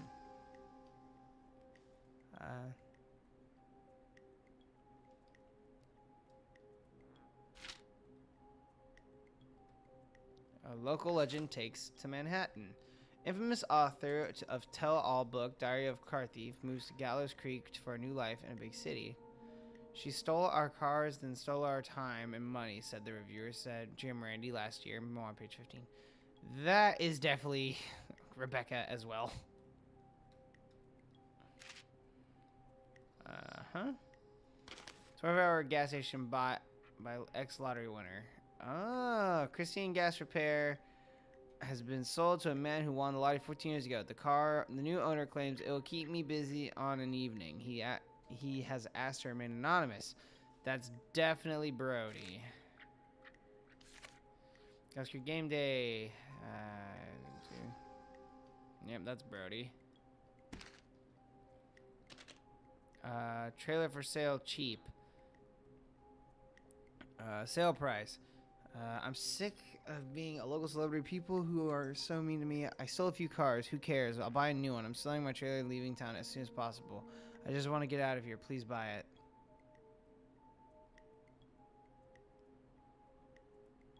Well, she's out of the running because she ran. She skipped town. 27. Do you care about your health and safety? Good. Then come on down to the yearly convention, starring special music guest, the lead engineer responsible for Gallows Creek Harvest Festival, Disaster 72. Learn from your mistakes while I turn mine into a career.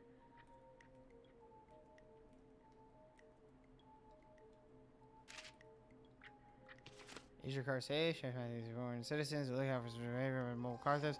Crime wave 970 will be stopped. I will show you. Yeah, okay, that's obvious. It goes here. Yeah.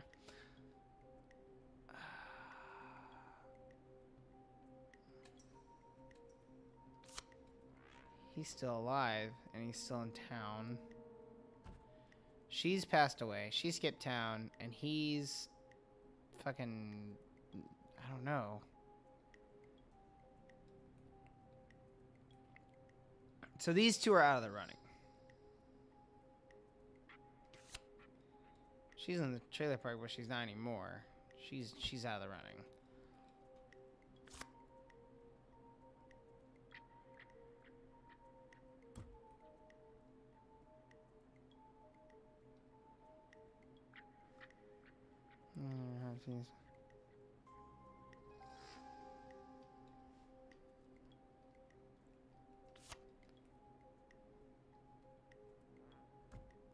It's not him. He's gone. So it's Chuck.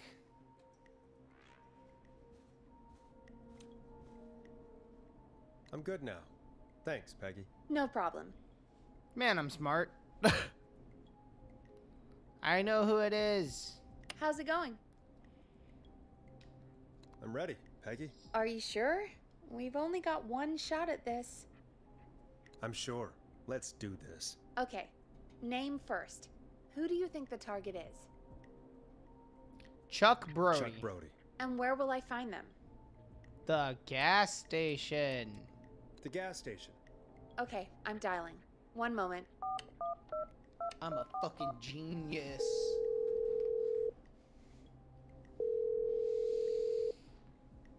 Hello? Chuck Brody! Listen, I know this sounds crazy, but we have reason to believe the Whistling Man is coming for you. You need to get yourself and everyone else out right now. The Whistling Man? Who the hell are you? Who is this? This is Forrest Nash. Listen, the Whistling Man's back. We found a list with your name on it, and... Oh, God. It's today. The year I finally let myself forget. Forget? Forget what? Forget. No, man. I gotta get out of here.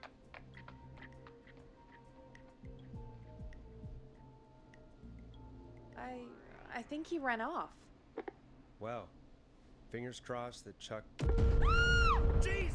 It sounds like something blew up. He's using bombs now? Is Chuck? I don't know. Hang on. We're getting a call. Hello? Chuck? Chuck! Forrest! The whole goddamn gas station's gone up. Is anyone hurt? I don't think so. I got everyone to follow me out. The town's only ambulance was blown to hell, though. Yeah. Damn it, that fireball threw me. I've got to get to the hospital. I'm not feeling great. Forrest, man, I can't thank you enough, but... yeah, I gotta go. Wait, Damn it. We lost him. What was that about today? Oh, Forrest, the call board is lighting up. Get us into some music while I deal with this. Here's some music while we regroup here on KFAM 189.16, The Stream.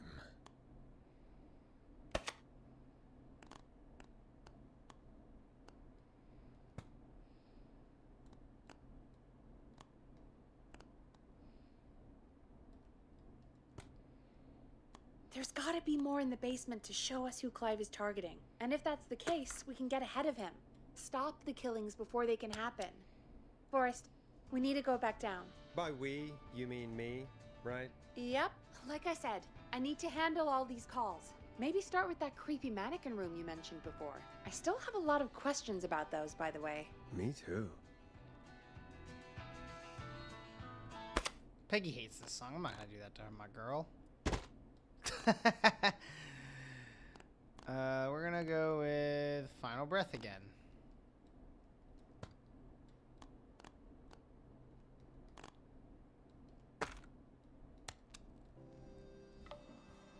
You're welcome, Peg. I would never do that to you. I mean, Peggy. Sorry. I only call her Peg when I'm trying to piss her off. I keep pressing down on the left stick button to run, but I don't have a run option.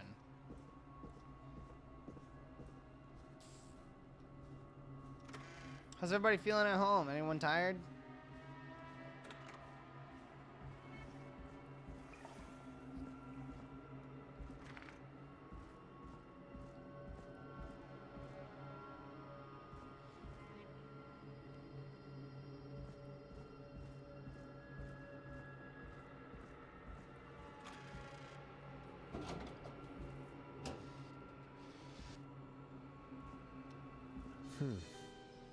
A key? Was this always here? I must have missed it when I brought everything upstairs. Key, what the fuck?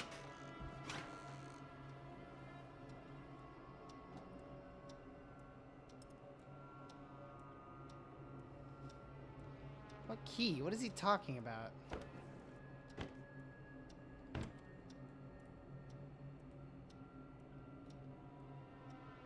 Oh.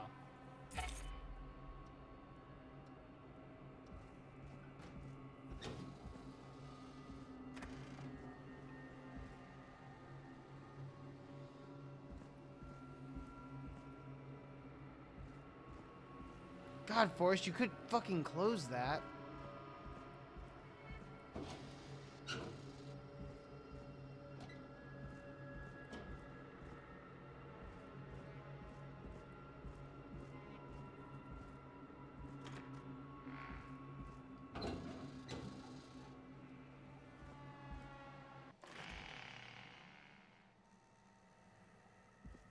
Hey, Forrest! Peggy, give me some warning before yelling down the intercom? Sorry. Buzz the intercom when you find something and want to discuss it. Peggy, I've found a tape and a map down here. A map of what? Looks like it might be to somewhere in this storage area. Weird. Well, maybe the tape will give us more information. Give it a play.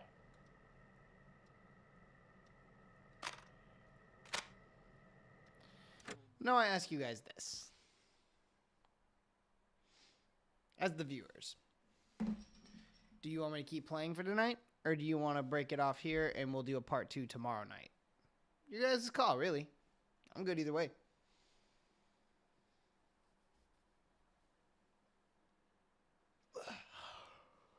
Whew, man, I am tired too. What do you guys want to do?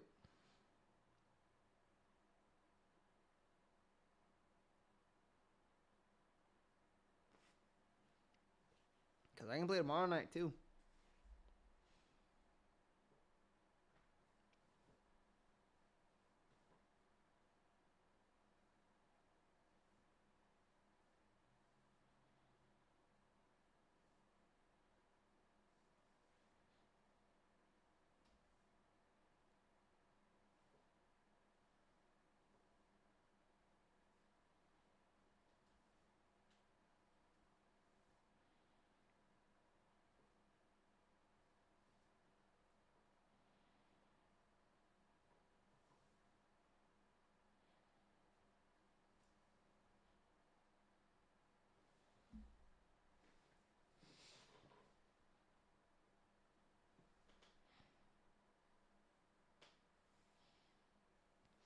Well, here's what we're going to do. Because it's 1:23 in the morning. It's late. Here's what we're going to do. Tomorrow night, we'll do part 2 to the 200 sub special. Or the 200 sub. What the fuck? We're way past 200 sub.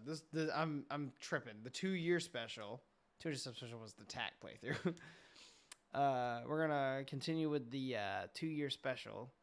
Because we got such a late start. It was my fault, but we got such a late start. And, you know, we'll just have a good time.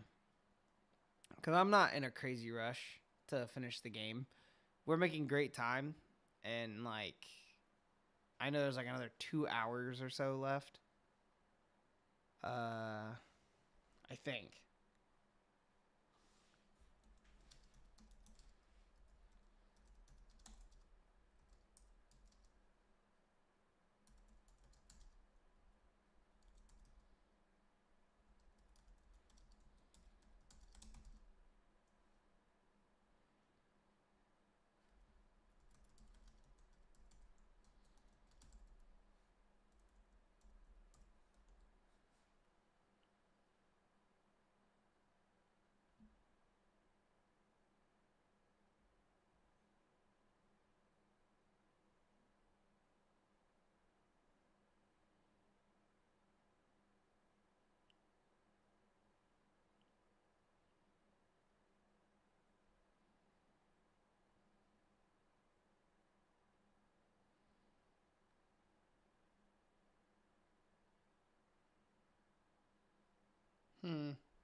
After...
Okay, so there's like another hour and a half of game time, it looks like, because we're going for the forest dash ending is what it's called, where you get where you save all the collars.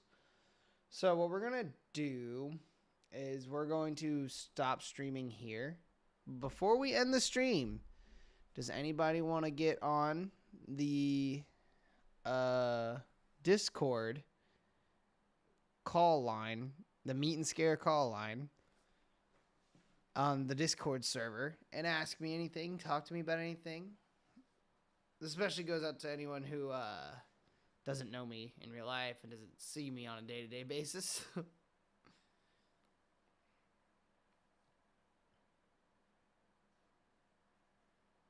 If not, then we can just call it a night here.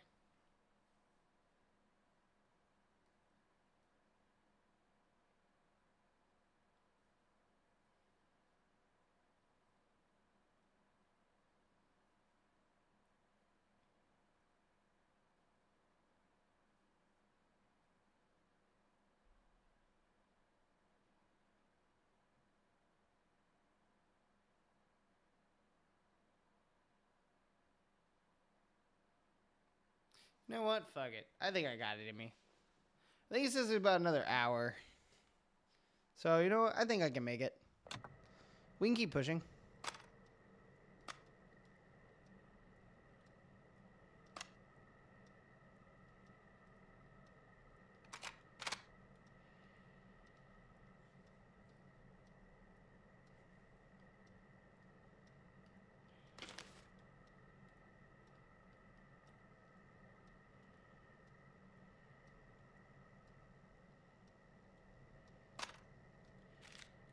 The hell?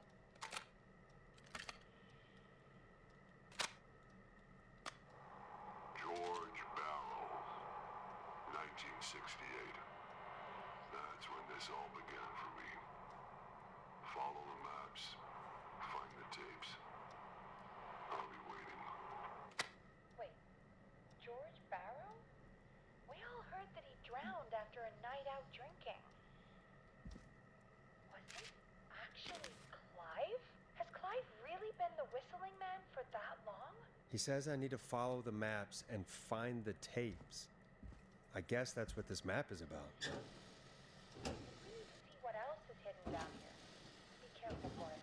Keep looking. Buzz the intercom when you found something. Thanks, Peggy, I will.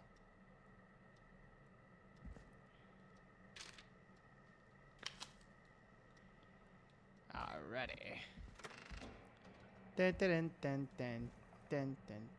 Jesus. Yeah, that's not fucking terrifying.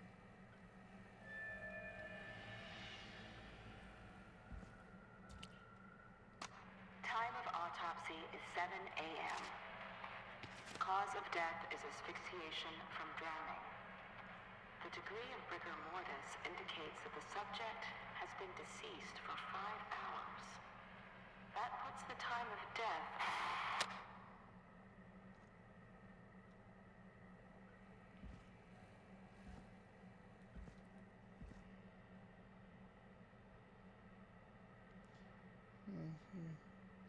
From stars. I know that's important for later.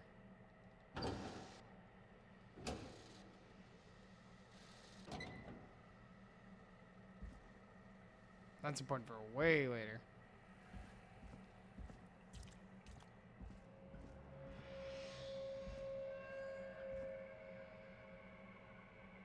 This is it. This looks useful.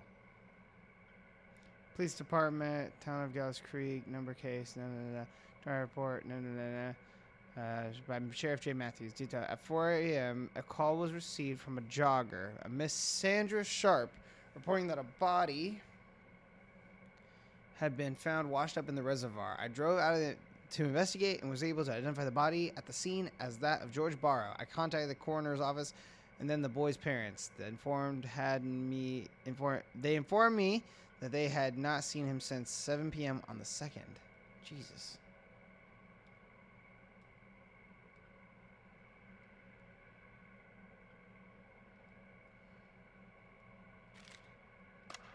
Small lacerations to arms, legs, and face, typically obtained by running through foliage. Severe blistering to the feet, as though the deceased had been running without stopping.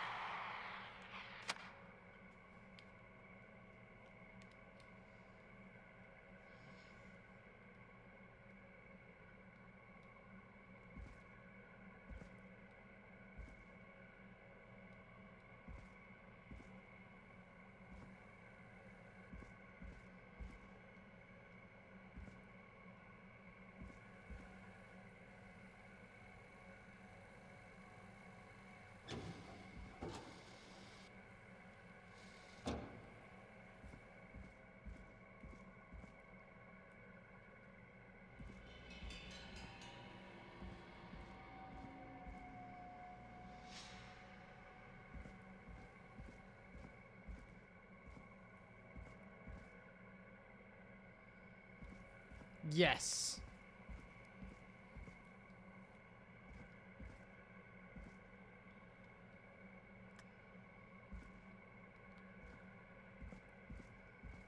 Sandra found him.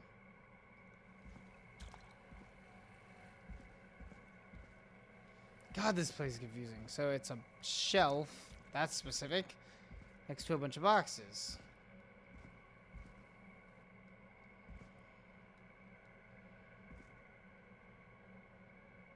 That's it. Preliminary toxicology results shows no signs of inebriation. However, a high amount of cortisol was found, indicating elevated levels of stress in the immediate moments before death. He was running from something. I remember what happens. I mean, I only played this like a year ago. Additionally, there appears to be a post-mortem injury to the arm. It looks like it was trapped in a car door.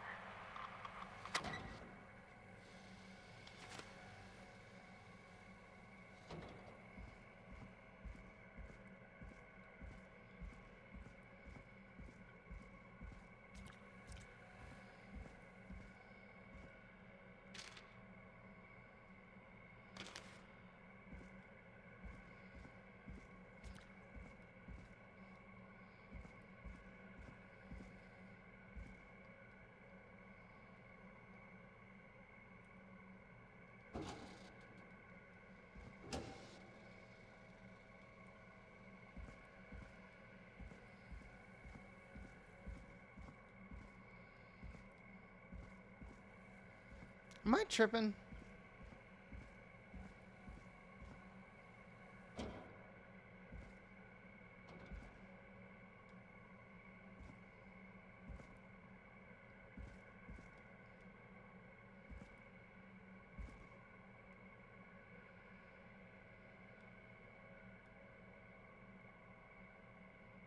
Just very.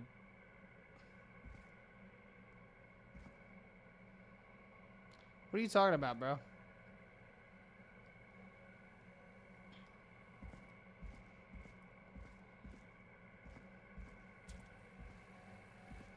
Am I a dumbass or something? Is there something I'm not getting?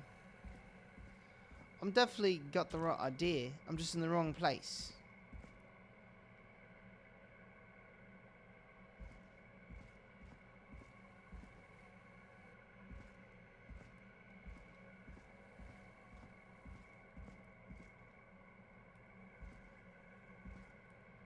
It's not the one back here, is it? It is! Aha.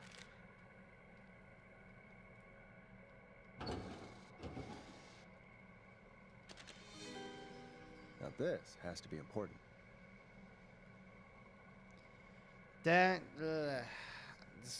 of the deceased, George Barrow. Time of death, September 2nd, 1968, and approximately 9 p.m. The deceased is a Caucasian male, age 18. The cause of death, oh my goodness, is established to be drowning as shown by the signs of asphyxiation. See section 2, paragraph 4 for more details. Abrasions were found on the knuckles, likely from getting into fights in the past matches with known history of the deceased being aggressive. No other injuries were observed, and from the coroner's opinion, there is no evidence of foul play. Additionally, the preliminary toxicology report indicates that the deceased had a high level of alcohol in their blood. It is the coroner's opinion that the deceased went swimming while intoxicated, resulting in his drowning. Date, September 3rd, 1968, time 7 o'clock, examiner Virginia Sullivan. That was the girl who we had the frat go see. I'm sorry I made you do this, Virginia. Yeah, let's search her after mine for mine.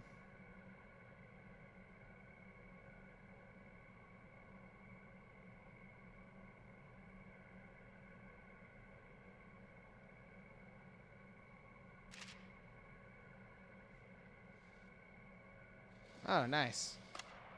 It is the coroner's opinion that the subject likely feared for his life and was chased, resulting in a fall from a height into a body of water, where he hit his head, was knocked out, and drowned. Following that, he was moved. Dr. Sullivan, we need to have a talk. Is that recorded? Shut it off.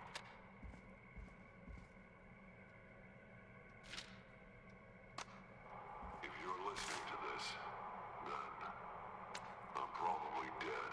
What the? I'm a man who likes to stay informed. I've got got subscriptions to newspapers all over the country. A few weeks ago, Nice, man. I noticed headlines cropping up in those papers, one after the other. Each headline about a murder.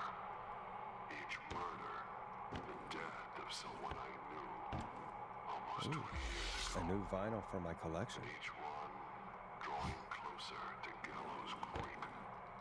Drawing closer to the anniversary. None of us are innocent, but I don't think we deserve killing. All I hope now is that I can save some folk from the worst. That I can, I don't know, do something to make up for what I did back then, I guess. I didn't kill anyone, mind you, but that's past mattering.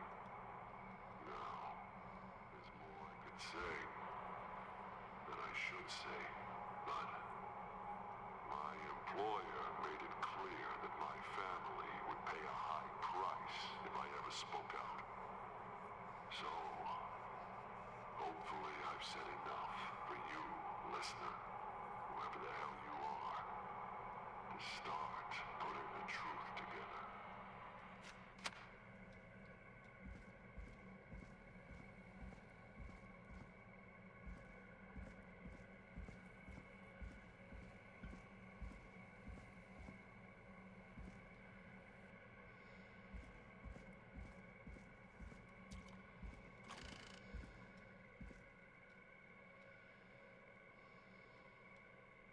What have you found, Forrest? It's an autopsy tape. A record. Doesn't say for who, but I think it must be for George. Poor George. He was so young. Something's bugging me, Peggy. What do you mean? I swear I recognize the voice of the woman talking on the tape. I just can't place it. Seriously? Do you think you've met her before? I don't know. I mean, I just got here recently. I don't know. Found another tape. It talks more about how George died. What did it say? It Victorian. sounds like he was running for his life. Sprinting through trees and bushes, getting cut up all over. What would drive someone to do that? I'm not sure yet. There's also a tape about a toxicology report. There were no signs of drinking or that he was on anything. What? But everyone said he went swimming drunk and drowned. It was in the newspaper and everything. I found a written autopsy report. What does it say? According to that, it's just like you said at the start. George drowned after getting drunk. Said he liked to fight, too. But that contradicts the tape. I know. And I think I know why. There's a note with a report that says, "I'm sorry I made you do this, Virginia." If it was on the autopsy report, then Virginia must be our coroner. Wait, the caller from earlier, when we had to call the takeout restaurants, wasn't her name Virginia? We need to call her back once we finish down here. It looks like she might know something about what's going on. I found a tape that introduces a new detail to the story. Post-mortem injury. Apparently, his arm got caught in a car door. A car door? Yeah, after he died. How do you suppose they can tell? How can they tell? I'm a radio producer, not a coroner.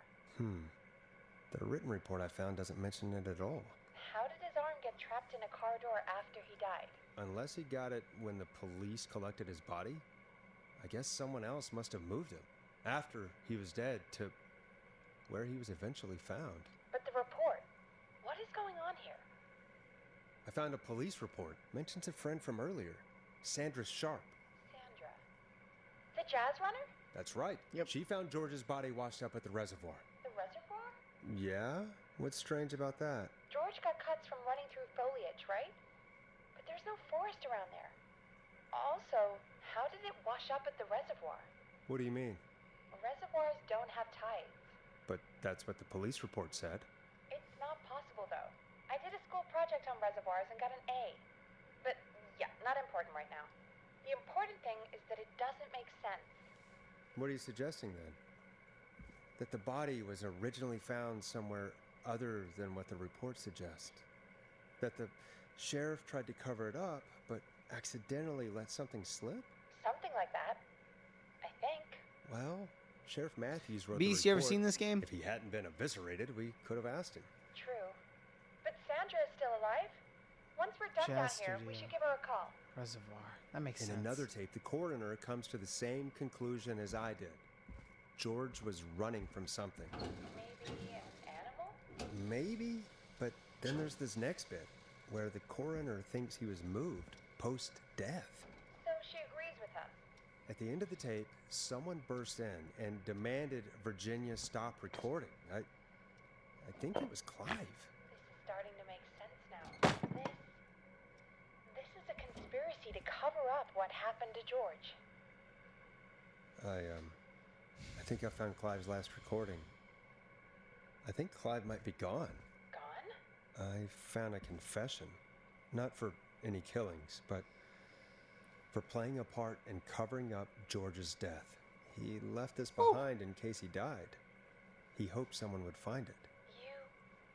Do you think the Whistling Man already got him? Possibly. We've had a lot of callers tonight, but maybe not every victim made it to the phone, you know? We don't know how many there really are. Christ, Forrest, that's dark. I know, but Clive said he had read about other murders in other towns, and that the murders were all folks who knew about the incident. And the killings were getting closer to Gallows Creek. He said he wanted to do something good for once. The board in his office. He wasn't tracking people down to kill them. He was tracking them down to save them. Ugh, why didn't he just come out with all of this? He said his employer threatened his family if he spoke out about any of it. His employer? The one who orchestrated the cover-up? Oh, Clive. I'm sorry for thinking you'd killed all those people. Do you think you found everything? I think so. Forrest, what's going on here? Someone wanted that boy's death to seem like an accident, and they hired Clive to make it look that way. Come back upstairs when you're ready. We need to figure out our next step. Shit, I wanted to go get that. Damn it. Thank God you're back, Forrest. Give me 1 second. I need a schnick.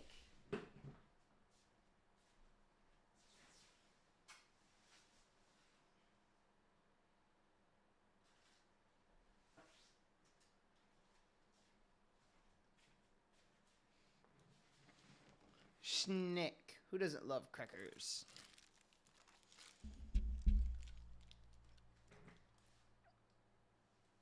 I've been running out of stuff to pad our airtime with. Peggy, you work in radio. Forrest, I'm stressed. I mean, really, how are we supposed to keep a show going with all this happening? This is our job, Peggy. We gotta do it. You're right. So, what's the plan now? I think we should call Virginia back. All right, I'll get her on the line. When you're ready, shut the music off.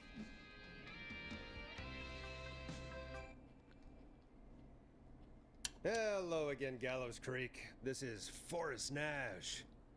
We're circling closer to the truth behind tonight's events.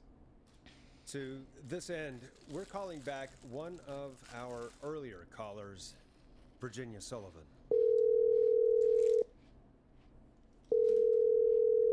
Fredman Plunker here. Who's this? Is it you? Goose. Plunker, hey, it's the Radio Man, Forrest Nash. Radio Man? What's up? Solving mysteries, saving lives. The huge. Right on. Plunker, what are you doing at Virginia's house? She asked if we could stay to keep an eye out for that whistling turd. So we're hanging out, bro. Well, that's big of you, Plunker. No, it's nothing. I like Plunker. Can I speak to Virginia? Sure thing, Radio Man. I'll just go get her.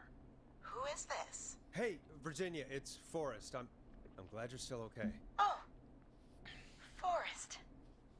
Sorry, I'm still jumpy.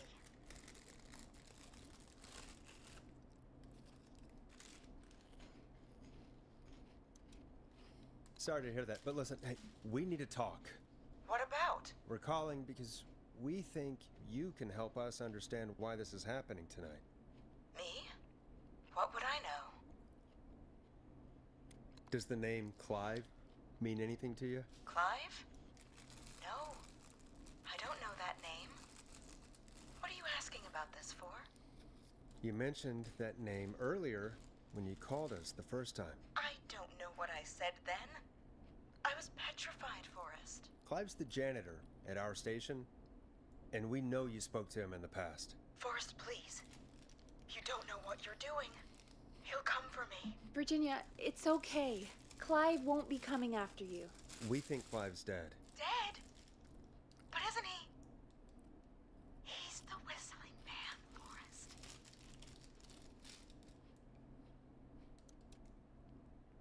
We thought so too, but You don't understand. All those years ago, It's okay, Virginia. He's gone. We found evidence to suggest he... well... And we found your autopsy reports for George Barrow. How? I saw him destroy them. Well, he didn't. I don't know if he kept them or made copies or what, but we found them. And we know it's related to what's happening tonight, which is why we called you. Why did you write a false report? All right. One day, I came into work to find a boy on my slab. And as I finished the autopsy, this man, Clive, he just burst in. And he started making demands to give over the reports, to falsify what I found. Of course I said no. But, well, when someone wants to make you do something, they can use the carrot or the stick. For me, he used both. You see, my sister is sick. She has a chronic condition that's never going away. It's expensive to treat, and it was getting to where I couldn't afford it. And Clive promised me that his employer would pay for my sister's treatment if I did what he said, and that if I ever spoke about this, he'd beat me to within an inch of my life. I don't know why he had me do it, but my sister needed me. You have to understand. She needed me. We understand.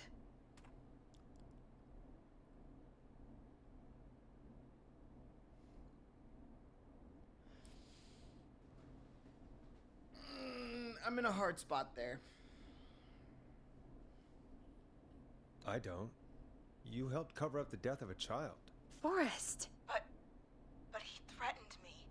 And my sister... You abused your power to help yourself. Oh, God. Forrest, that wasn't necessary. It needed to be said. Yeah, I agree with Forrest. So, Virginia is tied up in all of this. Clive threatened her to keep quiet about George's death.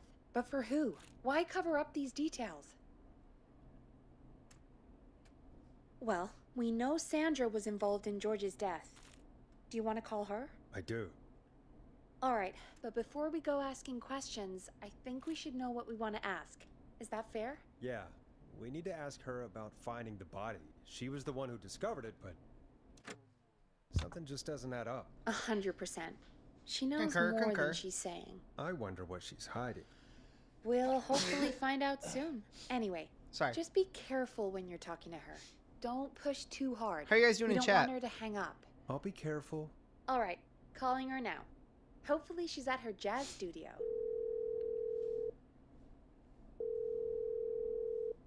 Aha! Forrest, you're through. Hello, this is Sandra at Jazz Pizzazz Jazz Studio. Who is this? Hello again, Sandra! It's Forrest Nash of 189.16, The Stream. And you're live on air. Oh, I always thought folks called into a radio show, not the other way around. How jazzy. What can I do for you? Well, we're trying to understand what's behind the attacks tonight. One second. I just finished my water.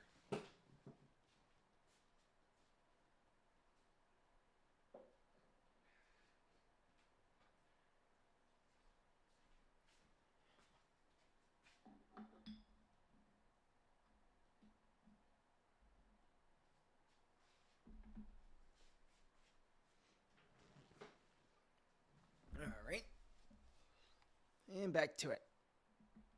We had a few questions. Why, Forrest, of course. Heck, after the way you saved my life, I'd say yes to just about anything you asked. Oh. Do you know why the Whistling Man might have targeted Little you? forward. As far as I could tell, he was just a knife-wielding psycho with superhuman cardio. He'd have chased after anybody. Right. Well, we think he might be chasing specific people.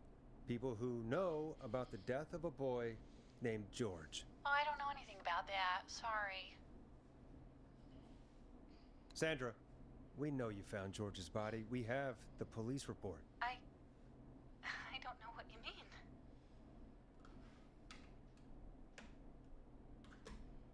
It's okay, Sandra. We know. You do? You know about? Yes. Of course.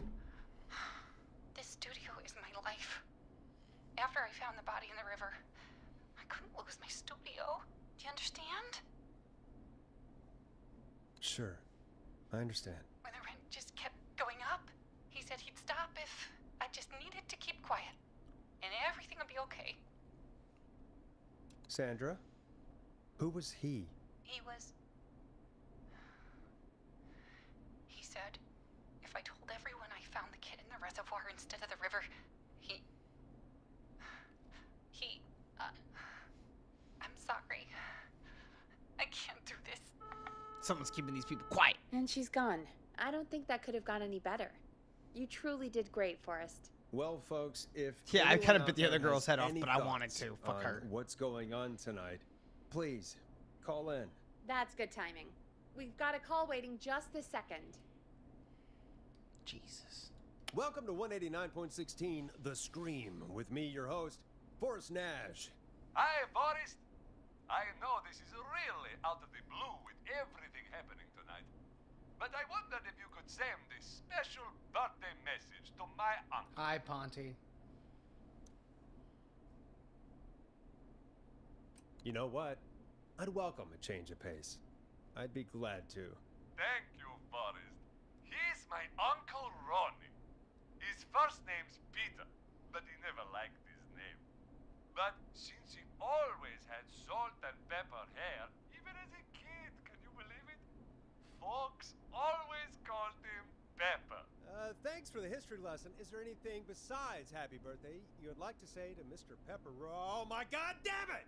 Yes! Tell him he can get the best birthday deals and party packages here at Putney's Pizza. Starting at just... You son of a bitch! Stop calling us! Sorry, Bunny, you Forrest. there? Let's just move on. We've already got another Buddy, caller Wayne, on you guys the line. good? Oh, it's so funny. This is 189.16 The Scream. I'm Forrest Nash. I want these You're on the air, headphones. caller.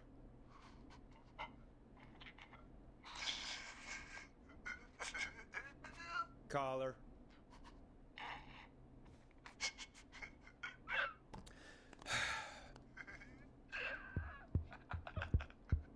Ponty. Ponty's Pizza always delivers. Come rain or sleet or whistling man, we'll be there.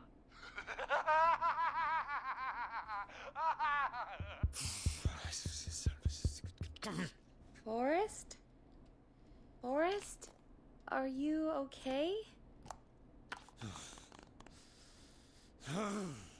Forrest? I hope the Whistling Man gets in with his own pizza slicer. Jesus, Forrest? Sorry, that was too much. It's okay.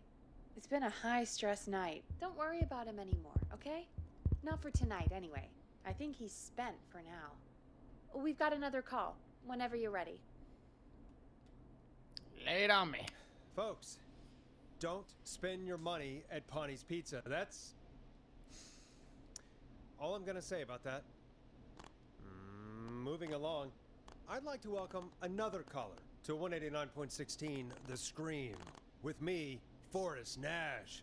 Who may I say is calling? Well, hello again, Forrest. Dawn. We played your song, Long Ride Home. Did you hear it?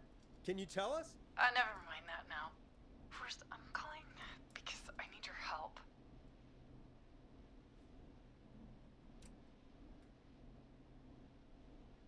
Don, we had a deal. Kept my end. Who is the next target? Oh, it's too late for that now. I'll be the judge of that. Oh, fine. Chuck Brody was the next target, but that ship sailed. How did you know it was Chuck? Well, if I tell you, I might just put more people in danger. People are already in danger. This might help. Forrest, I don't have time. I need your help. Do you mean Yes, he's after me now. you? I think so. He must have heard me on the radio helping you. Oh, I found all the records. Right. Okay. Tell us everything. I was out following a lead, trying to work out who would be next after Chuck. And what happened? And I started to feel like I was being followed. So I came back to my apartment building, but this newfangled security system has me locked out. I need you to help me get inside. Can a neighbor let you in? I only moved in last week. I don't know anybody yet. There's not even a buzzer here, only the keypad for the entry code. I need that code to get inside. Which apartment block do you live in? Maybe one of our listeners lives there too.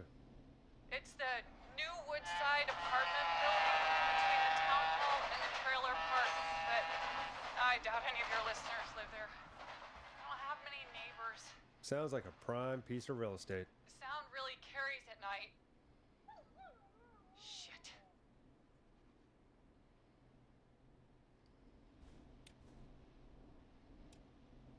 I'm guessing you're not a dog person. No, I'm not. It's my neighbor's dog. Boy, I wish he'd muzzle that thing and oh. And now he's blasting David Scopo out of his window. Listen, I can't get any. He's coming down the street. I don't think he's seen me yet. Forrest, please. I need your help. I need the code for that security system, or I'm gonna die. What's the name of the security system? There's a sticker on the box. It says I think Bunny fell Security asleep. 4000. There's a keypad, and it looks like it wants a 6-digit number.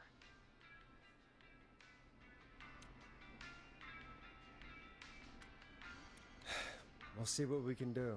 Thank you, Forrest. Yeah, of course. Don't worry, Don. Thank you, Forrest. I knew I could count on you. I'll sit out of sight. Call me back soon. All right, folks. Here's a little tune for you all to enjoy while I try to break Dawn into her apartment.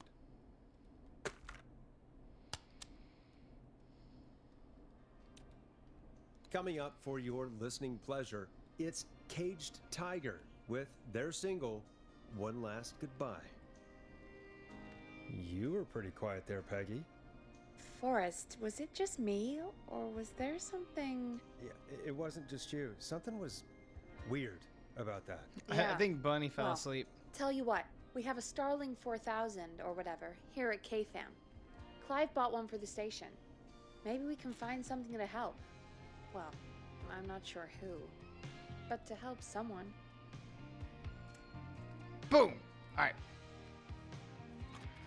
Okay, so she's locked out of the Woodside Apartments, and somewhere, Clive probably has the papers for the Starling 4000. I know where it is. Down here. Down here.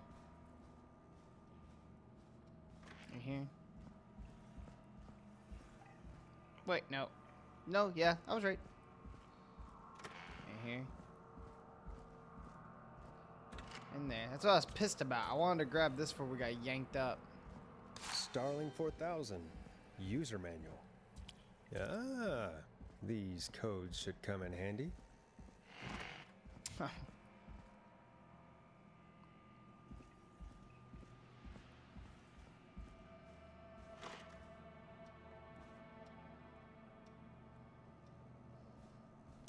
Oh boy, we're gonna have fun. Cause I know the truth. You're fucking cooked. You're gonna get arrested.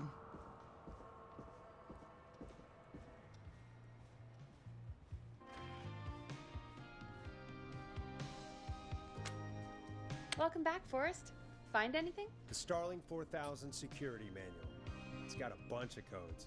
Good. And did you find anything else? Nothing except the manual. All right. Well, I'll get Dom back on the line then, Forrest. I'll let you take it from here. Thanks, Peggy. When you're ready, shut the music off.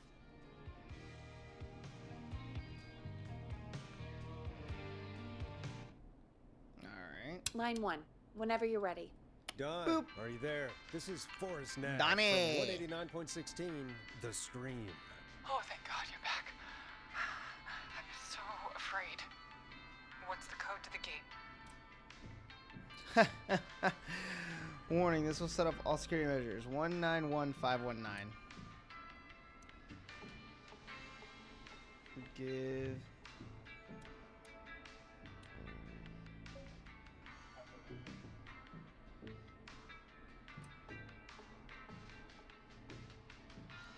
The code is 191519. Thank you, Forrest.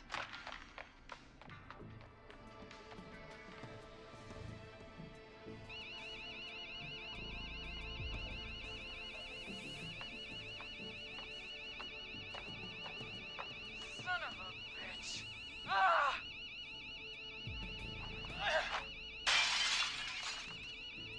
Is she?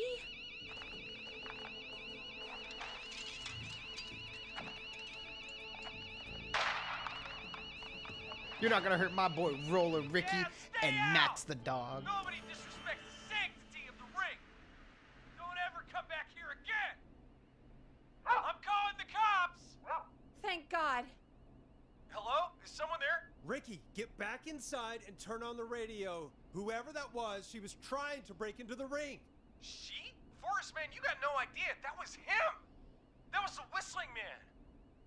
The alarm gave me just enough time to get my rifle. I don't like hurting folk, but I can't let anything happen to Maxie. He's my best friend, you know? Listen, man, I'm heading back inside. Gonna barricade that window. My man, thank you. You and Peggy can skate for free. Got you, whenever Roller you Ricky. want, forever. That's a done deal. You're welcome, man. Thanks, Got you. Ricky. Can't wait. You got it. Talk to you soon. Okay, Gallows Creek, here's some music while we process what just happened. So, the Whistling Man is a woman?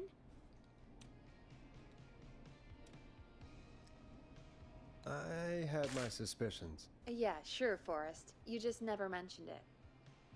She called up. You spoke to her multiple times. Obviously, I had my suspicions, Peggy. I fucking gave her the wrong code on purpose.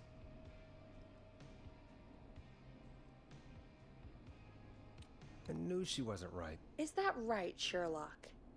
Yes! Why do you think she requested that song? To get me outside? Maybe, but how? She didn't know the song was outside to start with. That's right. She never actually attacked me out there. So?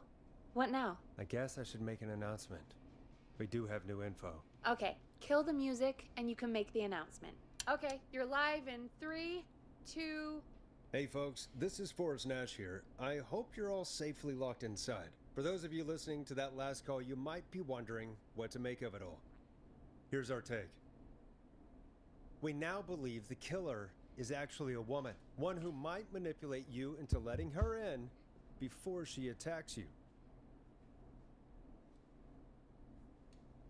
We're neighbors. Look out for each other and stay safe. We're neighbors. Look out for each other and stay safe. The killer was calling themselves Dawn.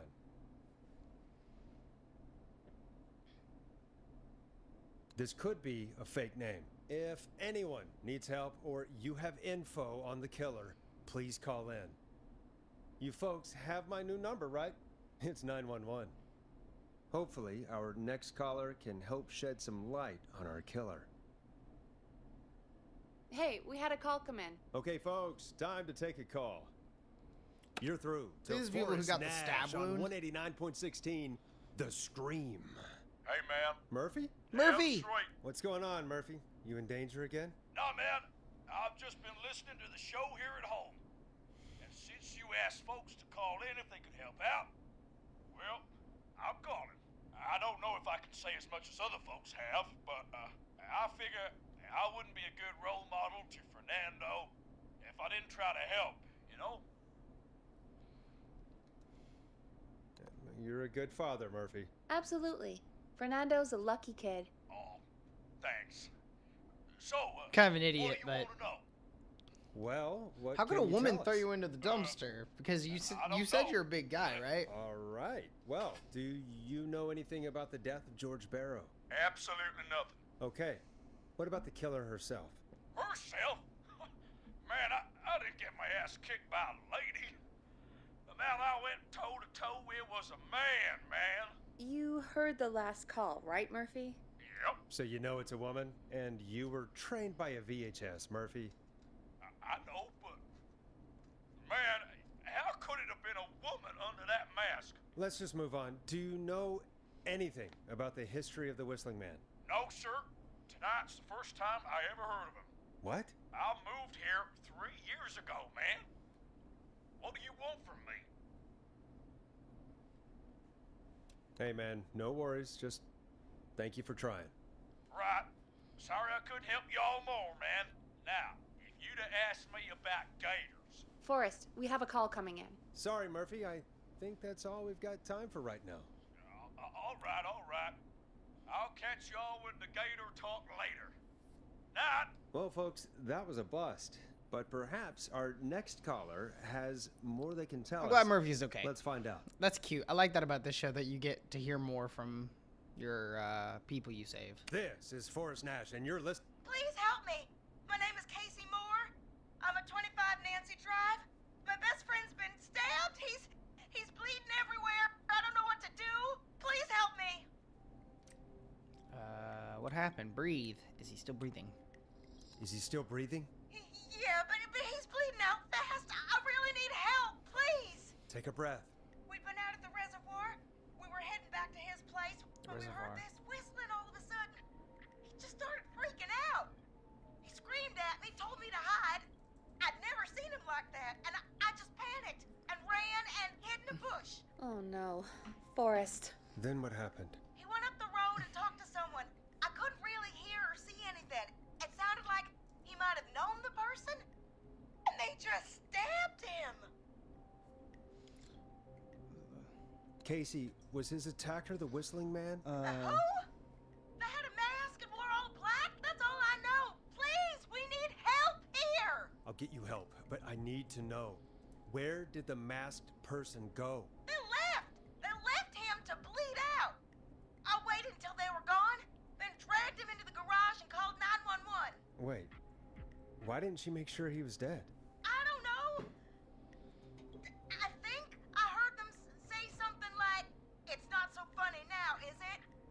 before they left, but please, he needs to get to the hospital. I can't drive, so we need an ambulance. Forrest, the ambulance was destroyed in the explosion at the gas station. You should get all the info you can. An ambulance! Can you tell us where your friend was stabbed? They stabbed him in the stomach, and then stabbed him again in his leg when he was on the ground, and it's... Oh, the knife is still there in his leg. What's your friend's name, Casey? It's Jason Parker. We'll be Jason right back. Bourne. Peggy, patch us through to the hospital. On it. Phoning St. Gabriel's now. Switch to line 2. Hello, St. Gabriel's Hospital. How can I help you? Hi, this is Forrest Nash from 189.16. We have a stab victim at 25 Nancy Drive named Jason Parker. He's been stabbed in the stomach and the leg. He's bleeding heavily. Oh, God, I'm sorry. But the ambulance is... well, you know. I know, but please, we need something or he's going to die. Forrest, listen, you're going to have to get him here. We need to see him, and we can't get there ourselves right now. We don't have any way to drive him right now. And even if we did, he's bleeding out fast. All right, listen. We need to buy him time to get here. That means stopping the blood first, and then finding someone to stabilize him. To stabilize him, you really need someone with first aid training. Do either of you have any? No. Me neither. Damn it. I'm really sorry about this, but I have other patients who can't wait. All I can do is talk you through the procedure as quick as I can, and then leave the rest to you. You think you can handle that? Hit me. I'm sure we can handle it. Okay, from the top. If he's bleeding out, then you need to get him comfortable and try to stem the bleeding. Yes. Lay him down. Yes. Apply continuous pressure directly to the affected areas. When the bleeding slows, get a clean cloth of some kind and hold it over the wounds. Get them comfortable. Apply pressure. Clean cloths when slowed. Got it, I think. You said he was stabbed, right? If the object he was stabbed with is still in him, don't take it out. It's stopping the worst of the bleeding right now. If anything, you should secure it so it stays where it is. I wouldn't have thought of that. It makes sense, though. God, that was a lot of info. But I think we can handle this. Glad you got it so far, because there's more to go.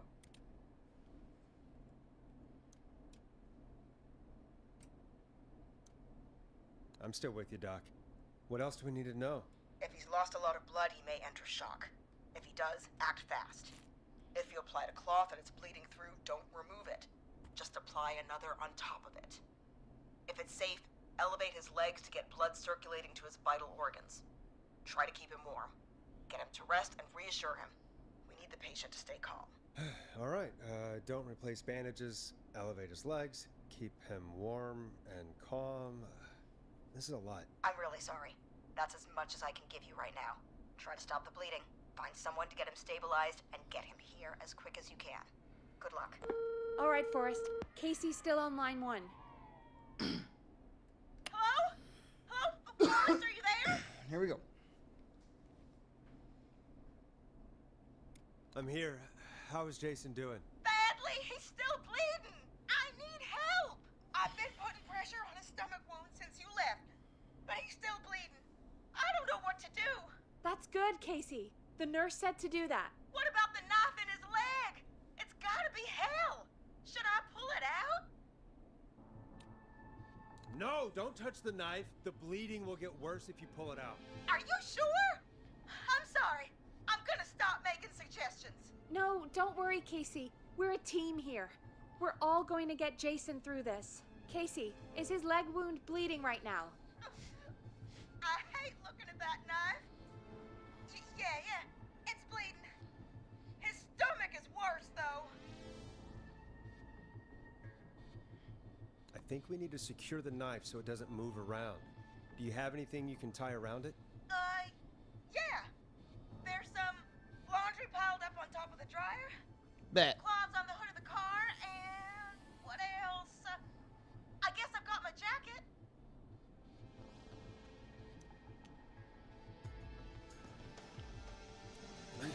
Look in the laundry for something like a towel or a shirt.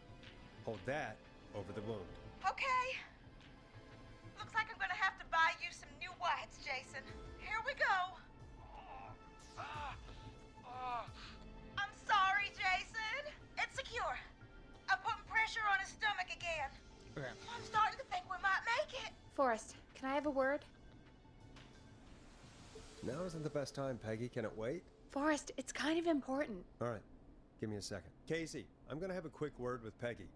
Keep putting that pressure on and let us know when the bleeding is under control. You're doing great. But what if something happens? We'll still be here. Just shout if you need anything, and we'll be there. I promise. Okay. I'll wait. Jason, please be okay.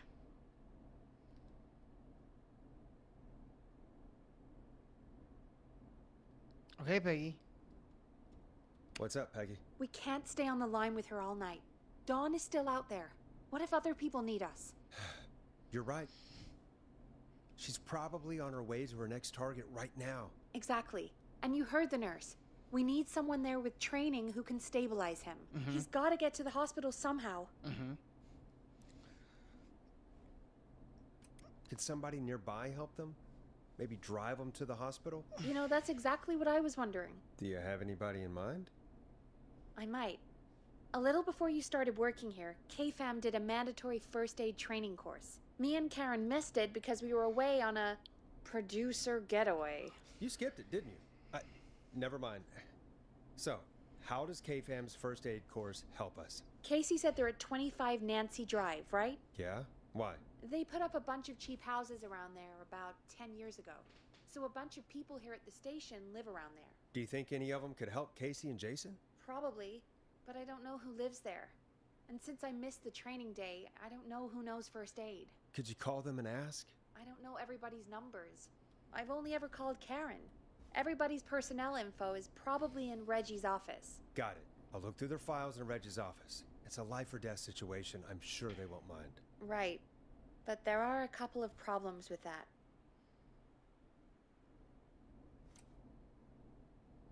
Go on. It's sensitive information, so Reggie probably locked it in his safe. Great. Great. Do you have any idea what the combo for the safe could be? Not a clue. Reggie's a serial note taker, though. Maybe something in his office will give it away. Right. There is something else. I'm not gonna like this, am I? Have you ever heard, the future is floppy? Peggy, what the hell are you talking about? I'm talking about floppy disks. Floppy disks are like these futuristic things that have information on them. You put them in a computer and they do something. Peggy, I know what a floppy disk is. Anyway, Reggie decided that the future is floppy and started phasing out our physical records and replacing them with these floppy disks. I imagine it's the same for our personnel files. That's good to know. Since we haven't heard anything from Casey, I'm guessing Jason's okay for now. I'll check out Reggie's office and see what I can find. You'll need a key for that. I'll just slide it under my door now. Thanks, Peggy. I'll just have to look around. Boom! Yes! Good. I'll patch my mic down to the office so you'll hear me over the intercom.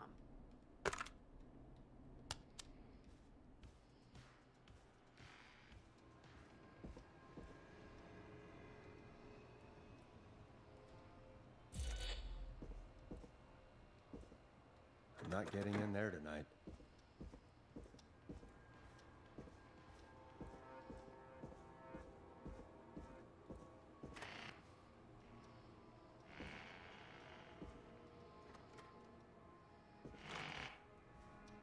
Where the hell is Reggie's office? Isn't it?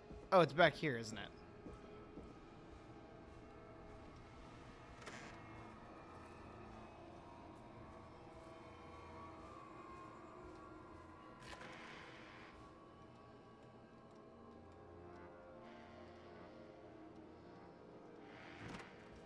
Looks like I need a 4-digit code. Mm-hmm.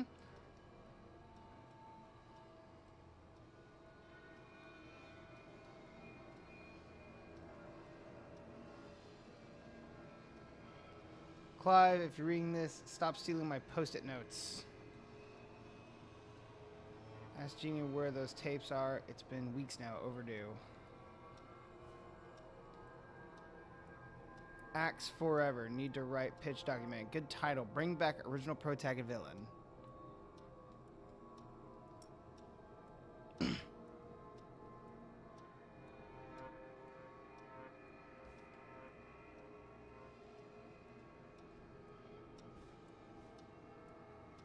Hint. Very important date.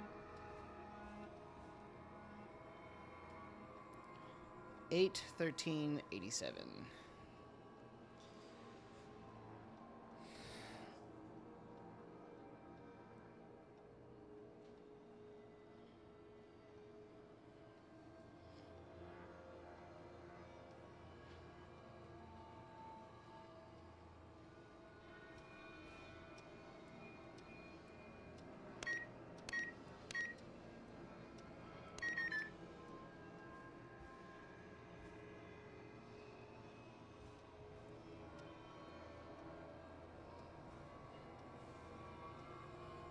Remember Reggie Jr.'s birthday, September 10th.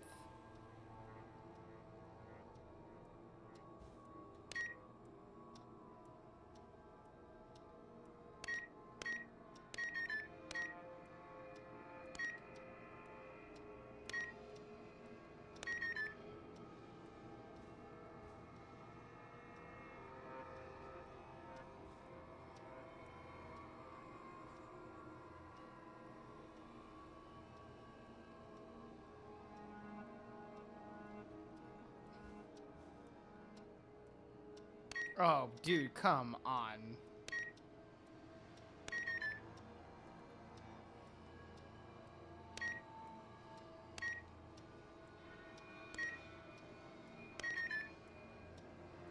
It's clearly not that important of a date.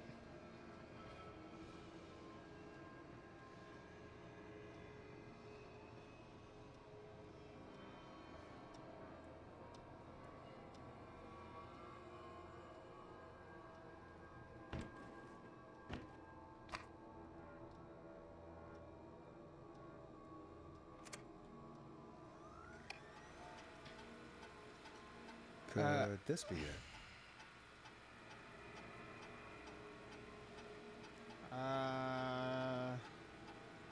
Take someplace.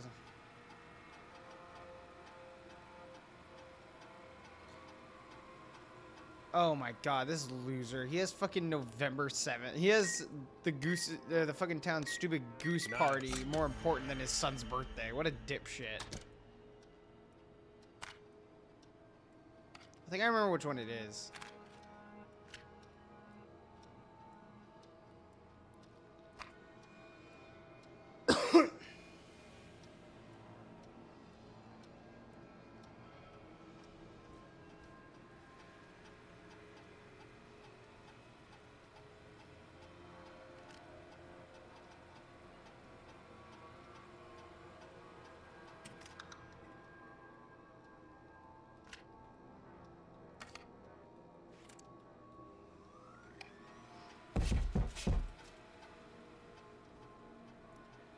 What the fuck?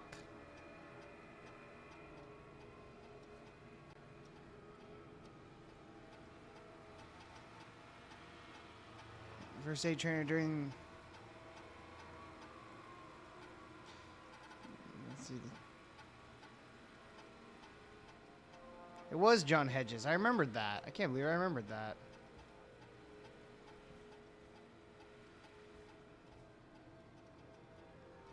Hey, Peggy, you there? Yeah, I'm here.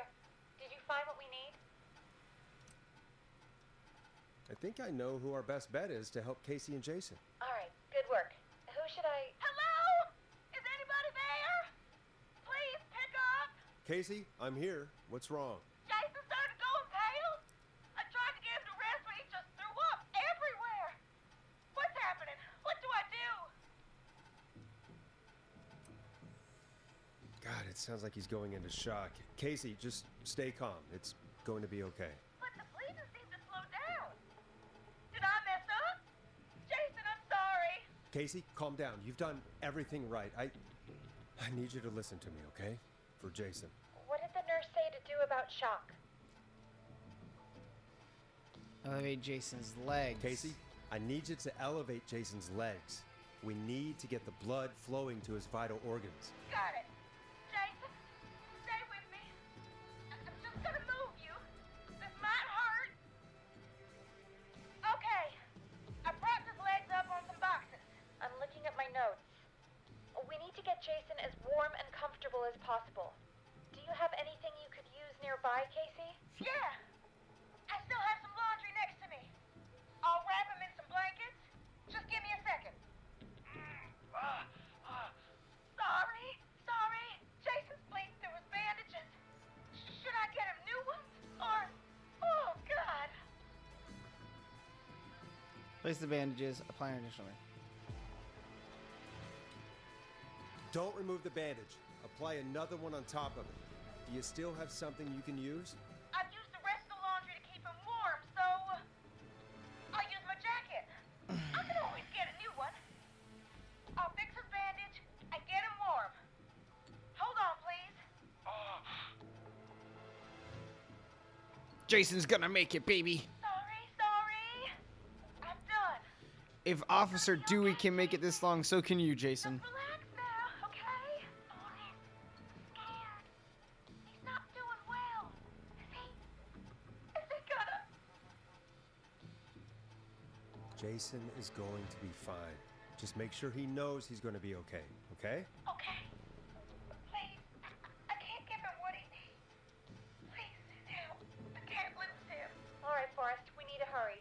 Jason doesn't sound like he's doing too well. You said you knew who to call earlier? Who was it? We need to call John Hedges. He lives on Nancy Drive. He didn't really participate in the first aid training, but he's a former war medic. He's probably the most trained person we have. Really? I never really spoke Yeah, and according to Reggie's notes, John keeps all of his old equipment at his house. He's something of a hoarder. All right. What's his number? 5420735. 78309. Now, let's hope he fixes. Who the hell is this calling me? What time is it? John, it's Forrest Nash here at KFAM. We have an emergency and we need your help. Forrest? If this is a work emergency, then it can wait until the goddamn morning. Just leave me a note like everybody else.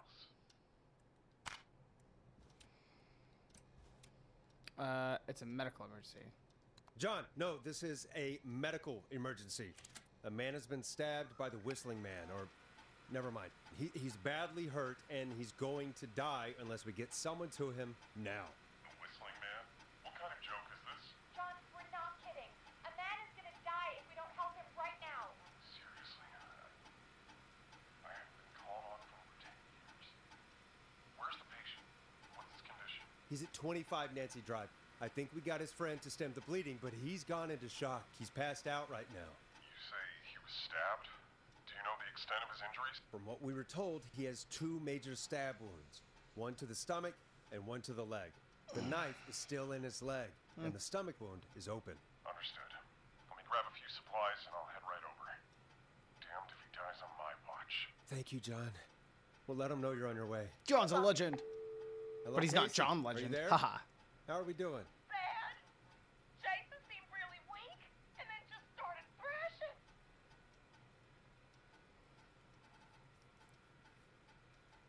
What about now? Is he still thrashing? He's passed out. Please tell me you found someone to help. Casey, help is on the way. My colleague will be there soon. You hear that, Jason? Someone is coming.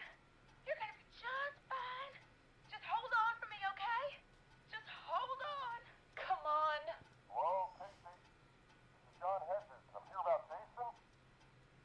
Please let me in. I'm guessing that's Jason there. Casey, I'm gonna need your help. Forrest, Peggy, don't you two worry. We've got this from here. Okay. Forrest, we'll call you back later. I have to go now. Good luck, everyone. God, I hope he's gonna be all right. And with that, the show moves on. We're sending our best wishes to Jason. Damn right. Well, after all that excitement, I think we could use some music. Come back upstairs when you're ready.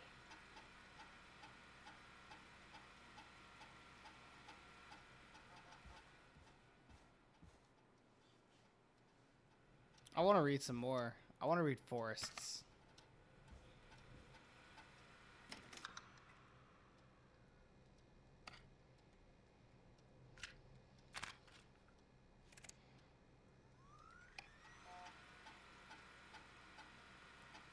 Job title: show host. Date of birth: April 5th, 1940. Come on in. Oh, Forrest, you're 47? Okay. 46 right now. Can't believe we actually got the Forrest Nash in Gallows Creek. His motivation may be low, but his demands are a bit beyond our means, and he's currently blacklisted from any reputable station. But honestly, we don't have a reputation to lose. Forrest isn't really integrating with the team. Seems to have this lone wolf thing going on. Heard him call Jeannie, Janine, and Brenda in his first week. Hopefully this changes when he gets settled. I've paired Forrest with Peggy for this show. They seem to have developed a relationship of sorts pretty quickly, which is good because we sure don't have the show budget to pair him with Karen.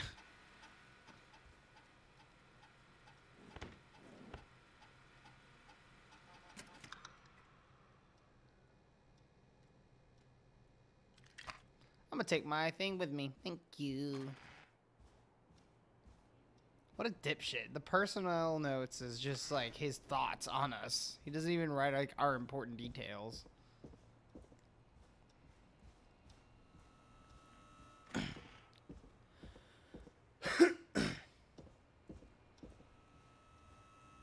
getting pretty late. This might be your last break for the night, so try to enjoy it. Give me a buzz when you want to go back on air. Let's go. I think I'm done. We got all the records and stuff. You got it. We've got another call coming through, too. Okay, Forrest, shut the music off. Yep. Welcome back to 189.16, The Scream. I believe we have another caller on the line. How are you tonight, caller? Forrest, it's me, Roller Ricky. Oh, and Maxie's here too.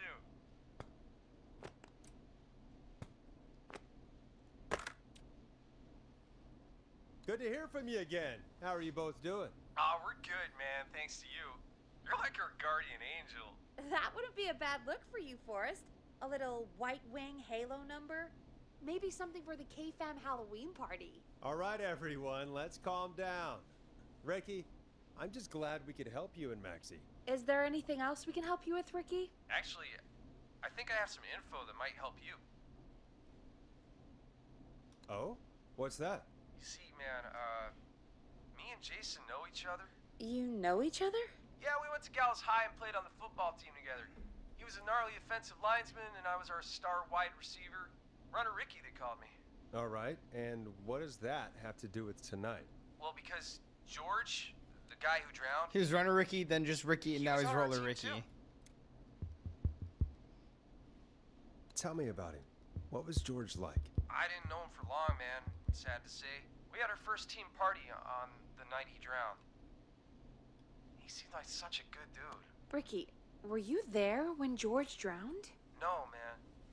Once the party turned, I beat feet out of there. Man, I remember George and his girl there. There was a whole lot of love, man. I could see it, you know?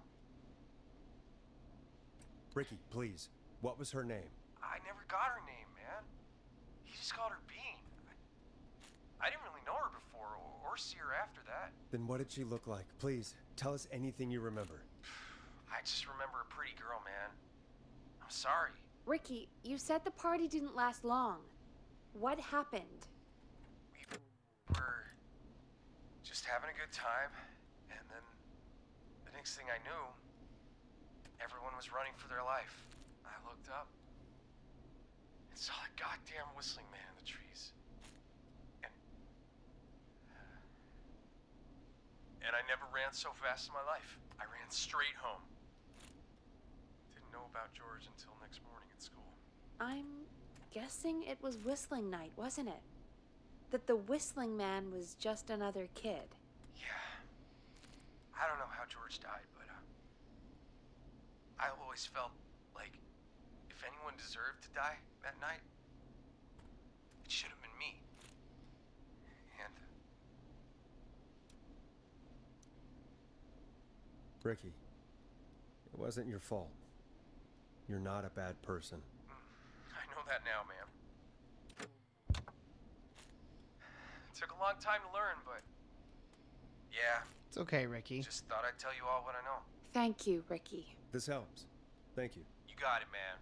Anyway, I think it's time for me and Maxie to free up your phone lines. Thanks for listening, man. I'll let you to it. Night, Ricky.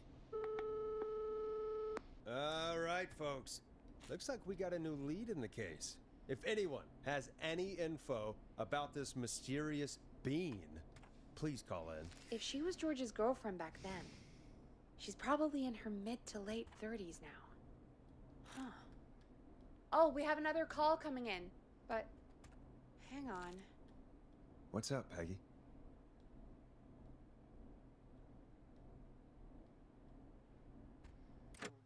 Peggy? You're gonna want to take this call off the air. Who is it? Just do it. All right, folks, it's time for another track. Here's one to help you sit back and relax. We'll be right back after this.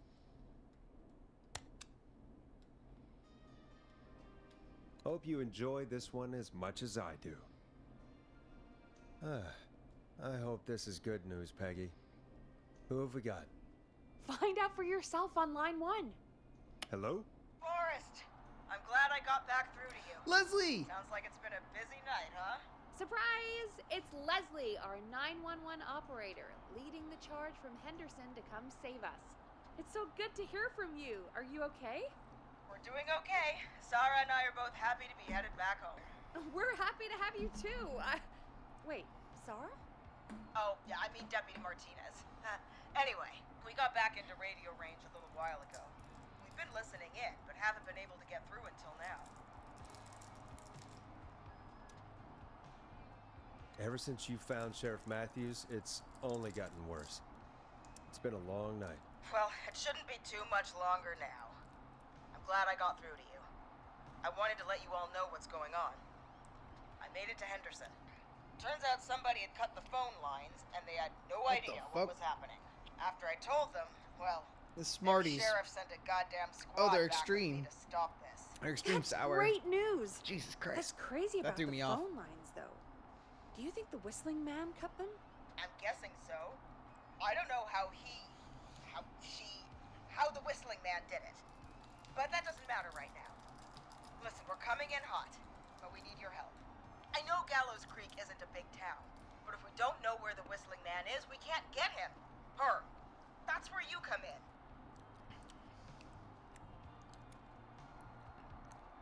You can count on us. What do you need? It might be a long shot, but here goes. I'm good. Whistling That just threw Man me off. already called up a few times. I bet she calls again. We're still a little ways out of town, so if she calls, stall her. Buy as much time as you can for us to get in. And while you're talking to her, try to figure out where she is. We'll be listening in, so once her location is known, we'll head straight there and end this nightmare. I'll do my best. I know you will. Heck, I can see the headlines now. Forrest Nash's interview of a lifetime. Anyway, I'll radio the other cars and tell them the plan is a go. Hopefully the next time I see you, it'll be with our killer behind bars. Take care now. We'll see you soon, Leslie. Big-hole Thank sour God. Smarties. It sounds like this is almost over. We're nearly through this.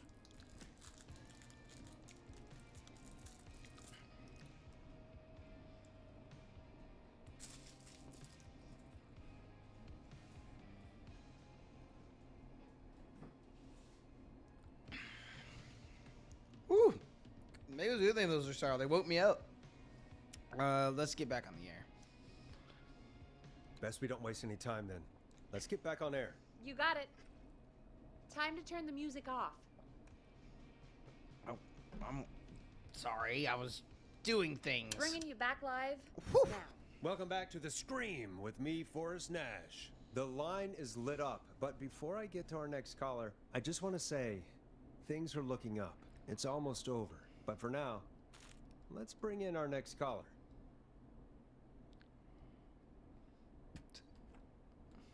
Evening, caller. This is Forrest Nash. Hello, Forrest. This is John Hedges. I'm here with Casey. I wanted to give you an update on Jason.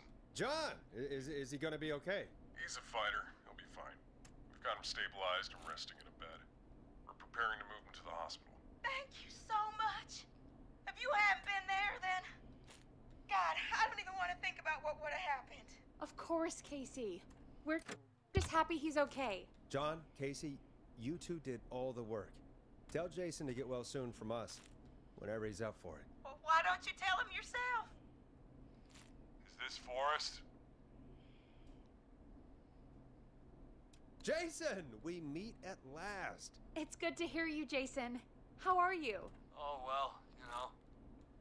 I've got a hole in my stomach, and there's a knife in my leg, but John gave me something to take the edge off. So, I might feel even better than either of you.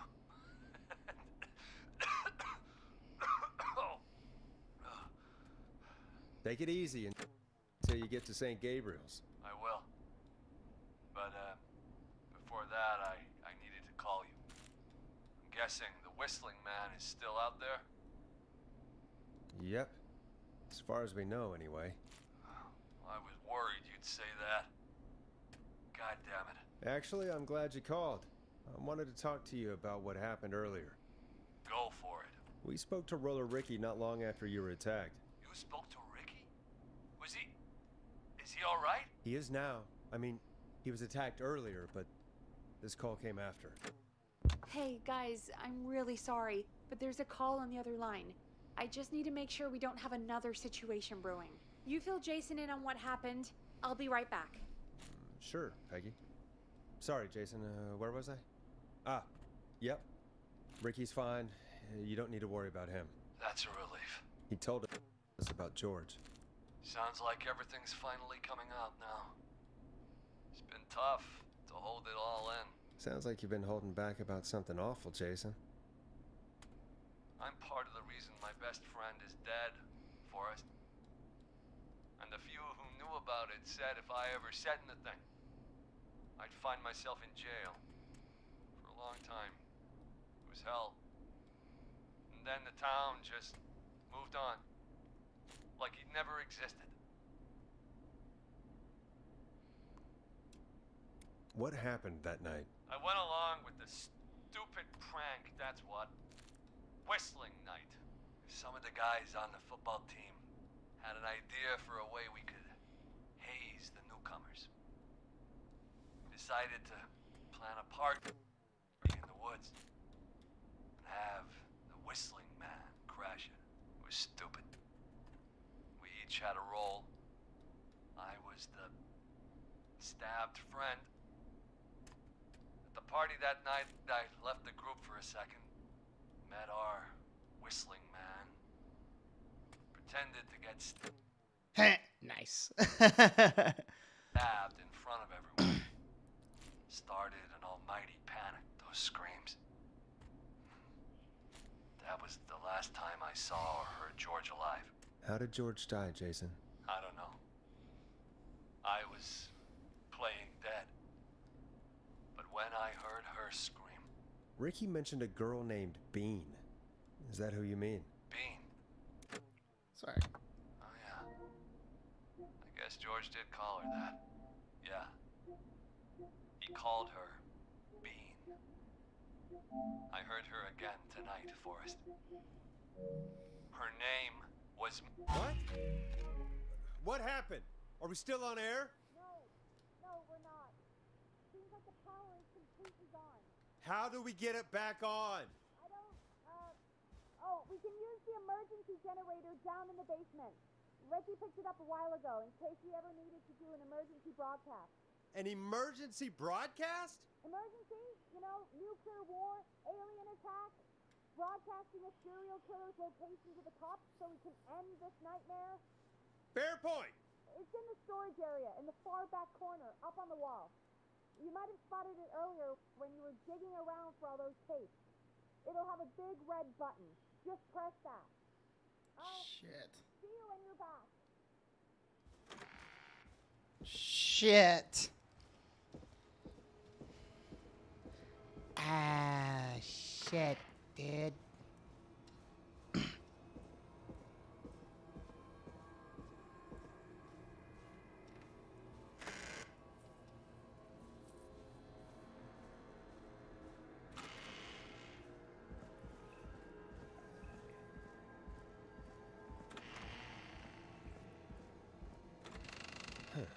Far back corner. Why is this station so big?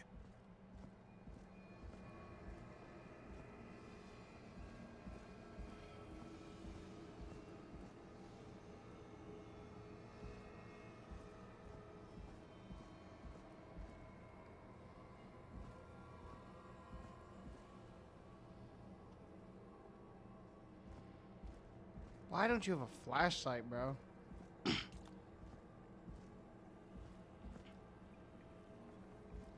He's right, though. This station's fucking massive.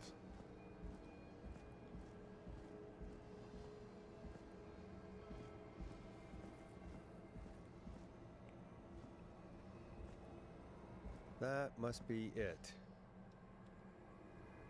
Boom! We've got power.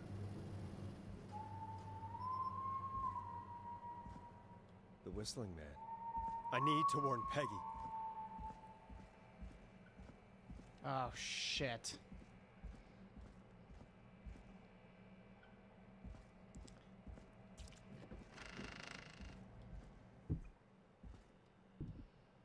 Peggy, are you there?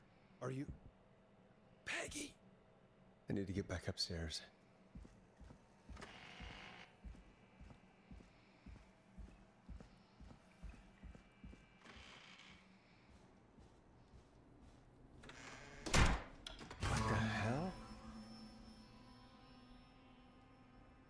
fuck was that?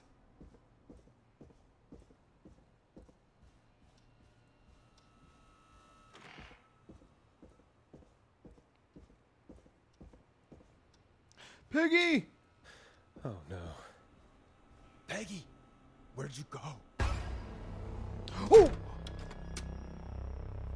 I forgot about that. No way. This can't be happening. Philip!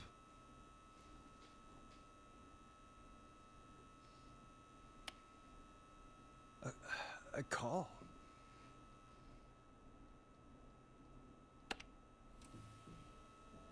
Where's Peggy, Don? Have some patience, Forrest. It's almost the end of the night. Almost the end of the show. Okay. It's not over just yet. Got a little time still. Final life to save is Peggy's. So let's make the most of it. What do you mean? Make the most of it how? Well, Huh? I thought we'd end tonight's Whistling Man special with a special guest. The one who started it all. Let me take that out of your mouth and... You crazy bitch! Let me go! Welcome to the air, Mr. Teddy Gallows Jr. Wait. It's all gonna come out tonight, Teddy. Your daddy and his money saved you 20 years ago. But even if he crawled out of his coffin with all the money in the world... Wait, where the hell is Teddy? How are you talking to him if you're here with me? Because I'm not there with you, Forrest. I'm here with Teddy. And if he says where that is, well, he knows he'll get it. Wait, then who am I looking at? Forrest Nash, let me introduce you and all of Gallows Creek to my boy, Henry Barrow. Your son? You mean you... Wait, that he... Yes, Forrest. He and I had a son. So there were two Whistling Men tonight. Of course. That explains how you were always able to get around town so quickly. And that's how you escaped the secret archives in the newspaper office. Ooh, shit. About that, Forrest. Locking my sweet boy away like an animal. And Murphy, he was right, wasn't he? He did fight a man. He did. I taught my boy to never run away from a fight. Hang on. Did you say Barrow?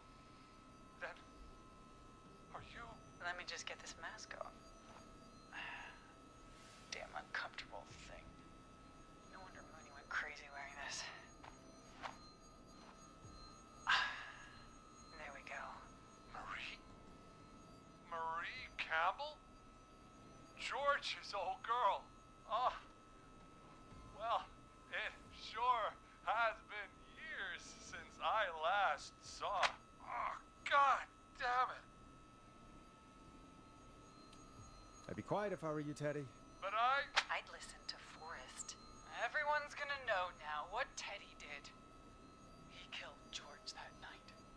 This night. 20 years Can you ago. save Teddy? You're gonna talk when I talk to you.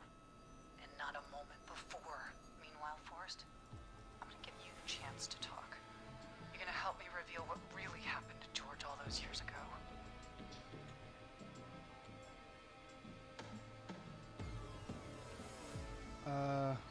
Okay, Marie. I'll do it. Good. Then let's talk about the night George was murdered. murdered? Listen,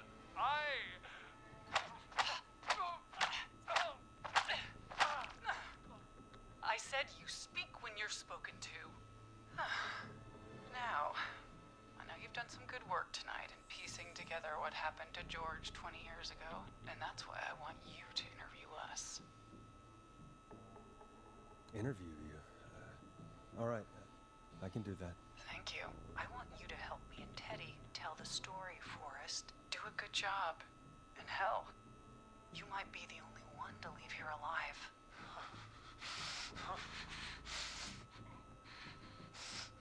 I need to drag this out. If I can buy Leslie time to get back to Gallows Creek, and if I can find out where Marie is, then this can end. Teddy, we'll start with you. Hello, Marie. Just Talk me through what happened that night. How did it start? How would I know? It was 20 years ago. Teddy, be honest with me or we're both going to die. Honest? Forrest, I'm trapped here with a psycho. Ow. What the hell? Don't insult the person who's got your life in her hands. Okay. Our first team party was coming up. And when I saw the date it was scheduled for, I had an idea for a way we could prank the new guys.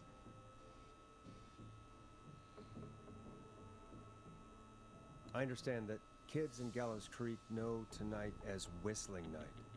I'm guessing that's what you mean? Well, we didn't have a name for it then. It was just the night that Mooney went missing. But Whistling Night is what they'd call it later. Wait. You mean this was the first Whistling Night? Keep talking, Teddy. Ooh. We went up near Whistling Point. God, who was there? Me, Jason, and George, of course. But George didn't come alone. He brought Marie. And Roller Ricky, he was there too, wasn't he? Yes, Ricky was there too. Runner Ricky, our wide receiver. I helped him off the bottle, you know. Because I'm a decent man. Is that so? Yes, it is. He came apart one day. Some people do. He had some issues. Wasn't stable. I didn't want him to hurt his chances in life.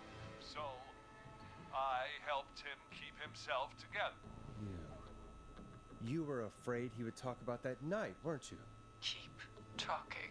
About midway through the night, we put the prank into action. We looked up at the trees and saw Jason there, bloody, like he'd just been stabbed. And the whistling Oh, that's fucked up. screaming. George and I and Ricky, we got left behind. But Ricky was in on it too. I know he was. He and Teddy were as close as anybody. Teddy must have told him the plan. No, Marie, you're wrong. Ricky didn't know. What? Did you miss that part of the broadcast? I spoke to him earlier. He had no idea what was happening. He said he was as terrified as anybody. Isn't that right, Teddy? You didn't tell him, did you? Ricky never could keep his mouth shut. If we told him, he would have given everything away. But he, well, it doesn't matter. He didn't run his mouth enough to tell anybody about it afterwards. He's still guilty.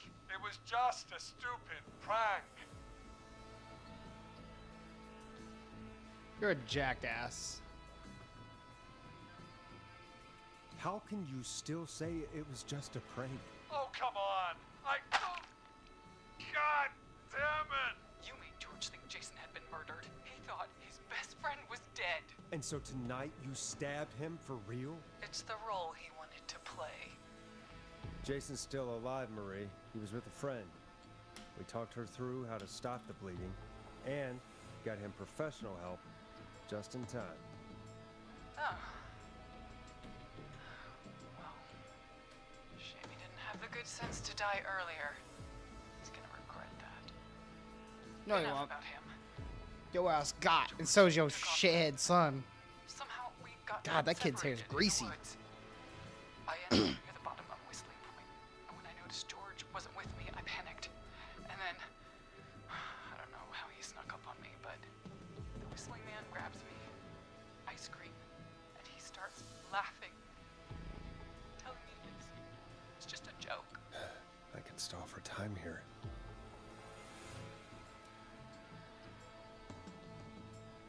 How did you feel in that moment? I felt like nothing was real. I felt small and confused. And Tell me what happened next. I suddenly recognized it was Chuck. Chuck Brody was the Whistling Man. Laughing away. But then he stops. And he What was he looking at? Teddy, what happened next? Nothing. I mean, it was just... Teddy? George fell off Whistling Point. Where were you when it happened? You pushed him.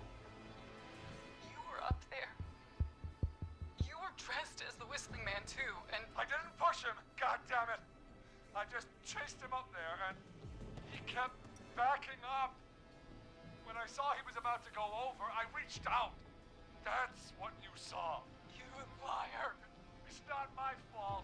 He didn't know it was a joke. If he'd had any brains, he would have realized. Ugh, you bitch. No one's going to believe this.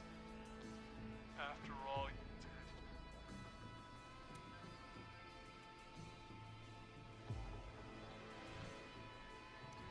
did. Even if you didn't push him, you still chased him to his death.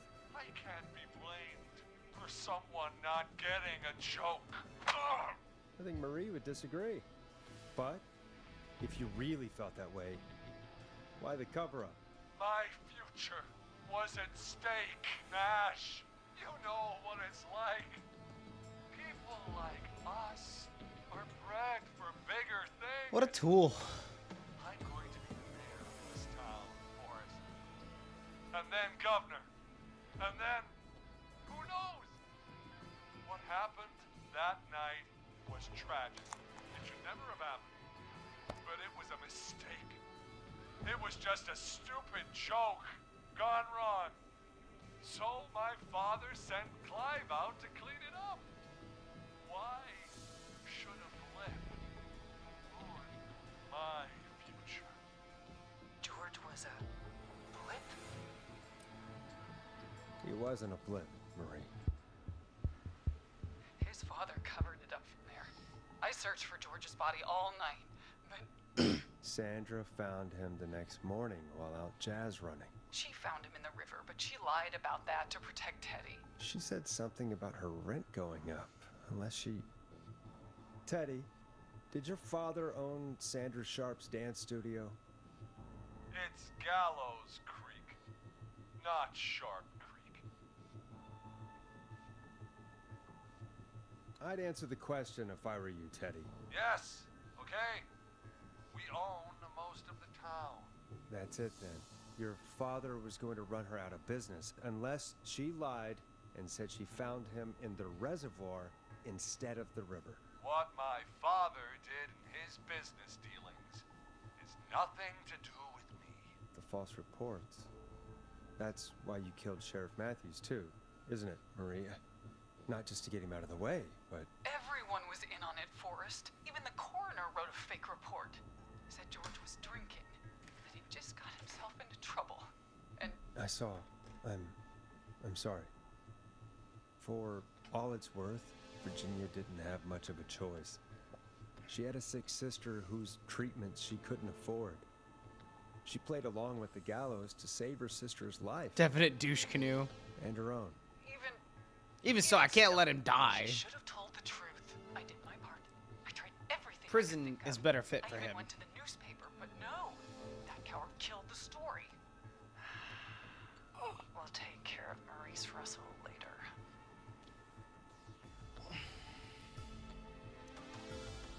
When will the killing end, Marie? End? When does it end? You can't kill the world. This has to stop sometime. It has to. Never should have started. He shouldn't have pushed my George off a cliff. He should have been punished. It's coming to a stop. At least for now. Here, where George and I first met, before he joined your football team, was right after he shot the winning throw. Wait a sec.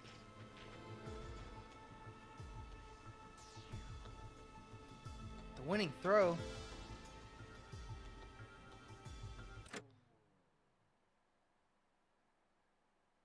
Hi, dude. The winning throw.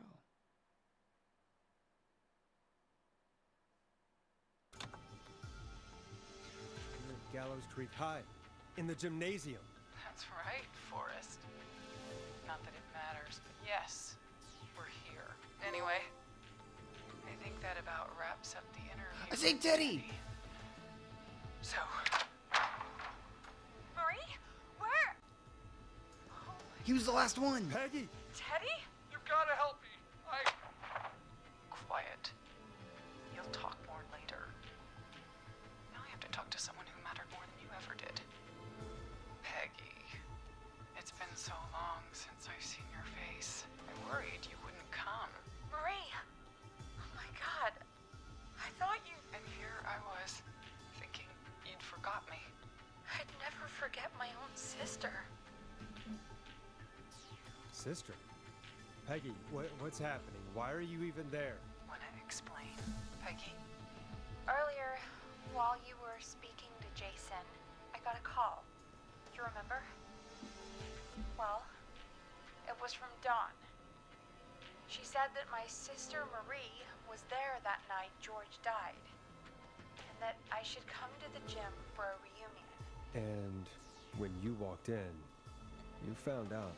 That my sister is the Whistling Man. Good to see you too, Peggy. Why didn't you tell me any of this? She said that it was my last chance to see my sister. I knew if I told you, you'd try to stop me or come with me when we need you on the radio. And I just... I'm sorry. This has to be a lot for you. I just... What happened to you, Marie? You just disappeared one day. Disappeared? I was thrown out, Peggy. I begged Mom and Dad to do something about what happened that night, but did they care? No. They told me to stay quiet. They only cared when they learned I'd been with George. And Marie, I'm so sorry. I never knew. It's not your fault. Really, it's Mom and Dad I should be seeing right now. But since they're dead and gone, well, I'll have to settle for the next best thing. Yourself, not her. Wait. Is that why you went after that kid in the maze? Eugene Stein? Because his parents? That's right. Eugene's parents were there that night too, but they got themselves killed in a bus accident. And since only their child was left, Marie, please. Mom and Dad are gone, Peggy. Besides, you forgot me. Just like the rest. You forgot. Is there any way I could prove Peggy didn't forget Marie? Yes, this thing. Birthday. Marie, Peggy never forgot about you. Keep your mouth shut. She kept a card from you. She kept it here on her desk. What card? The card you made me for my 8th Birthday, birthday. Peg. You're great and 8. What does it say then? Happy birthday, Peg. Now you're great and 8. Love, M.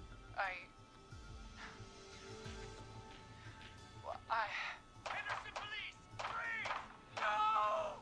Henry! Get out of there! Bye, Henry, you little fucker. Wounded, and we're in pursuit of the suspect. Henderson police! Freeze! Forrest! Leslie, how's Peggy? She's been cut pretty bad, but we're here now.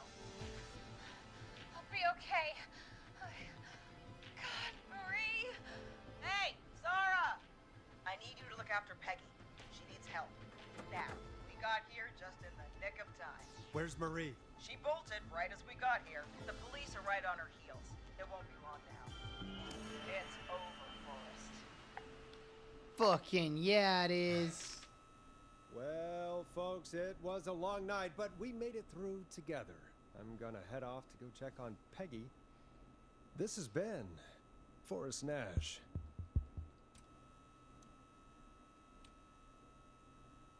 And it's been a scream. Yes, sir. Sick.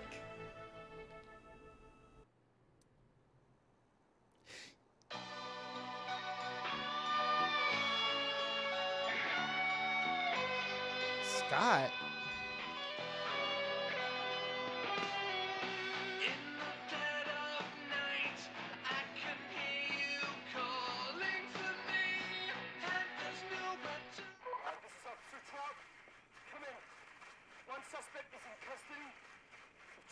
the suspect into the nearby woods.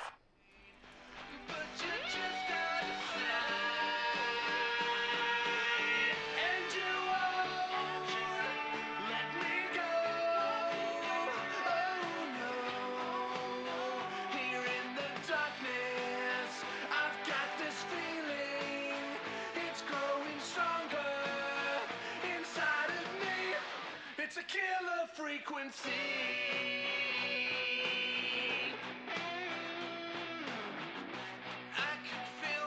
Fucker. And it's bursting out of my chest. No.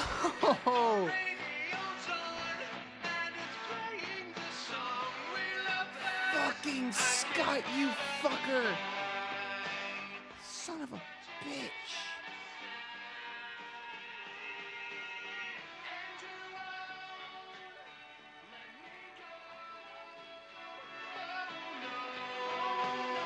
Here in the darkness, I've got this feeling, it's growing stronger inside of me.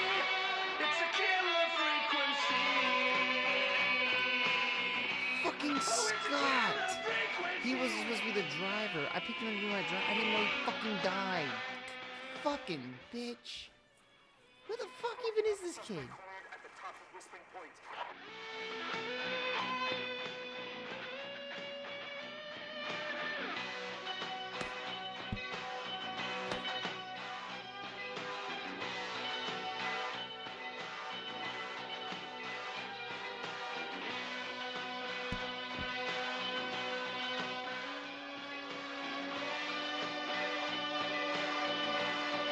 Stop! Put your hands in the air! Get down on the ground! Glug, glug, glug. No, this fucking kid. Scott. Apparently I was supposed to go with... I googled it. I was apparently supposed to go with fucking... That's what Force looks like! Oh, that's fun.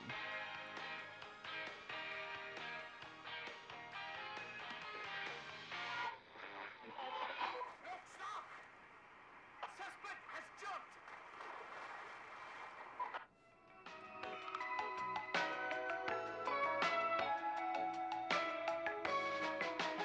Officer Lugo, do you have a visual? Negative. No sign of the suspect anywhere.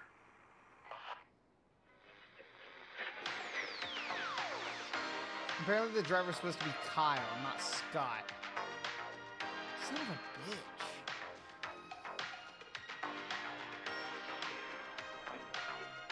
That's so annoying. Whatever. Rando child, I guess I failed, but on the bright side, fuck you, Teddy. He never does look like that now.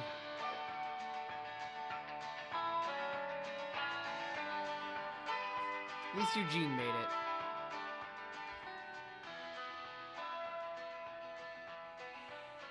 That pisses me the fuck off.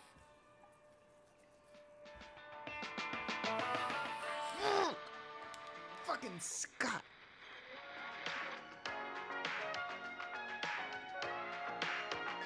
I do like this color.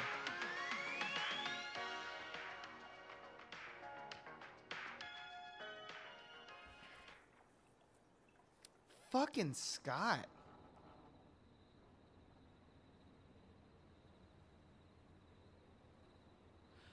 Whatever. Anyway. Thank you guys so much for watching. Beast, thank you very much for sticking in here with me and getting to the end with me. It is currently 3 in the morning and I am exhausted.